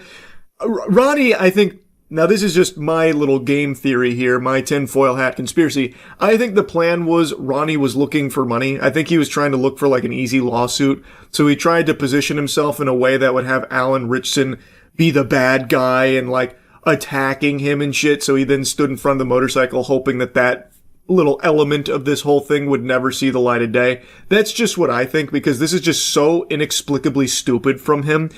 Alan doesn't appear to have been driving at lunatic speeds or driving recklessly. He's with his two kids and they seem to be practicing safe driving here on their motorcycles. And B, Alan immediately starts like instigating like physically with Alan afterwards too. When Alan is a big boy, that's a pretty big mammoth of a man right there. That is a mountain of meat. And Ronnie instantly is getting ragdolled, but keeps coming back like just some kind of malfunctioning Oblivion NPC that can't get enough. So the question begs to be asked, why did Ronnie do this? It wasn't to protect the neighborhood or save the world or anything, because it doesn't seem like they were in any danger. It doesn't seem like there was any dangerous driving or fucking lunatic speeds and driving like recklessly. Nothing like that. So to me, it feels like he was looking for some kind of payday out of this through like a lawsuit or something. That's my guess. Go ahead. Are you drinking? Go ahead. Call the police. Out of your fucking mind, dude. Call the police. I'll fucking knock you out, bro. Unbelievable, dude.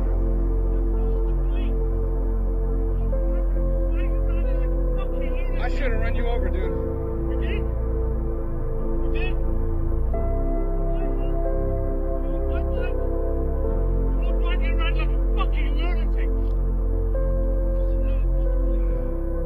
Side note, I hate whoever put this music here. This is so cringe. I hate how in the modern day and age, a video can't just have like real audio anymore if it's a vertical video. For some reason, people just feel the need to put in this kind of trash Facebook music that they find. Why?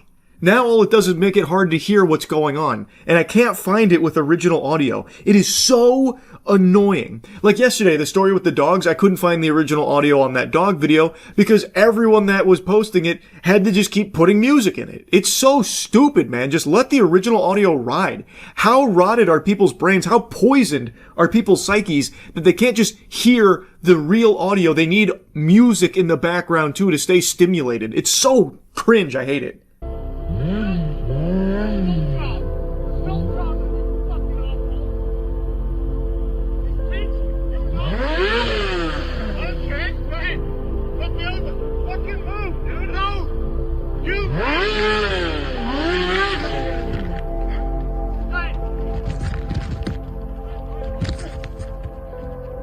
Ronnie keeps following him around saying that he's driving like a fucking lunatic. That is his only dialogue option here. This guy must have like a string on his back that you pull it and all he says is, driving around like a fucking lunatic. That's his catchphrase. That is literally all he keeps doing, is saying that.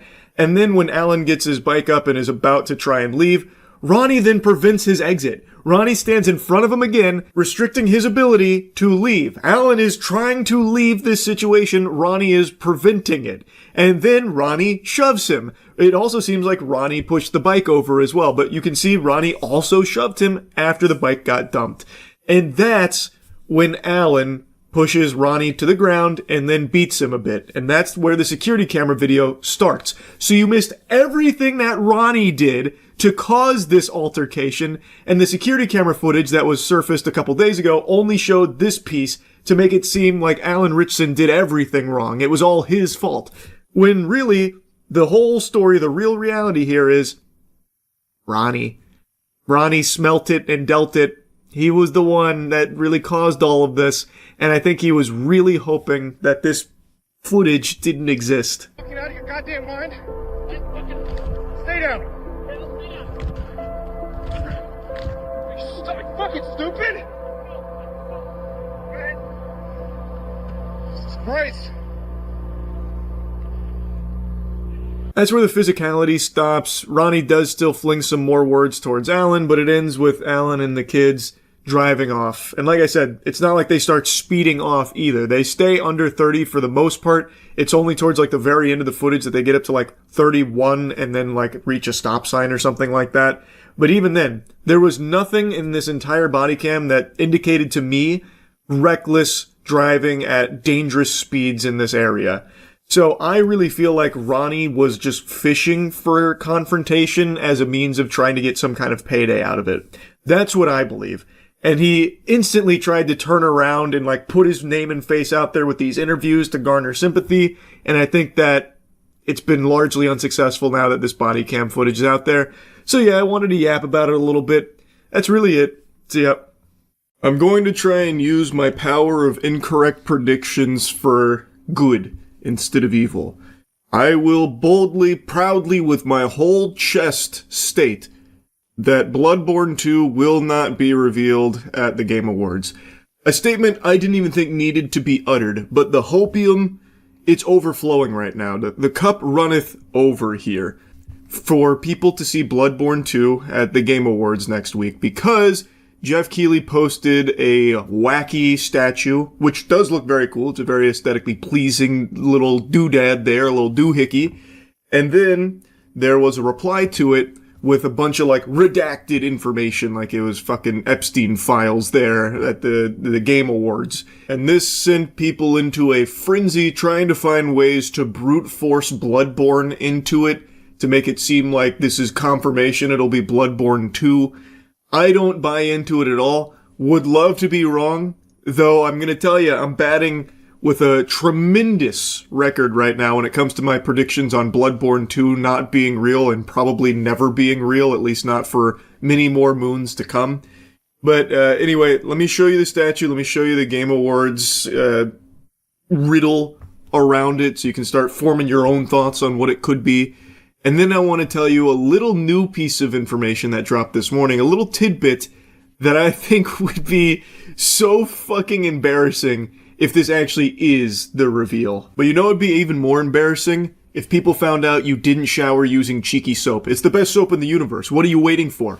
And right now is the perfect time around the holiday season, because Queso and I just got our collab soap out. We got the Naughty and Nice. So go to usecheeky.com right now and really upgrade your hygiene game.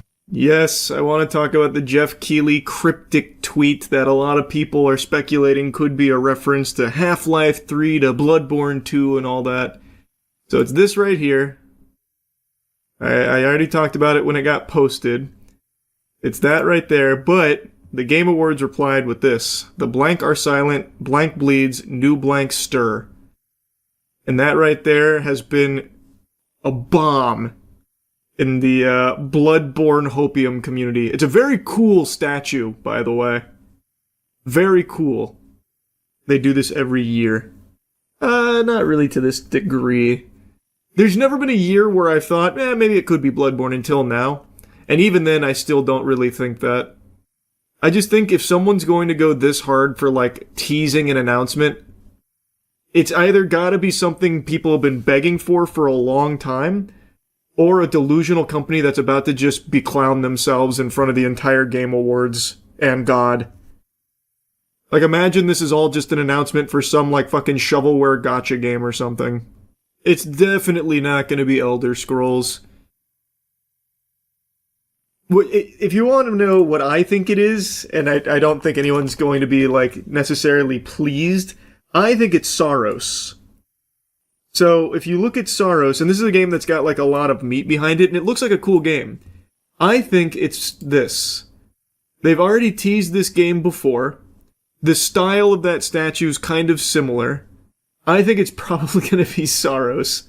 And I also don't know how this would have, like, applied to Bloodborne other than the reach of, like, New Blood Stir something, Moon Bleeds or whatever. I just do not think it's Bloodborne 2. But do you really think they would do all this marketing for a game that's already announced? Seems like a waste. Brother, it's the video game industry, of course they would. They do all kinds of nonsensical shit. The hunters are silent. It could be. I'm kidding, it won't be. I'm still very confident this is not Bloodborne. I don't even think the style really looks all that Bloodborne-esque. This would be a crazy departure from the aesthetic of Bloodborne. It literally has to be Duskbloods. See, Duskbloods I could definitely see. Since we don't know a ton about it, it is FromSoft, so they'd probably go hog wild for it. I could definitely see it being Duskbloods. Diablo 4, maybe. That would be the most deflating shit. That'd be worse than a gacha game announcement. If they're just announcing a new patch. All we know for sure is that it's not God of War, Elder Scrolls 6, or Diablo. All those have been debunked. Unless it's a red herring. Just like when they said they weren't going to show us a Silent Hill trailer at the PlayStation Now like 6 months ago, and then they did at the end. As a bait and switch. Diablo 4 Season 11 goes live on December 11th, 8:30 PST, right after the Game Awards. Take that as you will. God, that is going to be the most foolish fucking thing if this actually is Diablo 4. So now, what if I told you that there is quite a bit of meat behind the theory that this statue is related to the Lords of the Fallen? For those that don't remember, Lords of the Fallen, well, the original Lords of the Fallen was one of the worst Souls-like games for its time. That shit blew major ass. I even replayed that a few years back when I was going through, like, my Souls marathon, and I just couldn't finish it. It was too goddamn awful. They reignited that franchise 2 years ago with The Lords of the Fallen, and when this puppy released, let me tell you, it came to an overwhelming cacophony of meh. The reception was that the game was okay, it was mid.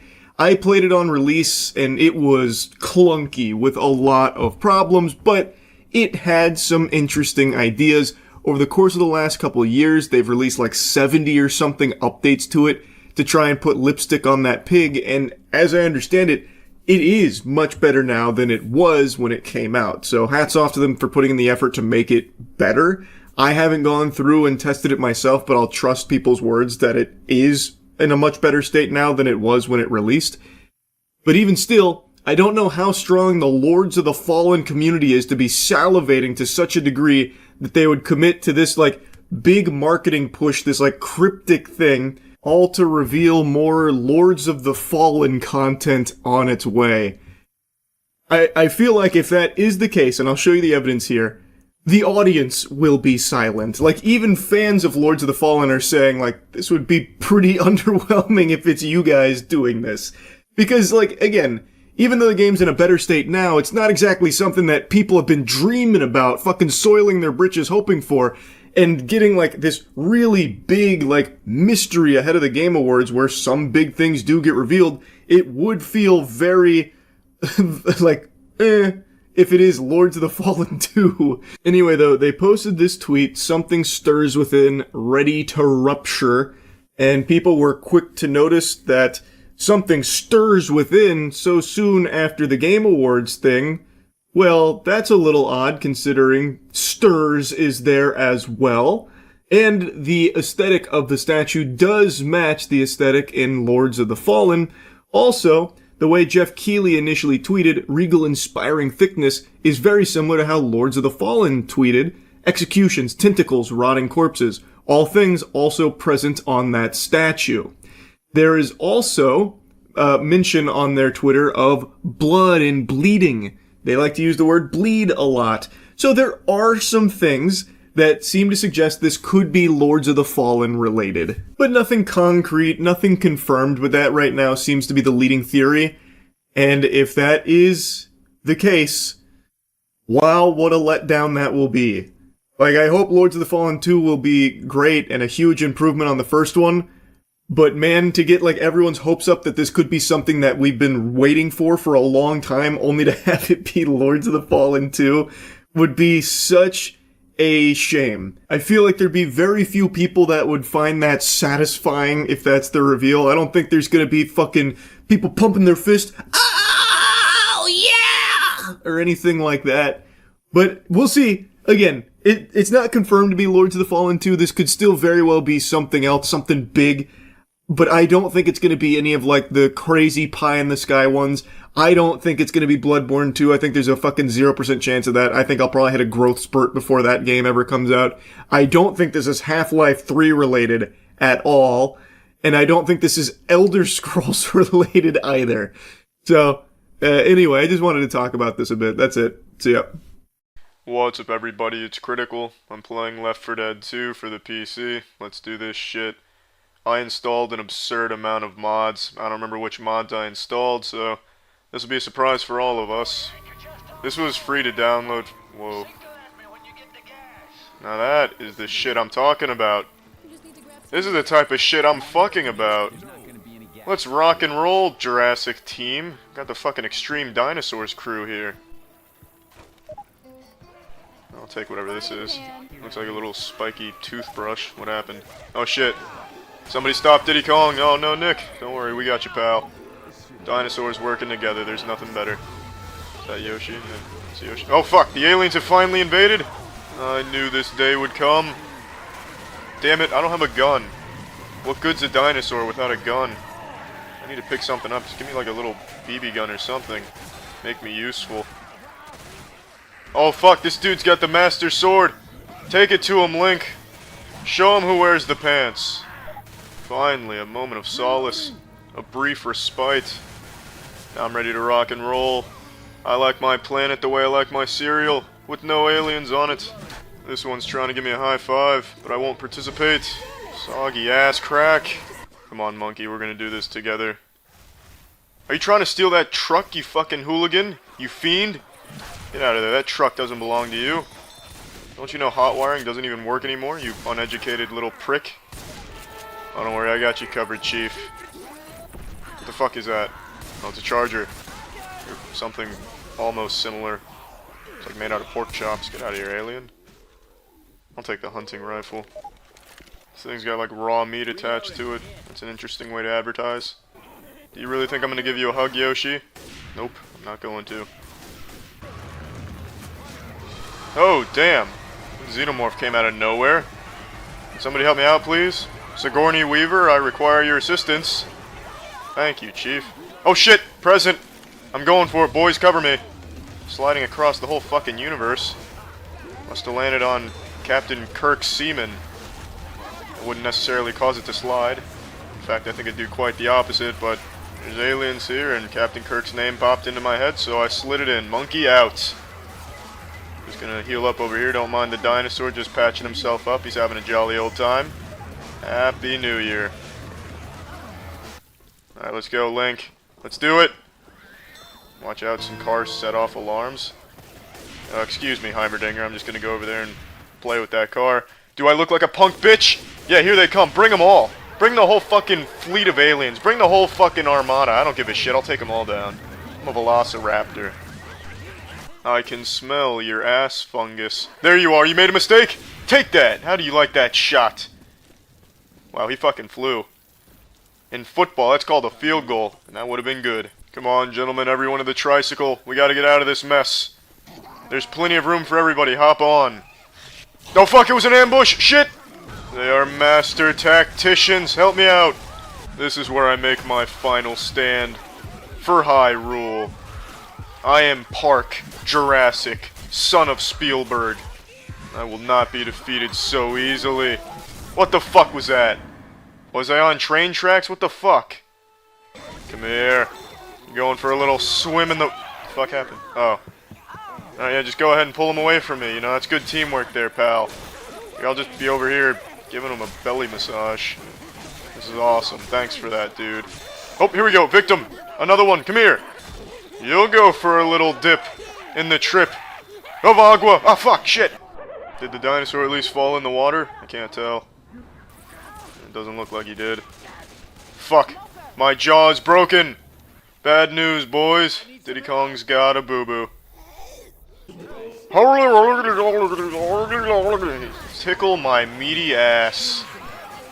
Yeah, you give him the business, scrotum heads. Don't worry, Peach, I'm coming for you. I'll save you from these extraterrestrials. Then you can give me your vagina. Then I can fist you, and you can fist me. Then later, we can play Go Fish. Or perhaps Old Maid, or just poker. But I'm not letting you win. I'm here for you, babe. Oh, fuck, no! No, Peach, I'm so sorry! Oh, fuck you for making me do this, Peach. All I wanted to do was make you happy. Oh my goodness, no, shit, I'm so sorry. I didn't mean to startle you. Is there any teammates nearby? Nope. I'll just continue to eat out your asshole. The second they leave that safe house, I'm going in. They need to know I fucking mean business. That's right, assholes. You've entered the sandbox of horse shit. I'm the horse. And I'm shitting everywhere. I don't know why that dinosaur's hitting with like a little Lego block. Not very effective. This is gonna be the coolest thing that ever happened in this universe. Trick shot. Perfectly executed. Ladies, please form an orderly queue. I would love to have sex with all of you. That was remarkable.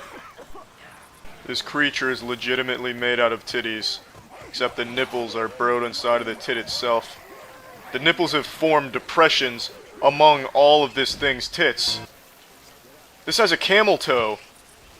What are you doing, Peach? Why aren't you Peach? Why are you like a phantom? Why are you a ghost, Peach? Come back to reality. These Martians really want to get into this gas station.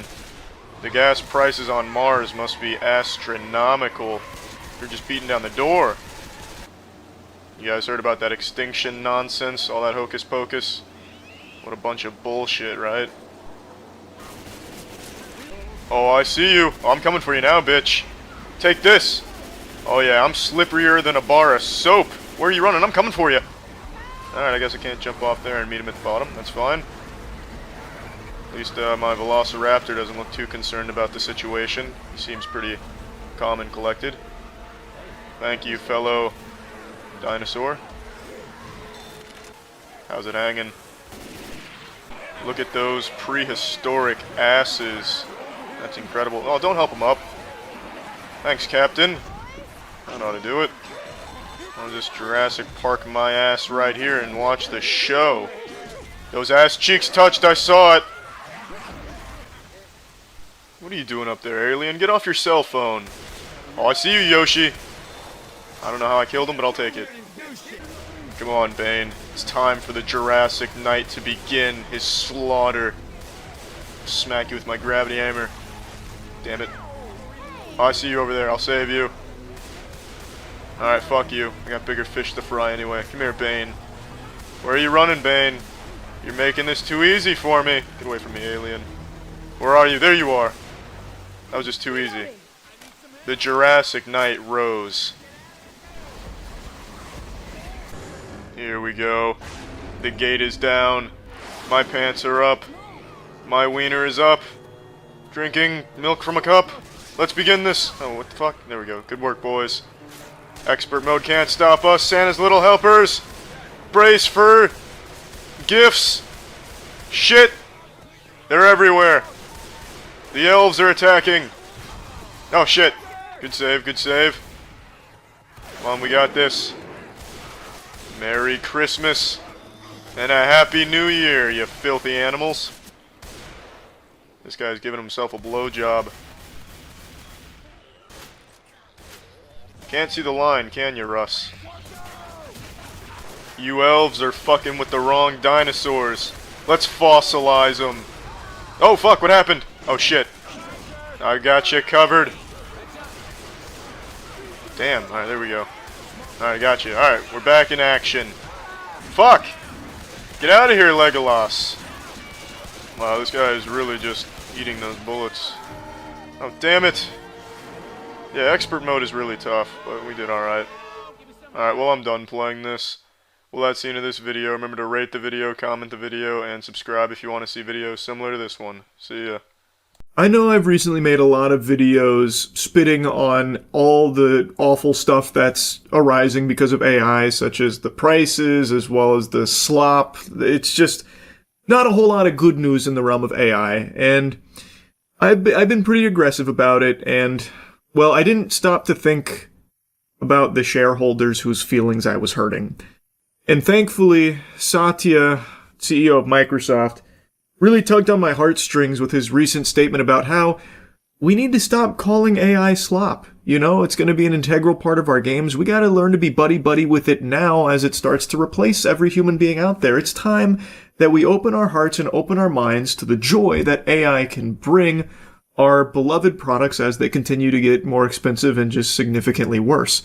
So, with that in mind, Satya, thank you for opening my third eye. I think I owe these billionaires an apology for being so mean about all of these huge AI pushes that they're making here. I didn't stop to think about what effect that might have on their wallet as people start to, hate what's happening and the direction things are going with this kind of shit.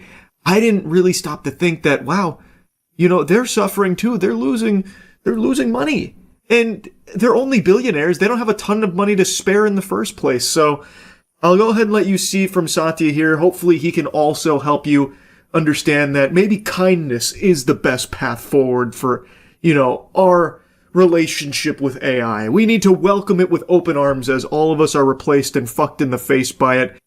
See the Microsoft CEO begging people to stop calling AI slop? I did. I didn't read his explanation for why, but I saw that Satya wants you to stop saying AI is slop here. Microsoft CEO Satya Nadella really wants you to stop calling AI slop in 2026. We're beginning to distinguish between spectacle and substance. Yes. Yes. Please stop calling it slop. Would please stop being so mean to our AI? We're trying to save money and deliver worse products. Can you stop making the shareholders feel bad? When you say things like that, it makes our shareholders nervous, which costs us money. Come on, guys. Is this it? Yeah. As I reflect on the past year and look towards the one ahead, there's no question 2026 will be a pivotal year for AI. Yes, another one. But this moment feels different in a few notable ways. We have moved past the initial phase of discovery and are entering a phase of widespread diffusion. We are beginning to distinguish between spectacle and substance. We now have a clearer sense of where the tech is headed, but also the harder and more important question of how to shape its impact on the world. Yes, inspirational! 2026 is the year we all fall in love with AI, as we can't afford any of our products anymore because of AI. Excellent, yes. Yes. Nobody wanted to own anything anyway, Satya. Yes, of course, yes. In closing, Nadella seems to admit that AI doesn't truly have societal permission right now, referencing widespread backlash and mockery that continues to dog the technology. We need to get beyond the arguments of slop versus sophistication, Nadella laments, emphasizing hopes that society will become more accepting of AI, or what Nadella describes as cognitive amplifier tools, and develop a new equilibrium in terms of our theory of the mind. That accounts for humans Humans being equipped with these new cognitive amplifier tools as we relate to each other. Yes, nothing says relating to each other quite like getting your entire social life through AI. We truly are getting closer to one another. Cognitive amplifier tools is fire. That is very cool. That reminds me of EA calling loot boxes surprise mechanics. What do they call them? Surprise goodies? God, what the hell was it?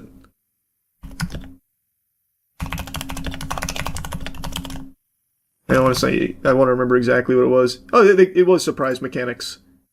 Have you heard about people debating using Grok on manipulating images? They say if you post something online, you're giving consent to do something with it. Is that what people are saying to justify taking every photo ever posted and putting them in bikinis or naked? Including to minors? That's how they're justifying that? Well, if you didn't want us to do that, you shouldn't have posted the photo on your private Facebook account. They were asking for it ass response. Yeah, pretty much. Have you seen the body cam where a casino's AI facial recognition software gets an innocent man arrested? I haven't seen that body cam yet. That's on my to-watch list. So, very, very peculiar.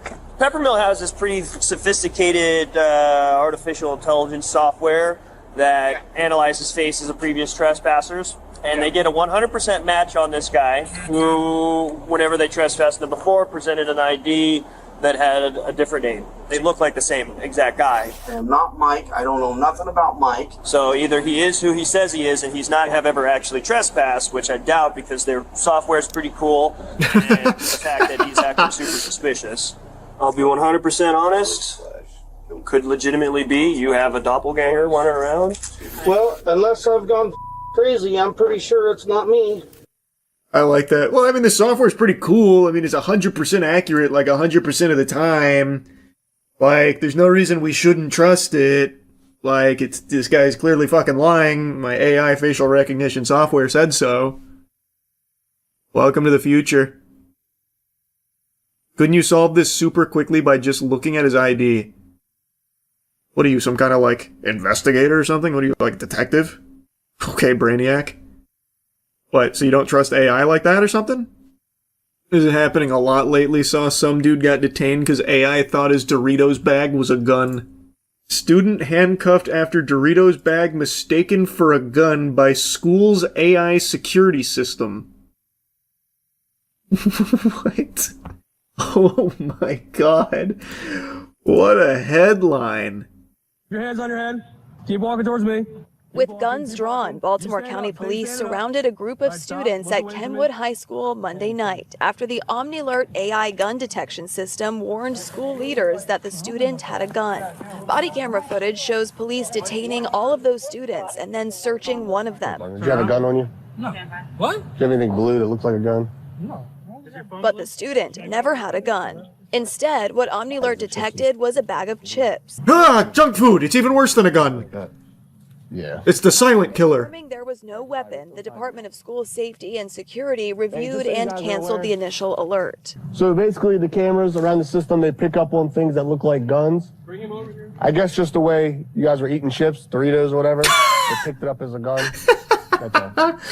That's all. A totally normal thing, by the way. It's easy to get fucking Doritos confused, like eating chips, with a gun. Everyone would make that mistake, not just AI. How did it come to be that we had police officers with guns drawn approaching a kid because of a bag of Doritos? As police conclude their investigation, one of the responding officers is heard pointing out the system's faults. AI is not the best. What did you just say? Arrest this officer! On camera, 4K. He's doubting AI. Throw that man in fucking slammer, please. Grok, put this officer in a bikini, please. And lands an innocent man behind bars. What good is the ID then? Why do I even carry that mother? Exactly, it's obsolete. AI will tell you who you are from now on. Get used to it. Jesus. IDs. Get a load of this dinosaur IDs. AI will tell you who you are. Grow up. Hola, ¿cómo estás? How you doing? Oh, thank God you're here. The man declaring his relief at the sight of the officer is 40-year-old Jason Killinger. This guy's like, oh, thank heavens. We can finally put this stressful ordeal behind us now that an officer is here. Surely this will help me. Yeah, and this is one of those things, you guys have this fancy software that does all this stuff, so it's like... Can't be wrong. 1 second, man. A few months earlier, a man named Michael had been trespassed from the casino for sleeping on the premises. All right, man. So this is who you are? They do look similar. Miss Jagger, is your first name or last name? Last name. All right, Mr. Jagger. Yes, that is who I am. I drive the semis for UPS. I am not Mike. I don't know nothing about Mike. I'm a craps player here. Look, there's my socks for UPS. So that's the ID that he presented. I'll be. Look in the nose.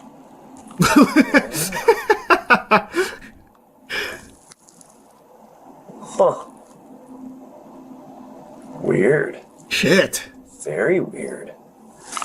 Right, let me snap a picture of that. I'll run both names. The casino's AI facial recognition software positively identified Jason as Michael, the man they had trespassed. We got him. Step out this way, I get better reception. We fucking got him. The nose, it doesn't lie. That's Mike right there. Yeah. This is crazy, man. That's fucking awful. Okay, buddy, calm down. You'll be appointed an AI lawyer. True. Did they actually arrest him? It seems like it. He went to fucking jail. What a shit show, man. Can he at least, like, sue for it? Oh, wow. Even though the charge was eventually dismissed, he now has a criminal record. All because AI flagged him as being a different guy. Oh, wow. Good news, Tesla fans. Elon Musk has greased up his hog and he is serving it to you whether you like it or not. I hope you're ready to gobble it down. Elon Musk is saying that Tesla full self-driving will switch to a monthly subscription and remove the one-time purchase option.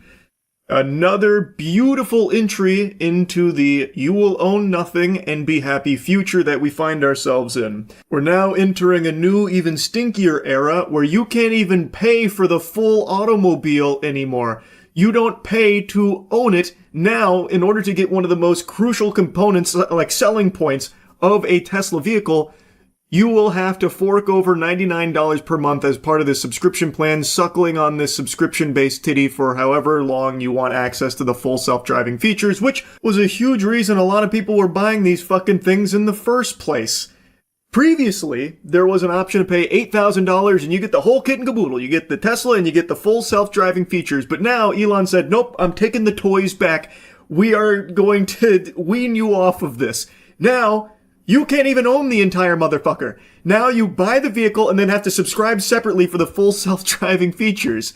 It's insanity. So you can't even pay to own your whole vehicle. Now you can pay to get most of the vehicle, then you will need to start subscribing for the rest. You don't even get full access. It is just another step in this awful fucking direction in this subscription-based economy where every single thing, every single aspect of your life is becoming subscription-based. We are entering the future where you don't actually own anything. What you own is the idea of things, like your video games.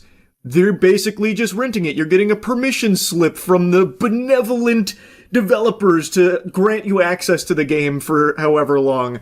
In Tesla's case, Elon Musk is drip feeding you features as long as you subscribe. But when you have a Tesla now, you only get half of it unless you are subscribing for the other half. And there's no option to just own the whole thing outright anymore. He has wiped that shit out. And I feel like every person on the planet should have an issue with this kind of model here from Tesla. But because it's Elon Musk and people can't help but swallow his meat, it's an addiction more severe than Fint, they are defending it as if he's doing them a favor somehow. People are willingly bending over and applauding as these billionaires butt-fuck them to death. Like, as they get less and less ownership of things, they get happier and happier because the billionaires are telling them they should be. Unreal. Farting in your face and telling you that it smells like roses, and they're like, yes, it actually does. This is amazing. It's just infuriating. Because they worship this guy, they're willing to just roll over and just abandon what they pretend to believe in. It's craziness to me. Now, anyway, I don't want to harp on that too much, because instead, when I went to Elon Musk's Twitter account to see if he, went any deeper on, the Tesla subscription model now for full self-driving services, I saw this little annoying nugget here from the brain of a supposed free speech advocate. Teaching people to hate America fundamentally destroys patriotism and the desire to defend our country. Such teachings should be viewed as treason, and those who do it imprisoned. Wow. And he's referencing how high schoolers were polled, saying that many of them were taught that America was built on stolen land, and he is weighing in saying that that kind of teaching should be treasonous and the perpetrators thrown in jail. Very interesting take from the free speech guy who's probably fresh out of the K-hole. Elon, what the fuck, man? In what way does that even remotely fit into your narrative of being all for free speech no matter what? Let's just set everything else aside and we're just gonna play ball here. Let's assume very bad teachers teaching mumbo jumbo. This is outrageous curriculum here. Well then, what has happened for 100 years now is that if it is not a good teacher, not educating students, and, a bunch of gobbledygook that they're spitting out there that's not great, well then the school usually fires them. But why does Elon Musk want to go a step further and make it a crime punishable by being thrown in the slammer? Why does he believe that teachers that are teaching students something that he doesn't like means that it's treasonous and should have them landed in the big house? That's a little fucking odd. That feels like it goes very much against the core principle of free speech, which is a right that Americans have. And his reasoning for this perspective is super laughable when you look at who he's best friends with, fucking exchanging saliva and group hugging in the shower with. He says that this kind of teaching destroys patriotism and the desire to defend our country. Huh. That's fascinating coming from you, Elon Musk. Do you remember only a handful of months ago, not even a year ago, he made a tweet accusing Donald Trump of being in the Epstein files, which, by the way, Donald Trump is in the Epstein files. He deleted the tweet later, but he made a very public statement about Donald Trump being in the Epstein files, which is a hard insinuation of Donald Trump being a potential pedophile. And now he's buddy-buddy with him again, which I would argue is not the makings of a true red-blooded American patriot. And also, as for a desire to defend our country, Elon, Donald Trump is a draft dodger. Are we forgetting that? When the country called upon him to protect it, he wasn't enthusiastically going over to Nam. In fact, he cooked up 5 deferments as well as a bone spurs narrative in order to get out of service to protect this country. So as far as a desire to defend our country goes, you have made best friends with someone who has explicitly, provably avoided doing just that. This nation called upon patriots to defend it. America was calling out to Trump to defend her, and he said, ouch, my bone spur, and didn't do it. So I don't know what the fuck you're yapping about with the desire to defend our country when you are actually sucking the entire asshole of Trump, whom you have also accused of being in the Epstein files. Come on. This is absurd. And I could go on, but I also want to make a mention that I scrolled through Elon's Twitter a little bit because I was looking for something in particular. He's very selective with what he calls out as an attack on free speech because he's the free speech guy. But man, I tell you, sports fans, it's real weird how it seems to be crickets from Elon Musk anytime it's related to Israel talking about how they'd like to be able to work towards controlling the conversation around certain topics. Like recently with Netanyahu openly stating that he believes the most important thing would be controlling some of the platforms. Or even more recently, only a couple weeks ago, an Israeli cybersecurity billionaire, Shlomo Kramer, went on television and point blank stated to the hosts and all the Americans watching the program that he believes the First Amendment needs to be limited so that free speech can be protected. He believes that the government needs to control the platforms and that free speech needs to be more limited. I feel like that'd be something very eye-opening to anyone that gives a fuck about free speech, and Elon Musk being the free speech guy, I thought for sure he'd make a peep about it, but nothing. Weird. So AI is going to revolutionize cyber warfare, is revolutionize cyber warfare from critical infrastructure to the fabric of society and politics, and undermining it, giving unfair advantage to authoritarian governments against democratic countries. First Amendment type of... That's already happening? That's already happening. You're seeing the polarization in countries that allow for the First Amendment and protect it, which is great. And I know it's difficult to hear, but it's time to limit the First Amendment in order to protect it. Dumbest thing I've ever heard, but thank you for sharing. It is refreshing to hear the perspective of a foreign billionaire saying how the First Amendment should be limited. And quickly before it's too late. What do you mean? I mean that we need to control the platforms, all the social platforms. We need to stack rank the authenticity of every person that expresses themselves online. Oh, now that's a really interesting play there. Yeah, that's like a fucking high-level football maneuver right there. John Madden level play. In order to protect free speech, we have to obliterate it, fundamentally. What he is saying is give control of the platforms to the government. And also, I'm not interpreting this. This is literally what he is saying out loud with his whole chest. The platforms need to be controlled by the government, and everyone needs to be unmasked before expressing themselves online. So anonymity gone, privacy gone, and free speech completely limited is the word he's using, but that nomenclature is not accurate. It would basically be fucking crumbled, and he is presenting this as though it is something that we need to be doing right now. I feel like this is a pretty big statement here that is very clearly against free speech, and Elon Musk, he will reply to like 50 follower accounts that just have some like dog shit that they drivel out, and he'll reply to them about free speech. Yet, this was a very big segment on CNBC, an actual televised program, and Elon Musk has nothing to say about it. Now, of course, Shlomo Kramer has no power to actually do anything with this plan that he's cooked up here, this idea that free speech needs to be limited, the First Amendment needs to be, gutted.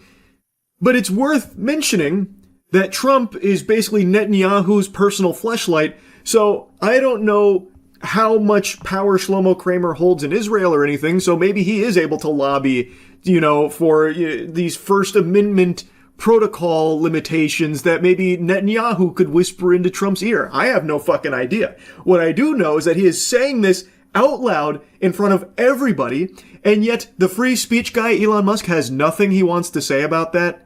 I don't know. Feels a little weird. And take control over what they are saying based on that ranking. The government. The government should control the social media. Yeah, should do that. And we need to educate people against lies, and government need to develop cyber defense programs that are as sophisticated as the cyber attack. Today it's a 1 to 100 ratio. I figured I'd let him finish his stance here on limiting the First Amendment, about how everything needs to be controlled by the government here, so that way they can better get their hands on everything and everyone to ensure that, maybe free speech doesn't need to be as free as it once was any longer. Sounds pretty shitty to me. I hate that. I think that's fucking terrible. But, Elon Musk is a busy man. He's got 4,000 tweets to tweet out a day, so maybe he just didn't see this one, or, maybe he had drafted a few but forgot to send because, 20,000 others went to the front of the queue there from his drafts. Surely he's going to get around to talking about it. Even just something simple like, oh, I didn't like hearing that. Free speech is extremely important to America. In fact, me personally, Charlie, I would say free speech is one of the most important rights Americans have. And it makes me a little concerned that I'm seeing so much public normalization about the idea of potentially limiting it. I started seeing this back in 2015, 2016-ish, and I've talked about it quite a bit since then. We have been slowly tiptoeing around this idea that maybe we need to look at free speech a little bit differently. And it's been getting more and more concerning, and as of late, it's getting out of control just how open this conversation has become now about no, we need to limit free speech. That's scary. Now, of course, that is again coming from a foreign billionaire. I haven't seen something that bold from anyone on American soil yet, but I feel like we're not far off with how this conversation's been developing, and that shit sucks. Anyway, though, I'll stop yapping about it for now. That's really about it. See ya. I know this is a topic I've blabbered about quite a bit, but it's something that only continues to spiral more and more out of control. Advertisements during streams. Twitch being the most egregious culprit. I think out of pretty much every service that exists, Twitch's advertisement model is the worst. Actually, you know what? Strike that from the record. I take that back. Put the poop back in my butt. I'm not giving that crown to Twitch because I think mainstream media outlets are so much worse with their advertisements. I don't know how many of you have gone on the internet with the condom off, no ad blocker. It is miserable when you go to any news site. Like, tabloids are the worst, like Daily Mails, obviously, The Sun, shit like that. You will not even see your article. There'll be like 4 auto-playing ads everywhere. Fucking cerebral jacking in, like, Ford advertisements. Like, the article is just encapsulated, entombed in so many ads. So I actually think journalism sites are much worse, but Twitch is a close second. Anyway, the reason why I'm yapping about this again is because a report was recently published about how Twitch viewership is down significantly, the lowest level it's been in 5 years since their bot crackdown, which I've already touched on, but a lot of people have been speculating that it's more than just the bots contributing to the decline in viewership. XQC's take recently just kind of popped off and has reopened this discussion to a broader audience, and it's a really interesting one. He and many others believe that a lot of people are tuning out of Twitch because the ads ruin the experience. What's going on Twitch right now is often being compared to television, how TV started to decline once streaming got a foothold because most people switched from TV to streaming because they were fed up with all of the ad breaks interrupting them. It was far more convenient and a lot more enjoyable to just watch what you want to watch without any interruptions. But of course that opened up its own can of worms with how many streaming services are popping up like fucking weeds across the globe. It is a goddamn pandemic. But the point is, ads made people want to switch from that service, television, to something that had less ads.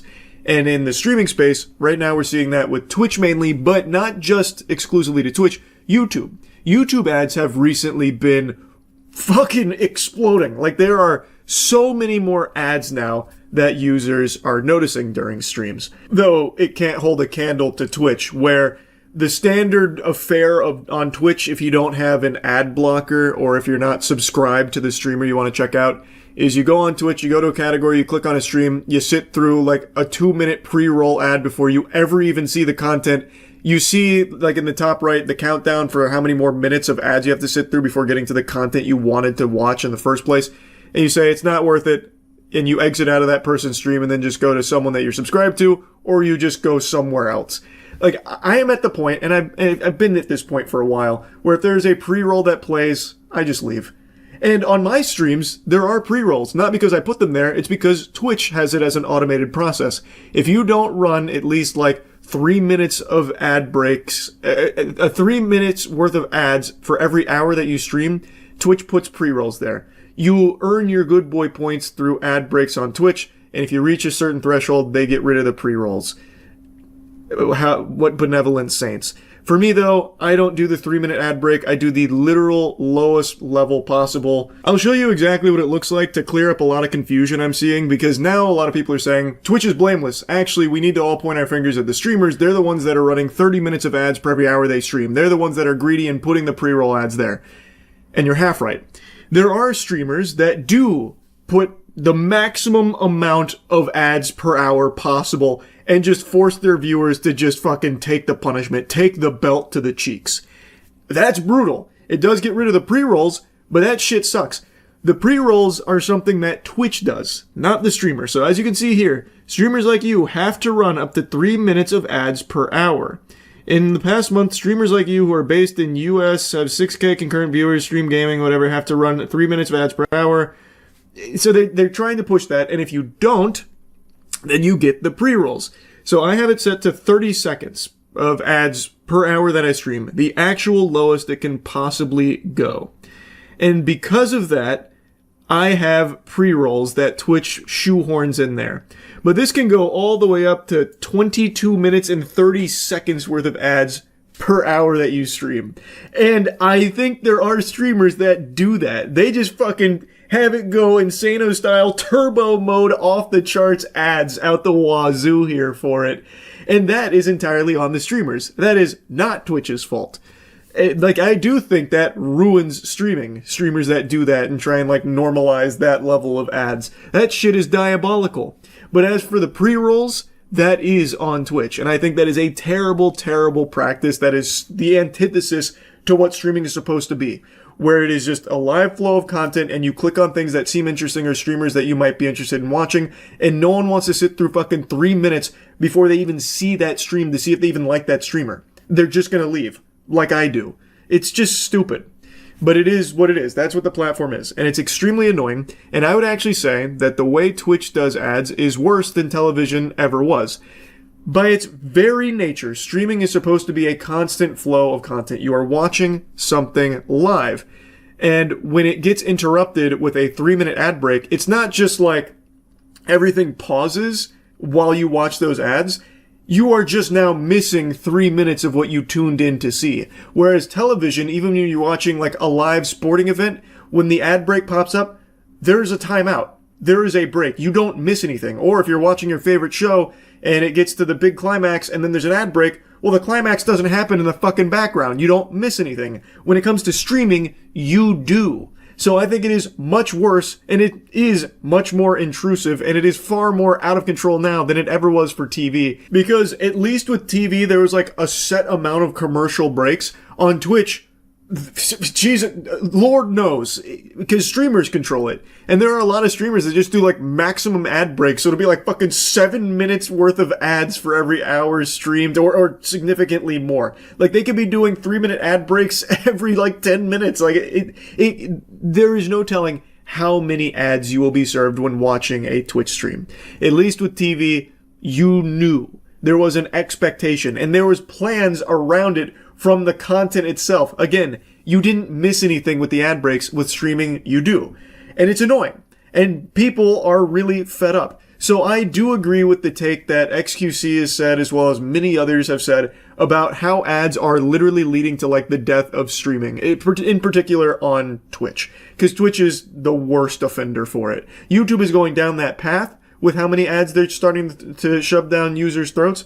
Twitch is still in a worse state with it, and I don't see either platform improving in this department. I just think they're going to make it even worse. Especially Twitch. Twitch, I feel like, has been treading water for a while. Now they do this bot crackdown, their numbers plummet for a little bit. I think that maybe scares them a bit about the potential advertiser hit that they might take, where the advertisers are oh, Twitch, this is a big drop. Maybe we won't spend as much on Twitch. Maybe it's not worth the budget that we're allocating over there. We're going to cut back on this. And then they're going to go even harder, pushing their other brand partners to try and, foster that relationship and keep it tight, because they're going to need to, fucking latch onto it. So I really feel like Twitch's direction with ads has only been getting worse and more intrusive and ruining the experience further and further. YouTube is starting to follow suit because, like I mentioned, they are pumping a ton of ads on streams as well now. Not to Twitch's level yet, but it is there. And I just think that it is horrible for streaming, in general. Nobody wants to sit through streams like that where it's interrupted by minutes worth of ads for shit nobody wants in the first place. It is what caused TV to go in a bit of a rough patch there, because streaming offered a better ad-free service. And I've already seen some spitball solutions here that I think are pretty trash. One of them was, well, you should be paying all the streamers anyway. So if you want to watch content ad-free, well, fork over some clams to the streamer and subscribe to them. What the fuck, goober? No, that's super stupid. Streaming is free. You are producing content for free. Getting any money back is just cherries on top. It is a service that is free. And if you now start requiring people to pay money to keep experiencing that service, well, you've got an issue. Because never charge for something that was once free. That is like an age-old saying that remains true. You can find countless examples of that being proven time and time again. Nobody is going to want to pay for something that they were getting for free already. And it is, by its nature, a free service you're providing to viewers. If they like you so much they want to give you some money, then all power to them. I'm not their dad. They can make their own decisions, and that's great. You know, everyone's happy, whatever. But this is not a solution to Twitch's inundation of ads to the platform. Everyone shouldn't be required to spend money on the streams they want to watch in order to watch it uninterrupted and unimpeded. It sucks. That's silly. Another solution I've seen kicked around is, well, maybe the streamers just need to do a better job of, like, planning their ad breaks, kind of like how TV used to do it. I already don't like where that's going. We're regressing now to old TV habits, but the idea is streamers, when they're about to run their ad break or when the ad break is coming up, they pause everything and, like, tell their viewers, all right, here comes ads, go stretch, do that. Take some time if you don't want to watch them, and then we'll come right back after the ads in, like, 3 minutes or whatever. And I think there are some streamers that have experimented with that. I don't know how well it's been received. And theoretically it makes sense because at least then they're not missing any content. But that's not going to work for every stream. You can't do that for every stream. You can't plan around all of that because these streams aren't planned. Like, I guess you can pause a game, sure. Like, that can kind of work to pause your game that many times for, like, stretch breaks and whatever. But it's not going to work for every stream and every streamer. It just wouldn't. There's too many variables at play with every stream that happens. Also, I think it'd be very unfair to the people that just don't want to run ads in the first place. You can't just pause your stream for the pre-roll ads. You'd never have a stream because everyone is going to get a pre-roll ad when they come to your stream. How the fuck are you going to ensure that they're not missing content with that pre-roll ad? They're going to. You have no way of stopping that. And I don't think the solution is to require everyone to start running, X amount of minutes of ads per hour. People don't want to do that. Like me, I don't want to do that. It's that simple. So I don't think that's a good solution either. It is a complicated problem. I recognize on Twitch's end, they need to make money off their platform. Otherwise, how the fuck are they going to keep it going? It's very expensive, and the way to do that is through advertising. But their advertising methodology, I think, is just really counterintuitive to what streaming is and has been. And it's just going in a really bad direction that continues to make it worse. Yeah, obviously I don't have all the answers there, but there's gotta be something, because I really do think as this continues, more and more people are just not going to watch streams when an ad pops up, and it'll probably just turn them off from even clicking on streams in the first place, knowing that they're going to get ads before even going to it. So there's got to be a solution. There's got to be something to change with that from YouTube and Twitch's end of this inundation of ads. And yeah, I just kind of wanted to yap about it again. That's really about it. So yeah, I've seen some bad ideas. I've had some bad ideas. I've had some really bad ideas. For example, probably one of my favorite terrible ideas that I've cooked up is where I wanted to test body armor by shooting myself in the chest while wearing it to see how much it hurts. Obviously, I recognize why that's a horrible idea, but you can't convince me it would be a horrible video. I think that would be a slapper. I think it would just be a full-blown red alert DEFCON banger for sure. But, point is, I've had bad ideas, and I have seen innumerable horrible stinkers, especially from the likes of Ubisoft, who have become kind of like the Michael Jordan of bad ideas. That entire office, all of their headquarters, this entire company has basically become like Willy Wonka's factory for churning out dumb dog shit brain dead ideas instead of candy. And yet, what I'm about to talk about today is not a Ubisoft original. It actually comes from Meta. They have just announced what I believe to be the stupidest possible platform ever that will likely not be used by a single living, breathing, sentient human being on this planet, at least not on purpose. Let me introduce you to Vibes, a fully AI platform designed to share and create AI short-form videos. I just learned about this from Dolan Dark, who covered it. I had no idea. It feels like they made this announcement, like, whispered under their breath, because I haven't seen anyone even shoot spitballs at it. No one's even giving it the time of day to insult it. That's how under the radar it has flown.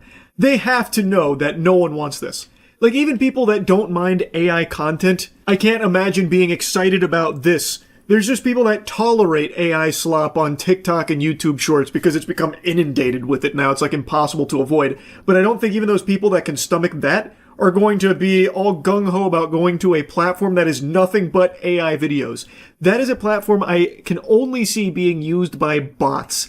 Just bots creating and sharing videos back and forth until the fucking heat death of the universe claims all our souls. Well, Meta has announced a new feature on their app called Vibes, which is basically TikTok, except the content is entirely AI generated. As if scrolling TikTok wasn't brain-numbing enough, now you can do fully AI generated. For the longest time, I thought considering yourself a professional Redditor, like a Reddit content creator, was the most pathetic title you could ever give yourself online. But I think if there's ever a point where someone unironically refers to themselves as a vibes content creator or like a vibes influencer, that should actually be grounds for some criminal charges, because that cringe is just illegal. There would be nothing more pathetic at all. I actually couldn't think of anything. You could come out and talk about being like a scat fetishist cuck or something, and I would still think there's more dignity in that than being a vibes content creator. Anyone who even uses this platform, I think, should be shamed. It's so trash. There is no purpose to it. I cannot even picture what the person would look like that would be interested in a platform like this. Like, maybe some kind of like out-of-touch marketing octogenarian who thinks this is like a good way to promote a product or a brand, so they'd be like dumping endless advertisements on there. But I don't think there's anyone there that wants to consume that. Like, I don't think there is an audience for it at all. You're just putting it out to bots. Because bots will no doubt use this. It'll be nothing but bots. This is exactly what that shit would be utilized for bots to endlessly fart out just AI content. But as far as like an actual platform people would use, there is no value here. There is nothing at all to gain from it. Not even slightly. And I know, and Dolan Darkest also talks about it, that Shorts and TikTok have become just completely ravaged by AI content now, just out the wazoo. Like, there's some of the most viewed videos on YouTube are just AI YouTube Shorts, which aren't even really being consumed by people. It's just bots also watching it. Shorts. Some of the most viewed shorts being this nonsense where a cat's watermelon car is crushed by a female transformer, and then this one with 50 million views with two fat people sitting in the mud and a train's behind them, and that's it, and the baby gets up and starts running and there's a watermelon there for some reason. And despite it having 50 million views, it has about 30 comments, and this is what the comments say: this video is really helpful, this deserves recognition, bunch of emojis, and then this tutorial is very impressive, I did not expect it to be this good. Yeah, you know that short was a turbo hit. Just look at the comments going ballistic for the big old man milkers running from a train with that woman and her baby joining along for the ride. They love it. This video is really helpful. This deserves recognition. I love cat. There wasn't a cat in the video, but they're just making a bold statement. They're not afraid to tell it like it is. They love cat, goddammit. What are you gonna do about it? Big whoop. You wanna fight? And then, of course, the one Dolan Darkest also mentions about the tutorial, which this is not a tutorial. It's clearly bots. It's not people watching this. It's just bots. And Dolan Darkest also went to that channel, and they have, like, actually 50 different variants of that exact same AI video. Just with, like, the different ethnicities, as well as, like, different trains. It's such a mess. So now it's an entire platform of that. Who is going to watch it besides just bots who also aren't watching it, obviously? It's a waste. Meta is so out of touch, it's laughable. But here, you know what, maybe I'm just a big old sourpuss here who can't see the vision. Here's the key takeaways. This was the first step towards a new way to discover, create, and share AI videos, which everyone has been begging for new ways of being able to discover AI videos. It's hard to find them these days. You don't know where to look. They're just so hidden. And there's so few of them. So this is a really great service. We're rolling out Vibes, a new feed of AI videos at the center of the Meta AI app. You can bring your ideas to life with new AI visual creation tools or remix an existing video by adding music. So I already love that they're encouraging, just go ahead and steal other people's videos because, I mean, it's AI. They don't even own anything anyway. They didn't actually create anything. So why don't you just take that video and add some different music to it? Or, like, maybe put it through a Studio Ghibli filter. Like, there's so many different options to remix that video. It's so good. They're just immediately just encouraging that shit. Vultures. Parasites. Anyway, though, they're rolling it out. I really like the images they show here for this little section. Good morning, Alex. Create an image of tiny treehouse for squirrels in the forest. Restyle my photo as cyberpunk. Create a video of a dog playing jazz. Holy shit, that's a game changer. This guy's a visionary. AI is giving this genius the tools to bring out-of-the-box ideas to life, like a dog playing jazz? What? I've never even heard of something like that before. This is crazy. This guy's going places. He's able to see things that no other man can see, and AI is allowing him to share this creative vision with all of us, from inspiration to creation, just as advertised. Holy shit, thank you, Vibes. Yeah, I didn't mean it as an exaggeration. I really think this is the worst possible idea for a platform. It is a platform that will actually probably break records for being the only website or the only app that has 0 users. Like, actually 0 downloads. It will entirely just be bots. It's so fucking stupid. Like, Jesus Christ, Rate My Poo from the early 2000s was a more valuable and better platform than Vibes. And that was a site dedicated entirely to strangers rating pictures of people's shits and toilet bowls. Like, somehow that has more use and value than Vibes. It is so sickening. It is gross. It is despicable how stupid Vibes is. It actually makes me upset that this would not only just be an idea, but something they're actually going through with. Anyway, that's about it. See ya. Whoa! Oh! Wow, great sparring session. But your chakra was way off. You need to work on your Aikido. Study some more Steven Seagal movies, then get back to me. It'll be years before you can challenge me again. But I was impressed with your gumption. Now, it didn't take long, but we have arrived. We are at the point now where AI-generated shorts are more popular than human-made shorts. The old-fashioned flesh and blood has now been phased out of the algorithm in favor of AI. According to the most recent numbers that are being published across YouTube Shorts and TikTok, the fastest growing and the content with the most views is entirely AI-generated. And people are willingly choosing to watch it. They're not being deceived or misled into thinking that there was an actual person on the other side. There are just some drooling imbeciles out there that refuse to activate neurons and love to just sit, clap, glazed eyes, watching AI slop. This story in particular is one that's been popping off. An AI-powered TikTok account behind Fruit Love Island series is already the fastest growing ever, gaining 3 million followers in 9 days since launching on March 13th. It has videos hitting tens of millions of views within hours and a rapidly growing fandom. I don't know if it's true or not that it's the fastest growing TikTok account ever. That could just be some phony baloney garbage that's solely there to get some eyes on it and maybe even push some more people to find this channel over there on TikTok. But it is true that in only 9 days, it has reached over 3 million followers and almost all their videos have in excess of 10 million views. It is huge. Now, I believe a lot of it is botted. I think that's probably the main strategy these AI slop factories use, is they make some shorts and then bot the views to try and get people to organically filter in and then stick around. And you can see for AI.cinema021, this has been a home run strategy for them. Even that name makes it very clear that this is just one of their endless attempts to have an AI account pop off. It is just a throwaway name, AI.cinema021. It is probably like their 21st account doing this exact same fucking thing. This just happened to be the one that caught fire. But yeah, it has worked wonders for them. It's been a slam dunk. They have a whole community that's starting to prosper and bloom. They talk about Fruit Love Island like people used to talk about Skibbity Toilet. Why did you hide your phone? It's nothing! Wait, who is Peachy Baby? Give that back! You told her you were single? Vomit-inducing trash. And they're also using, like, really early AI for this, I think. They're probably using the fucking prototype that Will Smith was eating spaghetti on a few years back. They're on fucking Grok negative 1.0. Like, the lip syncing doesn't match at all. And everything about it is just super fucking cattywampus. So, like, the way that they're holding the phone there, the hand is completely wrong and backwards.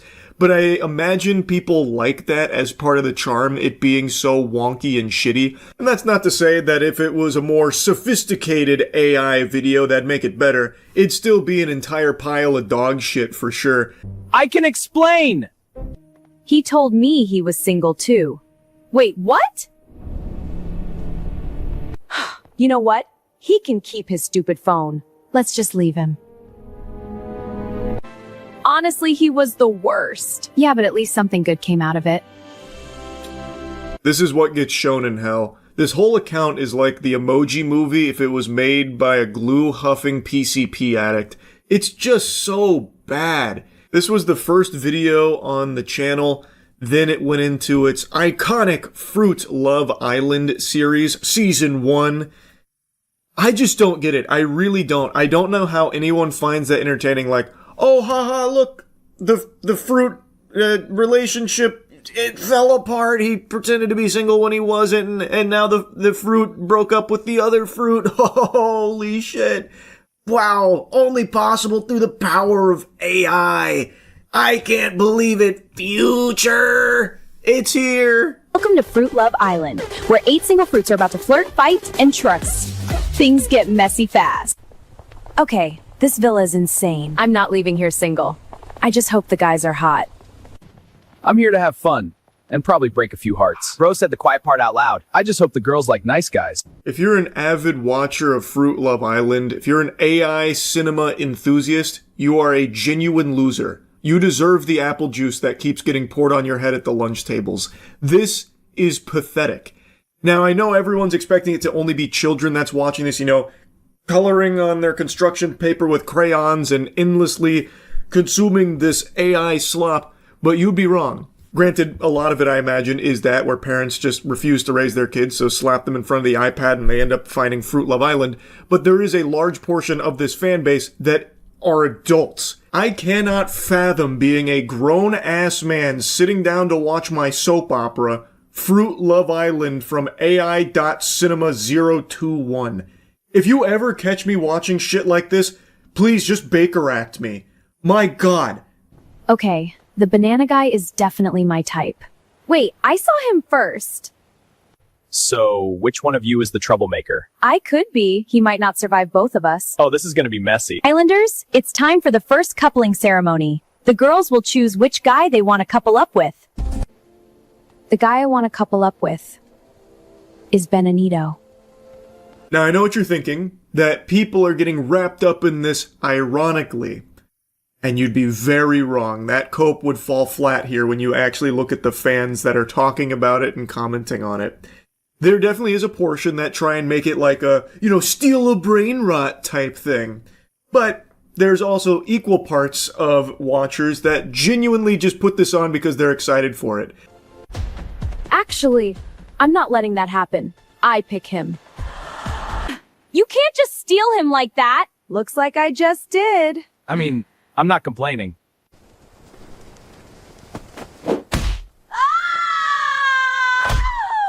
The final couples are Pina Pina and Bananito. Next, we have Water Melina and Arangelo. And then Sharita and Grapenzo. And lastly, Mangella and Kiwilo. You're looking at the future of Coca-Cola advertising, by the way, as they continue to fall deeper and deeper into the asshole of AI. And in fact, you're going to see a lot more pieces of content, and that term doesn't even really apply to this. You're going to be seeing a lot more of this plague sweeping through as more and more companies see just how lucrative it is. And not just companies, individuals, they're all going to latch onto this titty here and try and suckle some milk out of it. It's already happening. There's a ton of other AI Love Island videos popping up now. For example, Candy Lovers Island is what it's called. That's another one that's blowing up. They're coming up on like 200,000 followers and getting millions of views. Welcome back to Candy Love Island. Quick reminder before we start. The official account is Vasai Faz on TikTok. Stop following fake accounts. And if you want to vote, link in bio or go to candyloveland.com. Yo, whatever happens today, I am not doing anything. I am serious. Candy trusts me. Okay, I hear you. Welcome to Casa Sweetie, gentlemen. It's so shameless, it's even using the exact same AI music that AI Fruit Love Island uses. And the thing is, They can do that. You can do it too. The precedent has already been set that AI content is not copyrightable. So they don't actually own any of this. Candy Love Island, Fruit Love Island, they don't actually own any of it. They might just be the butt that's farting out all this poop, but it's not theirs. They don't actually own anything. I could right now take all of their videos and start uploading them with no alterations, and they can't take them down. They can't copyright strike it or claim it or anything, because it's not theirs. They don't have any ownership over any of that garbage anyway. So that call to action at the start of the Candy Love Island segment was really fucking beautiful. That's a certified chef's kiss moment, because they're bitching about like fake accounts that are getting traffic now, and they're not following the real one, which is Faz Asif or whatever the hell it was. He's trying so hard to get some clout to his account. This is the real official one. I'm the one that's producing this masterpiece of a series with Candy Love Island. Guys, come flock to me. What are you doing? These are all impersonators. They're fakes. They're stealing from me. They're stealing my IP, my AI Candy Love Island, which they literally can't even steal it from you because it's not yours. It's actually a thing of beauty to see them try and put these call to actions now in there to protect their work. Again, not theirs. Night, it's time for the recoupling. You know the deal. If you're not picked, you're going home. I just wanted to clear the air. Okay.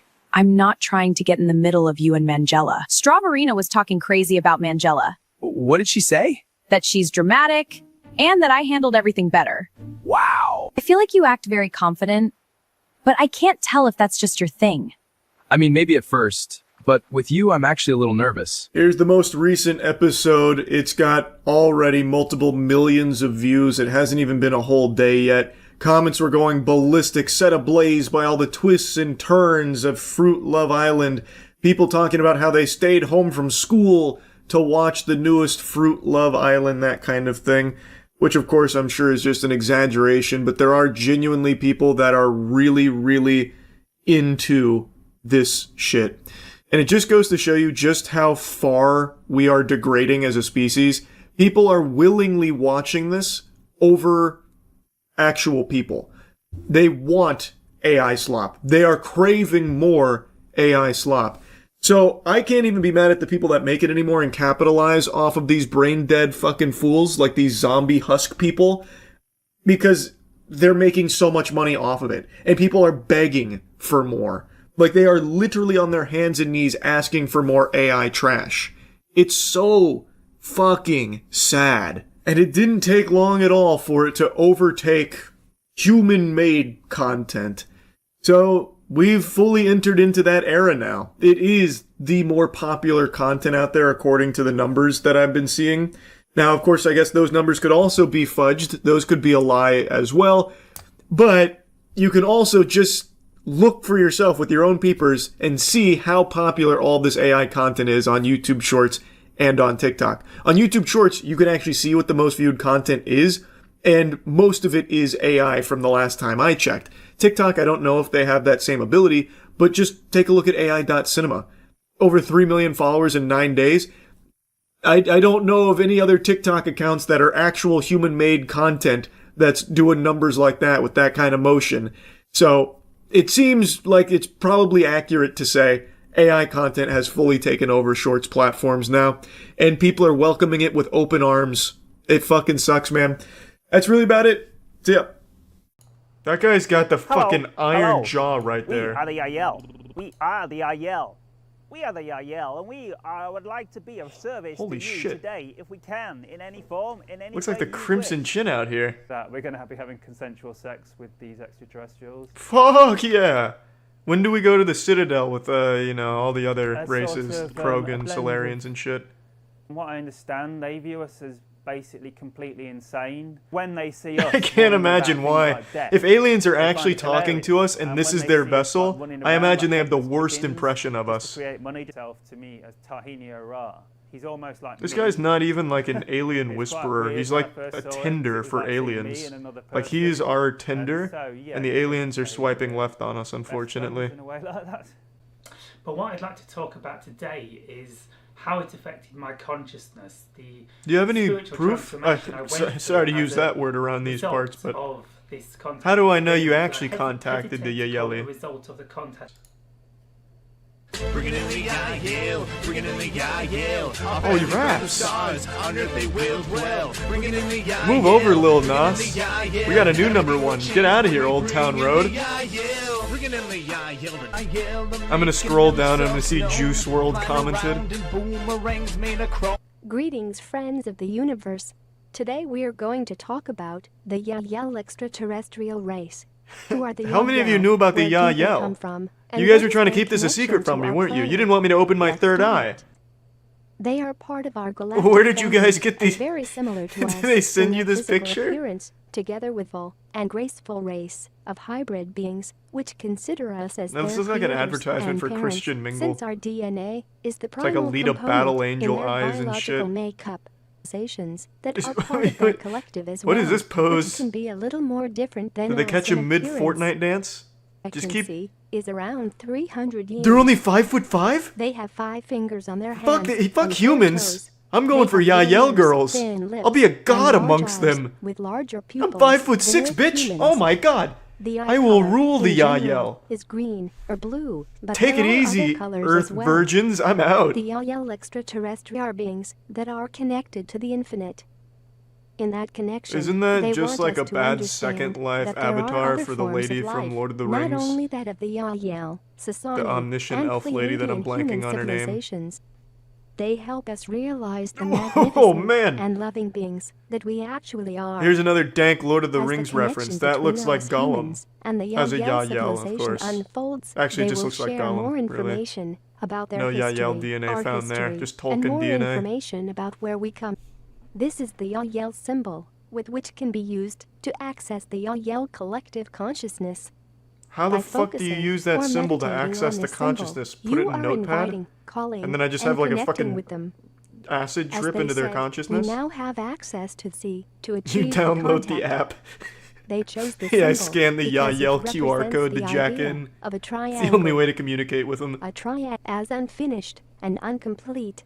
They say it symbolizes Okay, everyone try the idea visualizing that they symbol will and not see if you be can communicate complete with them. until they are reunited. Ah, don't with come in their your pants human too hard. family, which is not only Oh, I'm us, getting a the I'm getting a Earth conscious humans, signal but from a also Yael. other human They're races. saying they won't come If until you everyone often see subs the to symbol twitch.tv/voice in critical. meditations, deep mindful. This looks like a man that's channeled more than one Yael in his lifetime. Who are happy Don't to give us objectify the information Yael, they're more and than just aid us in titties. our ascension and spiritual growth, They're big and eyes, too. simply to exchange knowledge. We know this has been a long and hard journey for nearly all How do of I you. know this came It from has a been hard, Yael? bumpy ride, but there has been Do you have like a some joys signature along the signed way. Mr. Yael? We know Ishua that of the many of Yael, you are perhaps? tired, and some are on these limitations, and it is now started. In the year of 2012, What? you Oh, is have this what the reached Mayan calendar was critical edge. predicting? Your planet just got The over end of 7 Earth billion because the people, Yael and make you us are come now too more hard or something? positive than negative. Nature. And with that in mind, dear one, in what way would you most enjoy moving Is he forward blind? together in They this say farewell Yael time? channelers actually willingly stabbed out their own eyes in order to only see the collective Yael consciousness. He's a hero. Familiar with the Earth humans in your planet? We then are of another planetary location. Can you get some? I don't want to talk And to in Ishua that, anymore. we Can you get someone actually else on the have line? Origination. I don't like of his more than one attitude. planet. There are. Doesn't matter, because again, as we are willingly sharing our love with each and every single one of you, one way or another, there will be other aspects of How are they yourselves sharing their that love? will I've never met a achieve Yael. state of realization in regards Ishua's to never state of talked to growth. me in a wet dream or Is something. there a particular goal to us and allowing yourselves to expand divinely? Brad, just The whole hang up on idea- Adronis. Tell him I'm not interested. No soliciting. Let's go back to Ishua. This is commonly known as channeling. What is this? The Yael took a pedophile? They communicate to us through our sex offenders? Jesus. E.T. encounters, explore the fear. That's like a tagline for a WWE cage match. This Sunday, the Yael are bringing some fat boners to the octagon. Explore the fear. Jinkies. So, Highguard. Huh? What's the deal with salt shakers, am I right? It's, well, it's not good news on the front of Highguard. there has been an announcement, and maybe an announcement's not the right word to use, it's not really accurate to say that. There have been some LinkedIn posts from former Wildlight employees, Wildlight is the studio behind Highguard, mentioning that most of the staff has been laid off at the studio following the release of Highguard, which only came out about 2 weeks ago. 2 weeks appears to be like the curse, because Concord had something very similar where it only had a lifespan just barely longer than a mosquito, where it had completely shut its doors in about 2 weeks. It barely even was able to open its eyes after its birth. It seems like 14 days is the magic number that big budget games are given to either blow up or blow out your ass. It's like in The Ring, you know, where you get that phone call saying you're going to die in 7 days, but in the video games industry, you get 14 days. You're going to die in 14 days, it seems. Now, in Highguard's case, they actually had put out a whole year-long roadmap, which made a lot of people believe more heavily in them committing to the long term of growing this, expanding it, and trying to make it flourish and find a player base. And make no mistake, this game did have a successful launch. The day this puppy came out, 100,000 curious sports fans hopped in there to check it out, but as of right now, there's just over 2,400 playing, which isn't really like the smallest potatoes ever. 2,400 concurrent players with nearly a 4K 24-hour peak is pretty decent for a lot of games, but given the scope of this project and the size of the team, it looks like they're closing the doors on a lot of the employees here. I don't know if that means they're looking to shut it all down or if they're looking to just downsize because they can't justify the spend any longer. I'm not entirely sure. That remains to be seen, but it's certainly not looking good for the future of Highguard, which unfortunately I don't think a ton of people were surprised by. A lot of people kind of predicted that this might happen. I don't think anyone read this shocked. Like, I don't think there was anyone like eyes wide open, you know, jaw on the floor, stunned by this news, because releasing a game like Highguard in the current saturation of this market, it's kind of a death sentence. Like, those guards must be high to be expecting this to be like a massive success that blows everything else out there and finds its own footing off rip. That was always going to be an uphill battle. It's very difficult to get gamers to switch from their comfort game to your game in the same genre. They might go check it out, but most likely they're going to go back to the game that they've spent the most time with, the one they're most accustomed to.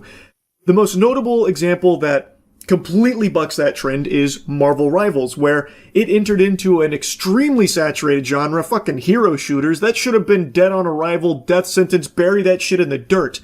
But thanks to the power of the Marvel IP, where so many people are so passionate about Marvel itself, and also the developers diverting tons and tons and tons of resources to just churn things out really quickly, very high quality, very quickly, and also the timing they entered the market where Overwatch was starting to flounder and people were hungry for something to replace it, Marvel Rivals just had all the stars align, and now it is successful, and it did carve out its niche. Highguard didn't have those luxuries. People were even confused on what Highguard was in the first place. They announced it at the Game Awards and then went fucking radio silent crickets for a whole month. People thought it was a hero shooter. I thought it was a hero shooter. A lot of people thought it was fucking Concord 2.0. There were so little things to know about it, so it was hard for people to get hype and buy into this idea of Highguard in the first place when they weren't even talking about it. So when the game came out, and in my opinion was okay, like I don't think it's a great game, I don't think it was a bad game, it was just kind of an alright mid-game, so it was always going to struggle retaining a player base. People tried it, they were lukewarm on it, some people hated it, some people did like it, but it was always going to be tough to get them to stick with it long term, especially if the developers don't seem willing to. Like, these layoffs don't inspire confidence, so there's 2,400 people playing it right now, and I imagine they really like it to still be playing it. And they did add things to it, like the 5v5 mode, so it seems like there is a willingness to try and, like, flesh it out. But with these layoffs, it seems like the future's uncertain, and who knows, you know, maybe down the line they could have carved out a unique identity for it. It did have some unique ideas, like with the base rating, so like maybe there's a what if there, and again, they haven't announced that they're shutting down or anything. They haven't fully turned the lights off over there, so perhaps it's still in the cards, but I just don't understand why it feels like no one at these companies internally is putting their thinking caps on. It doesn't feel like they're being realistic. Because this was a very likely outcome that most people were kind of expecting to unfold here. So why are they already laying off people after only 2 weeks? Why wouldn't you go into a project like this with a longer runway? Like, look, we might be bleeding players for a couple months, and that's okay. Like, we have allocated budget to account for that as we look to try and find our community and build this game with the players. Like, they're already doing mass layoffs after just 2 weeks. So it seems like they were expecting this to just fucking explode and be the next Marvel Rivals or the next Call of Duty or something. Like, who really knows what the expectations are anymore at these companies? It just surprises me how quickly games will come and die. Anyway, though, taking a look at the LinkedIn here, this comes from someone named Alex Grainer. Unfortunately, along with most of the team at Wildlight, I was laid off today. This one really stings as there was a lot of unreleased content I was really looking forward to that I and others designed for Highguard. However, I'm excited for my next adventure. If your team or anyone you know needs an experienced level designer, hit me up. Check out my portfolio here to see what I've done the last 7 years as a level designer in the AAA space at alexgrainer.com. Cheers. The way that Alex writes about it on LinkedIn sounds like most of the team at Wildlight has been laid off, and then he said how disappointed he is because there is unreleased content that they were excited for, meaning that it feels like that unreleased content is never coming. So my impression is that these layoffs are in preparation for shutting it down, especially when you also look at Josh Sobel's post. Today I was laid off from my job at Wildlight along with most of the staff. Once again, echoing that same sentiment that most of the staff has been laid off. You can't run a game like Highguard with most of the staff gone, and this was the lead tech artist. So this is like a pretty big position, it feels like. It was the best team I've ever worked with, and I've never put so much of myself into a project before. I wouldn't trade the past 2.5 years for anything. And then he goes on to talk about his experience, so if anyone has, a need for his expertise, to please reach out about it. To me, this feels like the end of Highguard, more like Byeguard, because it's saying goodbye here.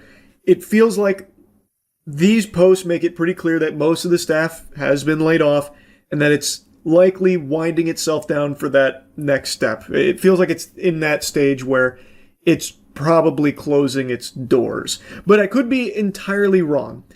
It's just, the statement about the unreleased content that's not coming, these layoffs, most of the staff gone, as well as like a position like fucking lead tech artist. I mean, it'd be tough to keep the game going with basically no one left at the company, right? You would think. Anyway, though, this isn't something that I think is worthy of celebration or anything. I wish Highguard was better and performed better so that way they could keep chipping away at something and maybe make something special eventually. Like, take, for example, No Man's Sky. No Man's Sky came out to nothing but booze. Just an absolute flood of booze, trash, and look what happened over the years. They worked so hard to make an extremely special game, and now No Man's Sky is a fucking masterpiece, right? I'm not saying Highguard was ever going to be able to do that, but I would just like if these games, they actually were willing to stick with it for a while to at least see what they could do with it. I was very pessimistic about the game going into it because it didn't seem like a game that I was going to enjoy all that much. I tried it and it was okay, it's just kind of a meh thing, but who knows? Maybe if they really committed to it, they could have made something great out of it. Now, I don't think we'll ever really know. Because it seems like these companies are more than willing to spend unfathomable amounts of money, millions of dollars, to develop a project like this, and then just close it in 2 weeks, just let it die, lay everyone off, say, well, that was a failure of an experiment, it is what it is. I would prefer if these games came out and were good. I don't like to see all these people losing their jobs. That sucks. And it's not like the developers were the ones that cooked the idea here. I imagine that came from a higher level position. Most people could tell you, you got a real tough battle ahead of you, a real war to fight if you're trying to carve out a strong community in a genre this full that Highguard was competing in. Like, it's just, I feel like it should have been obvious, but I think so many people in the games industry at the highest level of the food chain just are delusional. Like, it is what it is, man. But yeah, anyway, I wanted to yap about this a little bit. I do think it won't be long now before we see Highguard saying that, they're going to be closing it in the near future. But maybe not. Maybe they are going to run this with a skeleton crew at Wildlight. As I was rendering this video, Wildlight Entertainment put out a statement saying, "Today we made an incredibly difficult decision to part ways with a number of our team members while keeping a core group of developers to continue innovating on and supporting the game. We're proud of the team, talent, and the product we've created together. We're also grateful for players who gave the game a shot and those who continue to be part of the community."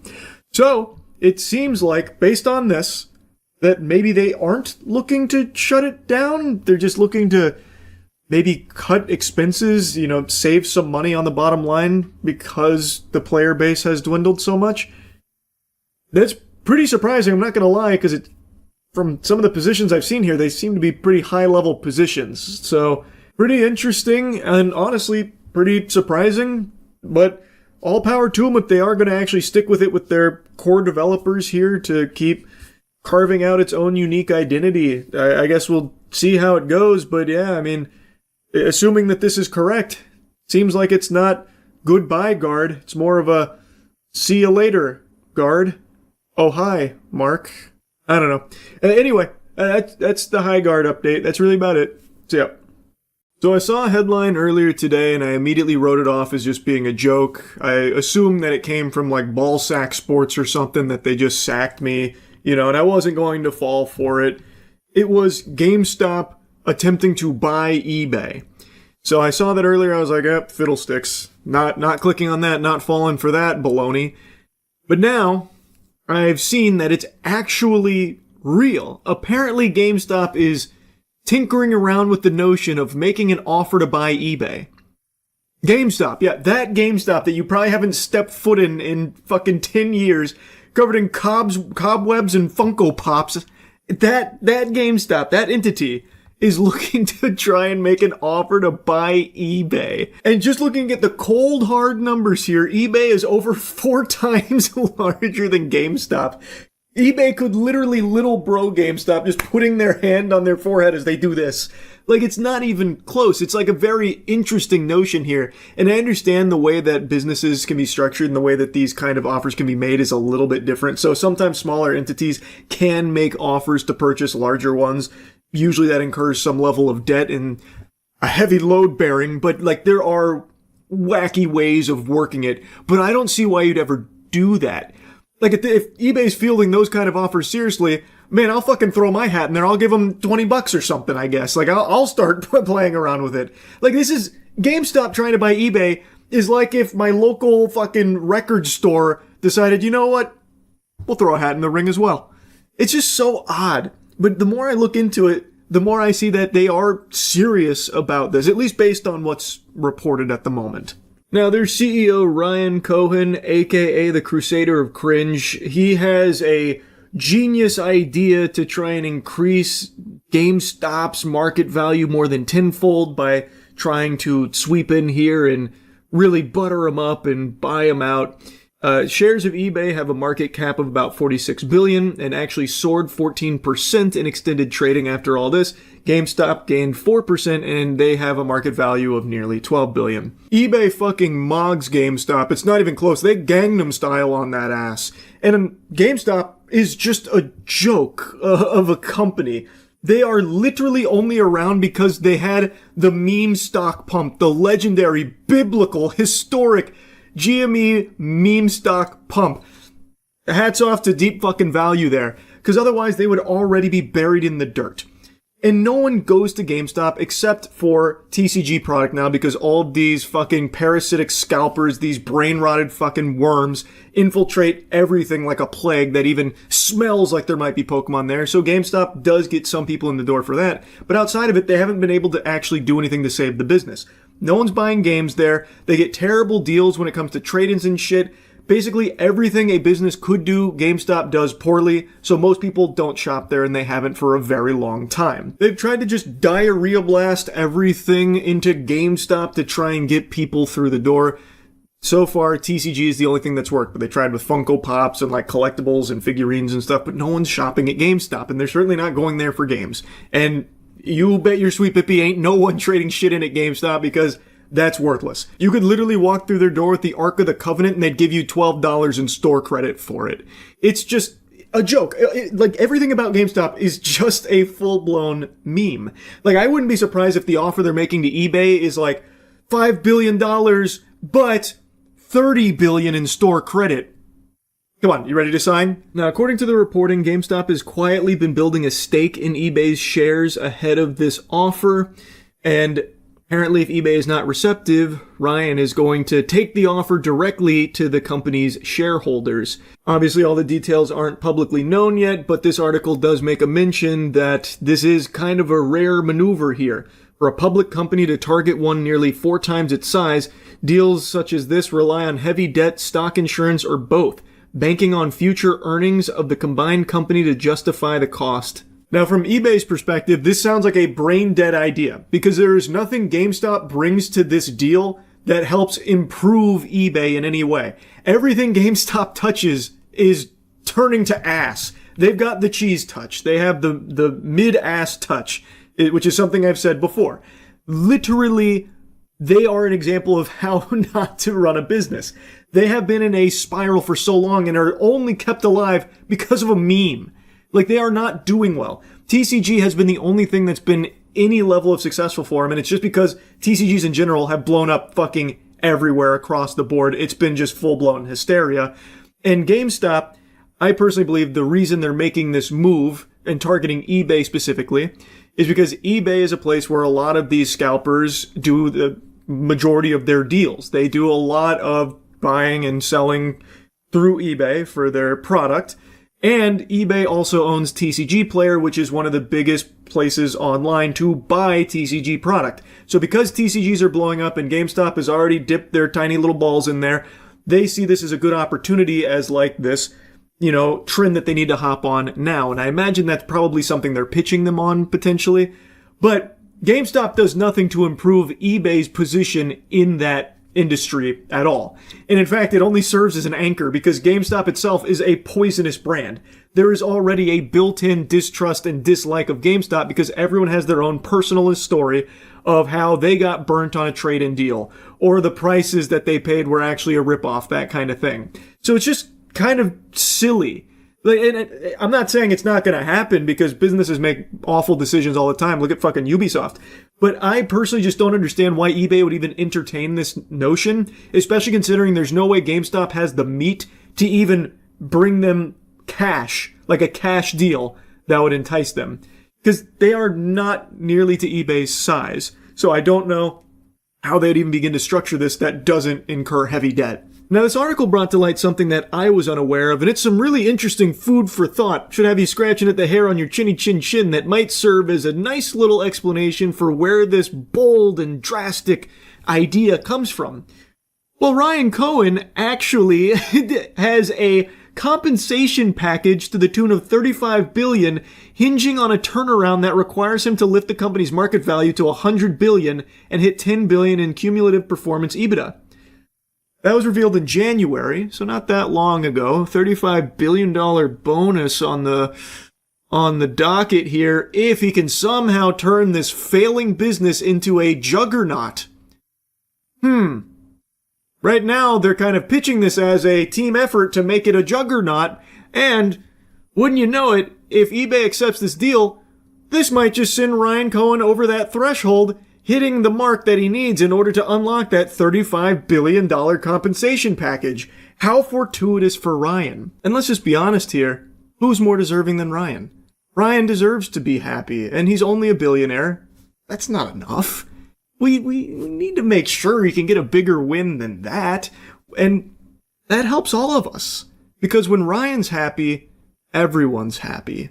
So yeah, this is not a joke here. It seems like this is something that is actively being pursued with GameStop trying to acquire eBay, which I think is a fucking recipe for disaster. GameStop is a joke. It is terrible. They just had their first profitable year since 2019, but that's not the result of any kind of like genius changes and like a big overhaul of the entire business model that makes it better. They achieved profitability mainly through aggressive cost cutting and exiting and closing. So like they just saved doubloons on the bottom line, which they needed to do because GameStop is bloated, it is in the shitter, so that did need to happen, but it's not like there was anything that was actually a very positive change to GameStop that's great or leads me to believe that they'd be able to make eBay better and everything eBay owns better. I think they would only drag them further down. eBay is not a perfect company by any means. They've done a lot of shady shit as well and some bad decisions too, but it's not like GameStop is going to go ahead and go in there and make it fucking sunshine and rainbows over there or something. I just think they would be terrible. Like, I genuinely think it would just be much worse. Anyway, just wanted to yap about this because I saw the headline earlier, thought it was fake. Turns out, not fake at all. That's really about it. See ya. Sexy as Stallone and as funny as Bill Murray. I asked for a That's so old-fashioned. And as suave as Humphrey Bogart. And I know how to speak Ewok now from the sheet music. Not even George Lucas knows how to do that. He doesn't even know who Ewoks are anymore. Have you read the comics? No, but the movie was awful, so I didn't. That's that same asshole that insulted our girl Brittany. Douchey. Charities, I also used to do a lot of philanthropy work. He seems like a nice enough guy. Better than the other three douchebags who asked if she was just like a hooker, and one of them just said she sucks. So, that's an improvement. Yeah, baby! Thank you for running con, or... I'm going to the 10-year anniversary fire. Do you like want a doggy style in the bathroom portables? Yeah. Maybe porta potties? Yeah, let's go to the lineup. Yeah. Have you ever seen Galaxina? Have you ever seen a vagina with no hair on it? It's a sci-fi movie. If we didn't do speed dating, would you come up to me ever and speak to me? Fuck yeah, I would. At Comic-Con, I probably would have come up for like a picture. Oh, yikes. But that probably would have been it. Normally, why would you say that? Women, oh my god, that is awesome. Oh my god, it's Katy Perry. Are you? I am a super EMT, and this is going to be awesome. That's cute as shit, man. What the fuck? Anthony's wooing me over. I don't know why I'm calling him Anthony. It's Anthony. On both sides, this is actually... Imagine getting CPR from him. He's just counting off memes. All your base. Belong us. Big. Chungus. Getting fucking CPR from a Redditor. Taekwondo, which I find someone to actually love me as well as my fandom, well, which I can share with them. Don't go to Geek Love speed dating looking for love. Just look to slam some ham. You're going in with way too high of expectations, Anthony. To be honest, the host here. Where is he? Welcome to Sci-Fi Speed Dating. You're all gonna see this guy, Gabe Newell, stand-up comedian Gabe Newell, is actually not bad. Awesome. See, I love this guy. It's like Chris Farley fucked Gabe Newell, and then gave birth to a 40-year-old man again. I actually saved someone's life and I got an award for it. Oh! You know, I've saved over 1,000 people's lives. I can save you from your virginity. Who is a huge fan of Lord of the Rings like I am. Well, that's a bit of an over-exaggeration. She just said she knows what Lord of the Rings is. She lives, breathes, and sleeps Lord of the Rings like me. With a Lord of the Rings stamped condom. Like, wait, hurry girls, hurry. 30 seconds to come on. perfect match. Sit in front of my boy. Sit in front of Anthony. Oh, she's just going home. Gentlemen, if there's not well, that's some fucking garbage right there. Please step out now. I appreciate it. I hope you had fun. The vast majority of the dudes there had no one in front of them. In fact, I only count 3 guys with a girl in front of them. That's rigged. That is bullshit. And maybe he just needs more than 3 minutes. I know I do. You see, there's something oddly endearing about that guy. He's built like a fucking bowling ball, but he's got such charisma. I don't understand why Geek Love has people that come in saying, like, I want not only a wife, but a goddess. I'd like to marry a literal Amazon, or an alien, perhaps. I won't settle for just getting laid. So is it a Homestuck reference, or does she just like Homestuck? I don't know fuck all about Homestuck other than the fandom being absolute degenerates back in the day. And one day he actually went through my closet and found my costumes and right there on the spot broke up with me and left my house like 2 seconds later. Oh, what? So It's not even like a weird hobby. That's like super normie shit. Oh, is that her boyfriend? I am. Because maybe, yeah, he's a little old. He wouldn't get it. Any lady you choose, it doesn't matter. You'll have to talk to all of them. Phantom of the Opera. I gotta ask, who are you supposed to be? That was rude. I don't like him. He scares me a little bit. I want. Yeah, that's a scary guy. Maybe that would be really Yep, cool. that's a man that you'd read about in the paper with 15 terabytes of child porn. Well, that guy's, that's just a normal man who got caught off guard with See Hitler. Kayla, I just ripped hard ass. I don't know if it's the Homestuck thing just bringing up bad memories in my colon or something, but I just ripped some fat ass. Colliding forces on the internet. Oh. Warring factions, Brony versus Homestuck. And I don't quite understand the Homestuck. I'm Cody. I got a little tattoo. Gaben, get in there and separate them. It's gonna be a fist fight. Oh, nice. Is that a K-pop star? Who you liked on your scorecards, right? Okay, whoever said no, leave.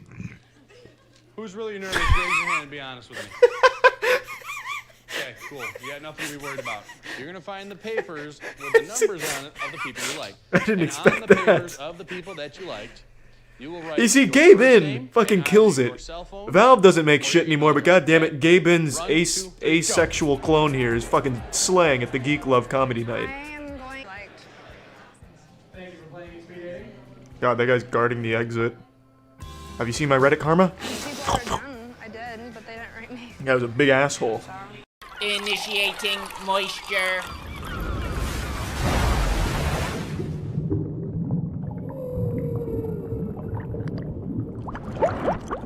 Welcome to the Moist Meter, hosted by me, the master of gaming, the preeminent expert in anything that even remotely resembles a Souls-like video game. Today we're looking at the newest entry into this genre, kind of, The Surge 2. Now, as a fan of the first Surge, I recognized it has a lot of problems, but I still overall enjoyed the experience. The two biggest problems I felt the Surge faced was its ridiculous enemy placement and weird map design, where it was really counterintuitive and there was like 1,000 fucking shortcuts just to get to a bathroom, so then you'd have like 10 different ways of getting there and you'd get confused. The shortcuts became part of a puzzle that was never really intended to be there. And I'm happy to say the Surge 2 improves in both of these areas, more so on the enemy placement. Like in the first game, they'd stack 50 enemies behind this box that would jump out and fuck you in the ass before you had any chance of knowing they were there, so a lot of the deaths felt like it wasn't your fault, but more just bad enemy placement. Because, like I said, they'd pop out of this birthday cake like strippers you weren't expecting, and they were all over the place, just fucking gangbanging you, and it was just really lackluster. The Surge 2 doesn't have this problem. The enemy placement is a lot better, I feel. However, I feel a lot of the maps are still confusing in their design. For example, early on, Brother Johnny, when you're navigating Port Nixon, just this corrosive swampland of stink, it's really hard to get a feel for it. It takes 4 or 5 times going through it before you finally figure out where things are, which is really frustrating because if you die somewhere in Port Nixon, trying to get back to it is just an absolute chore. You feel like a blind man feeling his way around the area because all of these corridors are so tight and genuinely identical in terms of what enemies are there and how they even look. So where you feel like you visited before could be entirely different and lead you somewhere else entirely. There are just so many nooks and crannies of these areas that it's so easy to get lost in. And again, there's a lot of shortcuts, which does help, and they cut back on the shortcuts this time so they actually feel meaningful and you can actually remember where they are, which is nice. But even still, the map design, I think, leads to a lot of confusion. But lackluster map design aside, I think the maps look very nice. I think it's a technical upgrade from the first one across the board, and I really feel like it's mainly just overall a much better experience than the first Surge, especially in terms of the weapons. I was finding weapons left and right that I had a lot of fun with. There's more weapon varieties. There's a whole lot of new fun finishers, of course, that are always satisfying to execute. Get a lot of parts, get a lot of weapons, and you're always constantly switching things out, trying new things out. See what really fits your playstyle. If you want something fast, have like fucking Valkyrie claws, go full Wolverine style on them like a fucking feral animal. You can do the hammer approach, which I gravitated towards early on in the game. And it never stops being satisfying, chopping through all of these mobs of enemies on your way to a boss, or on your way to explore or find new things. It's just, the combat, I feel, is just a lot of fun. It's a little clunky at times, and yes, there's a lot of bugs. Sometimes you'll go for a finisher on them, and they'll fall through the map, and all of a sudden you're fucking doing your finisher on the dude's ghost. which isn't a game-breaking experience or anything. I also really like the crafting and upgrade system. I find that to be entirely unique in the genre, that I just have a lot of fun chopping off certain body parts. You know, you target the right arm, get a nice weapon. I really enjoy that, collect more of the right arms of that gear, level things up. I really like the way they approach the crafting and upgrading. I think it just leads to a lot of fun, and it makes you want to go out and kill a bunch of enemies instead of run by them in a speed run. I also really like their approach to bosses. I think some of the bosses are pretty uninspired and kind of lazy. There's not a whole lot of cool mechanics to them. It's kind of just do the same tactics you've been doing the whole game, but now on someone with more health, which isn't the greatest, but the bosses at least look cool for the most part. But what I really like when it comes to bosses is you can approach the boss in a different way and do a challenge kill on it to get a different weapon, an improved weapon. In most cases, they're not overly great, but it is still always rewarding to pull off the challenge and get that special weapon for killing the boss in that way. And I think that is just a really cool game design. As far as story and narrative go, you're probably not going to be paying too much attention to it. I found myself zoning out through a lot of it. I don't think it's necessarily bad. I don't think it's really good either. But it's there if you definitely want some lore to dive into. I find some of the side characters scattered throughout the world pretty interesting though. There's a nice little nightclub with a DJ in the middle, and then there's a dude striking a superhero pose over to the side by the bar. You can talk to him and he tells you a little story about being like a superhero actor type dude. And I think that shit's kind of cute. But as far as lore and overarching narrative go, I don't think there's anything too innovative or inspired in the storytelling. It's mainly just there to get you point A to point B to fight some cool shit, find some cool shit, and just unleash cool shit. And in a game like this, I think the most important thing that needs to be right is the gameplay, and it really is here. It's extremely satisfying, it never gets old, it's always fun. There's a lot of different ways you can build your character with the implants that give you different perks and abilities, and you also have the gear that comes with bonuses and partial bonuses. It's just a lot to do and always fun to mix and match, and killing enemies never gets old no matter how easy or how hard they are. And I have to say, I don't think the game is overall that challenging. I never found myself struggling too hard unless maybe I got myself into a really tough situation where, you know, I go full big dick mode and I take on 9 dudes, I've herded them up, and then I try and bowl them down like I'm going for a strike in the lanes. And then I'll maybe struggle trying to do that. But overall, if you're just picking them off one by one, even 2s and 3s, you're not going to struggle, and even the bosses don't present all that much of a challenge. Plugging the Surge 2 into the Moist Meter, I'm giving it an 80%. These are the kind of games that I really find myself liking. Not just Souls-like games, but a AA game that is very clearly has a lot of passion behind it. I had the same opinion when it came to Remnant from the Ashes. I think the industry needs more games like this. From a creative team that, you know, wants to deliver a unique experience and make it fun first and foremost. Greedfall is another one that I found myself really enjoying. I just really gravitate more towards the lower budget titles that have real passion and work put into them, that really drive to deliver something memorable and fun. And I think the Surge 2 does that. It's not going to be anything that ranks overly high on the Souls-like fans tier list, I don't think. But it's enough that it's a fun game to be entered into that category and just an overall fun experience. And that's about it. So yeah. I haven't been able to stop shaking. It happened again. There I go. Killing again. Yesterday there was a sweet, innocent man just looking to enjoy his birthday, celebrating his 40th birthday, and I murdered him. In cold blood. I didn't mean to. It was like Pegasus stealing Yugi's grandfather's soul. It was brutal. It was inhumane. There's a streamer named OniPixel. You've probably heard of him. He's a massive streamer, and yesterday, it was his birthday. And through a divine act of God, a sign that he deserved to be smited, I don't know, but through catastrophic circumstances, it led to him meeting me in the top lane of a League of Legends tournament. And the rest is history.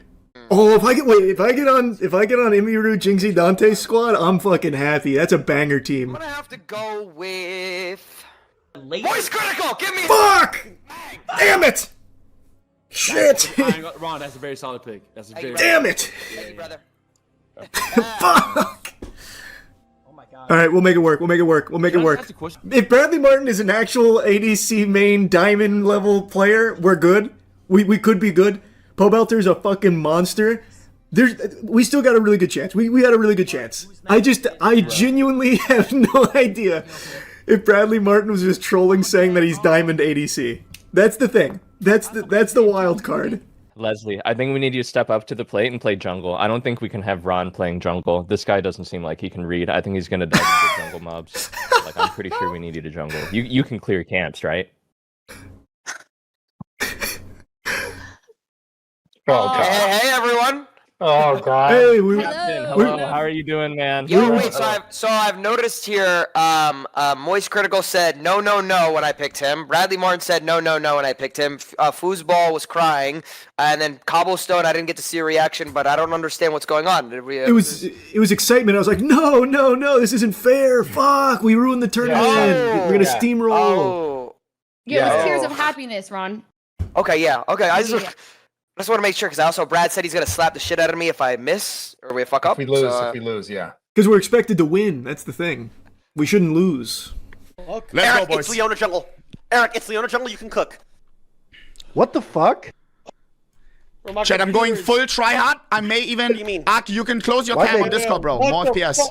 Real quick, before you see the slaughter, I want to make it known that I went into this with the understanding that OniPixel was plat but washed. That's what he was advertised as. So I was expecting a real, Clash of the Titans up there, a kaiju fight. He is very out of practice, it seems. Okay, so let me practice. Thanks. So I just Bradley, you have a single fucking dagger. Can you go back and buy another dagger at least? Hey, everyone! Hey, come back, guys. Let's learn how to shop. Wait. Okay.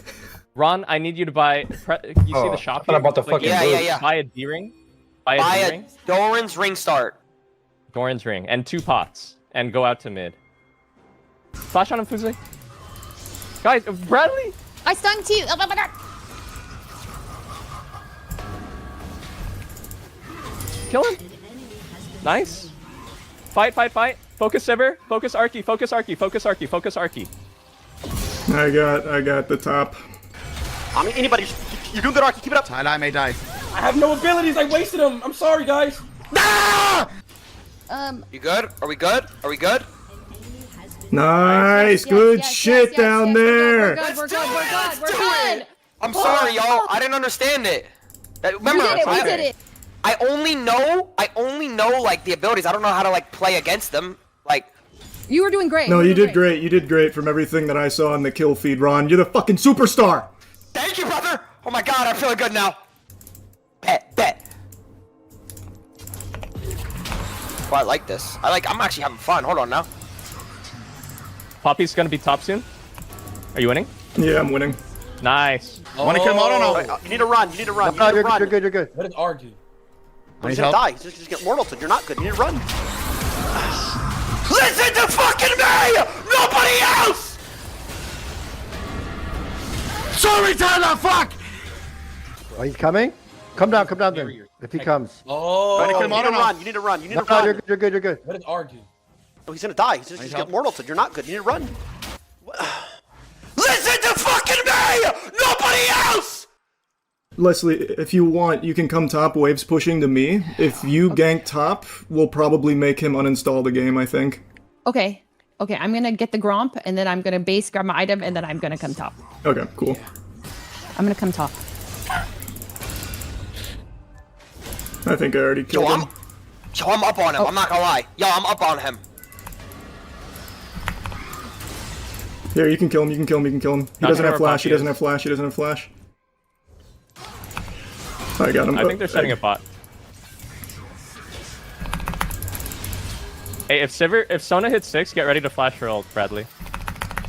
I got him. Yep. Are you able to do that? Okay, Oni, you need to just not ever walk up again. You cannot die again, bro. I know. I'm not. Oh. Think beyond one.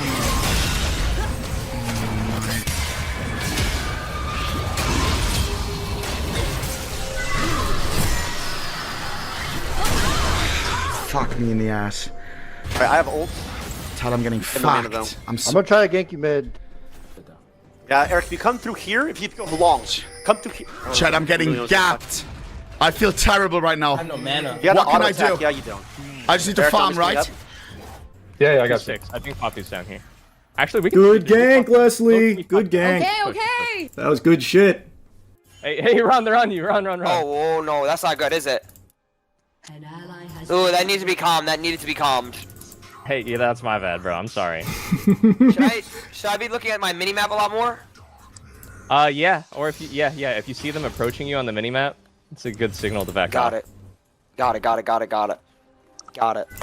So what's the best place I should go if they're pushing me? Should I just go back to our spawn area? Yeah, towards your turret generally. Oh, I'm fucked. All right, Arky, go at him. Run at him, Arky. Okay. Good job. He flash ulted. What was it? His teammate's coming. Keep hitting. Oh, never mind. That's fucking E-Rob. Big Eric. Nice. Let's go. All right, push his way, Arky. Great job. Boss, you have to stop. Oni, you need to stop dying. Flash ulted me. Sorry. You have to get CS. It doesn't. You shouldn't even be in range. Okay. His teammate's coming. Oh, never mind. That's fucking Big Eric. Nice. Let's go. Right, push his way, Arky. Great Eric, job. Absolute goal. Boss, you have to stop. Oni, you need to stop dying. Flash ulted me. You have to get CS. You shouldn't even be in range. Okay. Hit the tower one time. No, you're not. I got fucked. No, you're not. 3 of them. Should I come bot? Oh, 3 of them. Yeah. No, Careful, guys. This brother duo is very strong. Okay. I'm gonna tell you something. They are down a player. I am tooting inside of Pixel right now. Yes, Moist. Yeah, I want to play around Moist if we can. Dude, I'm feeling good. Walk up. Yep, easy, got you.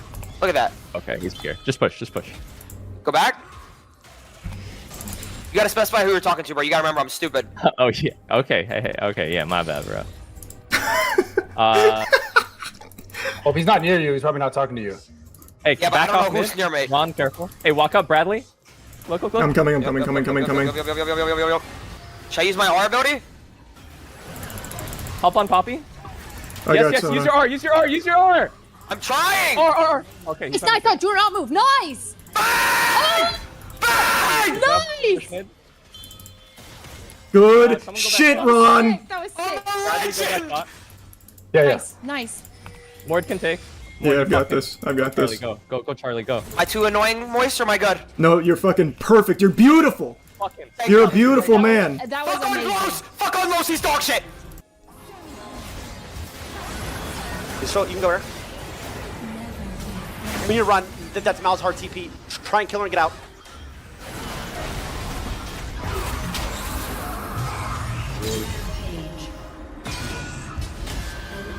Who cares? Malzahar got it. It's fine. This guy's too good for this, actually. Malzahar got it. It's not bad. You got gold too. That's good. I got Mordekaiser ulted. This Mordekaiser is going to be too heavy. I don't. That's going to be impossible. I know. That's my bad, guys. That's my bad. Yeah, it's completely your fault. I know. I'll make up for it. Yeah, I think he's just. Yeah, it's over. GG. Hey! What is that? Chill, guys. That's not GG, please. Too like newbie. Eric, believe. Fuck me. One shot down. We're back even. Bang. Go to the tower. Okay. Someone should cover top. Guys, where should I go? Just stay bot with us. Fuck it. Just keep pushing. Just chill. Yo, I like this, guys. On mid. This is good. Keep pushing together. Oh my god, we're fucking on them. It's over for them. On God, it's over. That was actually one of the saddest things I've ever seen a human being do in a video game. Oh my god, it's over! I don't know if that guy's lucid. Has anyone checked if Los is awake right now on stream? That was crazy. Oh my. Back out run. This is okay. Can still fight. It's fine. Just keep fighting. Oh. I'm just gonna TP for shield. I'm coming in behind them. Yes, TP. We can fight this. Oh my god. Keep going forward now. Oh my god. Alright, I'm just gonna take this for a kill.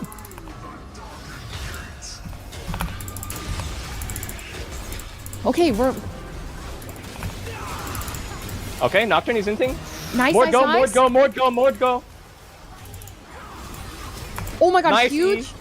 Keep going, Charlie. We fucked them. We fucked them. That's game. That's GG. GG, we end. Oh my god. We can end. Hindsight's 20/20, but that is actually so upsetting because it could have been a Penta if I positioned myself better because my passive was up and Sivir was really low. I didn't see how low Sivir was, so I was focusing on like the stronger players there, so Eric and Tyler. But I also could have killed Sivir for the Penta if I had just spaced myself a little bit better near turret. I could have just gone a little more down and I would have just got the freest Penta ever, and I'm kind of upset that I missed it.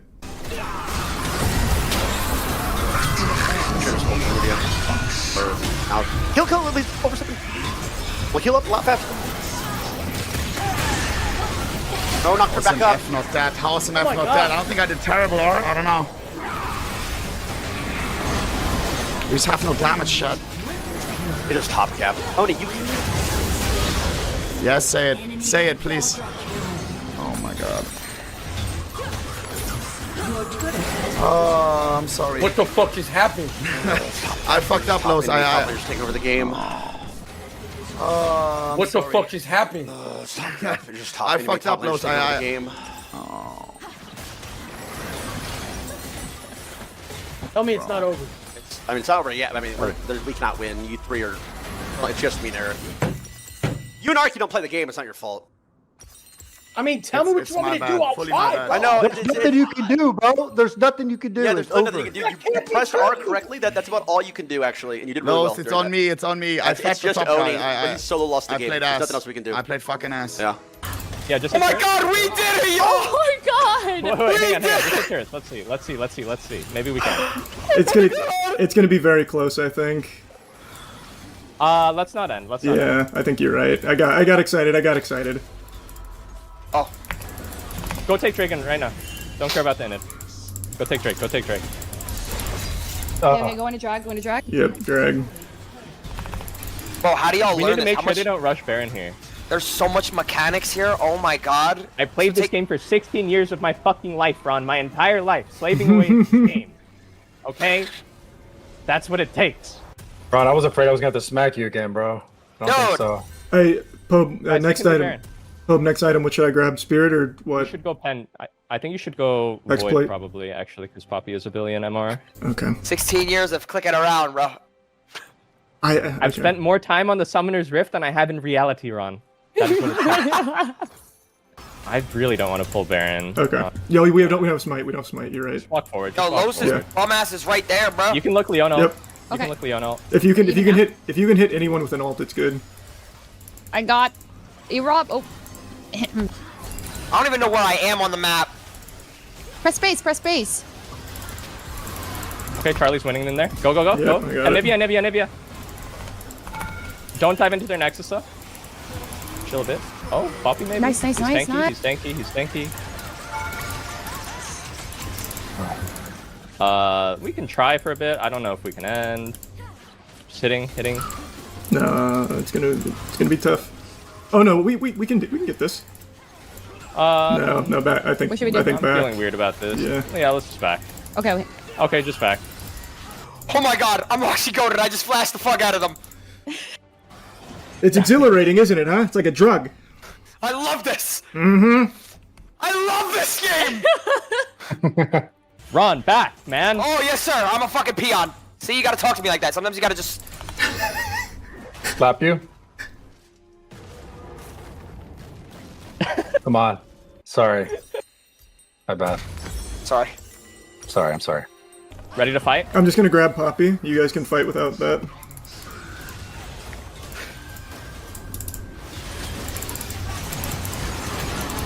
We win. Play with more. Oh, kite out. I got Poppy. We got Poppy ulted. No, okay. I'm back. Oh. They might try to steal. Ah, he's too pussy! Little soy boy's afraid to go for a snipe fight. That's He's crazy. too pussy for us. Oh That's my god. Crazy. We are legends. Sorry. I'm just trying to hit some voice lines. Maybe it'll like hit eventually. I thought that hit great. I could see that. I could see that. Where are you getting these lines Thank you. bro? I'm just trying like, I don't know. Is this shit AI? No, that's a certified big different LCS moment right there. Yeah. I'm just trying to get like that moment. You know what I'm saying? Mm-hmm. Okay, I dig it. Oh boy. I have heals, don't worry. We can push. They use many cooldowns. Okay, pushing. Okay.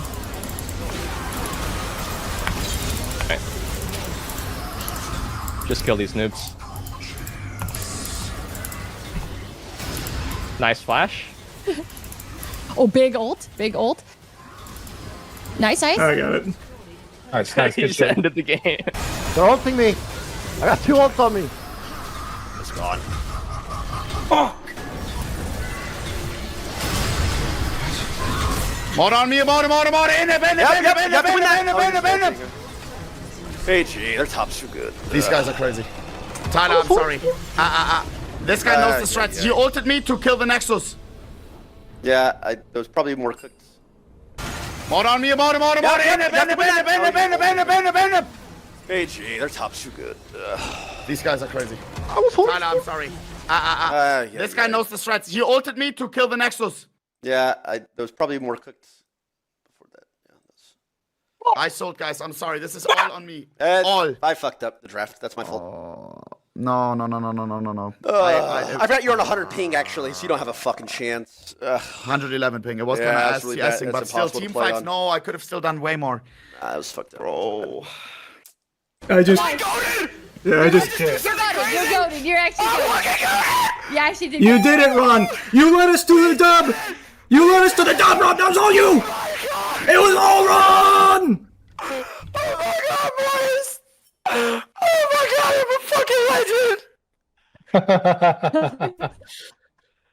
Good shit, boys and girls. That was good. We did it! Oh my god! Ron, we broke your curse, man. We broke my curse, dude! This is my second round! Oh god. Oh my god, wait, I was 1-7. What? But that was an impactful 1-7. 13-0? Holy aura! Bro, you're leading in kills and deaths and assists.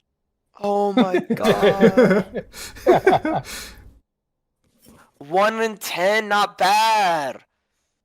Do we But know I have who we're pretty up good gold. I'm pretty good at earning gold. You were good. You're a national. You did great. Like, literally, for never touching this game, unironically, you played super fine. Like, you did exactly what we needed you to do. Legit. Thank you, bro. Thank Yeah, you, that was bro. awesome. Thank you, Ron. Oh my god. No, thank you guys, y'all. This is where legends are made, y'all. Mm-hmm. You want that line to hit so bad, huh? It's gonna hit, bro. It's gonna hit one of these times. Oh my god. Wait, so they're out of the tournament completely? Yeah, and I'm pretty sure Pixel's never going to touch the game again. He had the worst time of his life up there. I don't know if League is my game, bro. How to uninstall League, bro? How to uninstall this fucking game, bro? Nah, bro. Oh, also, tell Oni happy birthday from me. let him know. Wishing him a great birthday. That's super sweet. That was fun. That was a lot of fun. You more ulted my birthday, brother. No, but like I said, man, it's just the birthday spankings. It's something we do over here, and we have a good time. We giggle about it. We have fun. Yeah, I have like a really good dude. You go, ooh, ow, ooh. He's been pushing me. It's only up from here. Ooh, So maybe that in kind of about, thing. 1 month. They're good bot lane, though. We killed bot lane. Hey, wait, yo, Tyler, but we could go duo queue? I'll never play with you again in my life. I don't know why you send this fucking tournament. Waste everybody's time. Yo, listen, Tyler, if you ever want to play 2K, bro, I'll teach you the ways. Not playing 2K. Oh my gosh. See, this doesn't mean anything to you guys, but this is a big deal to me. People are I talking wanted for this to for win. months, by the way. For you guys, it's just like a Monday. Bro, I hate no, it bro, so much. I I hate feel it terrible so right now. much. What a fun tournament. We lost in the second round, but it doesn't matter. We had that glorious game 1. We were the people's champions. And being honest, Tyler was fucking spitting there when he was talking about how much he hates to lose. I get that mentality completely. When it comes to competition, I get sweaty. I hate losing.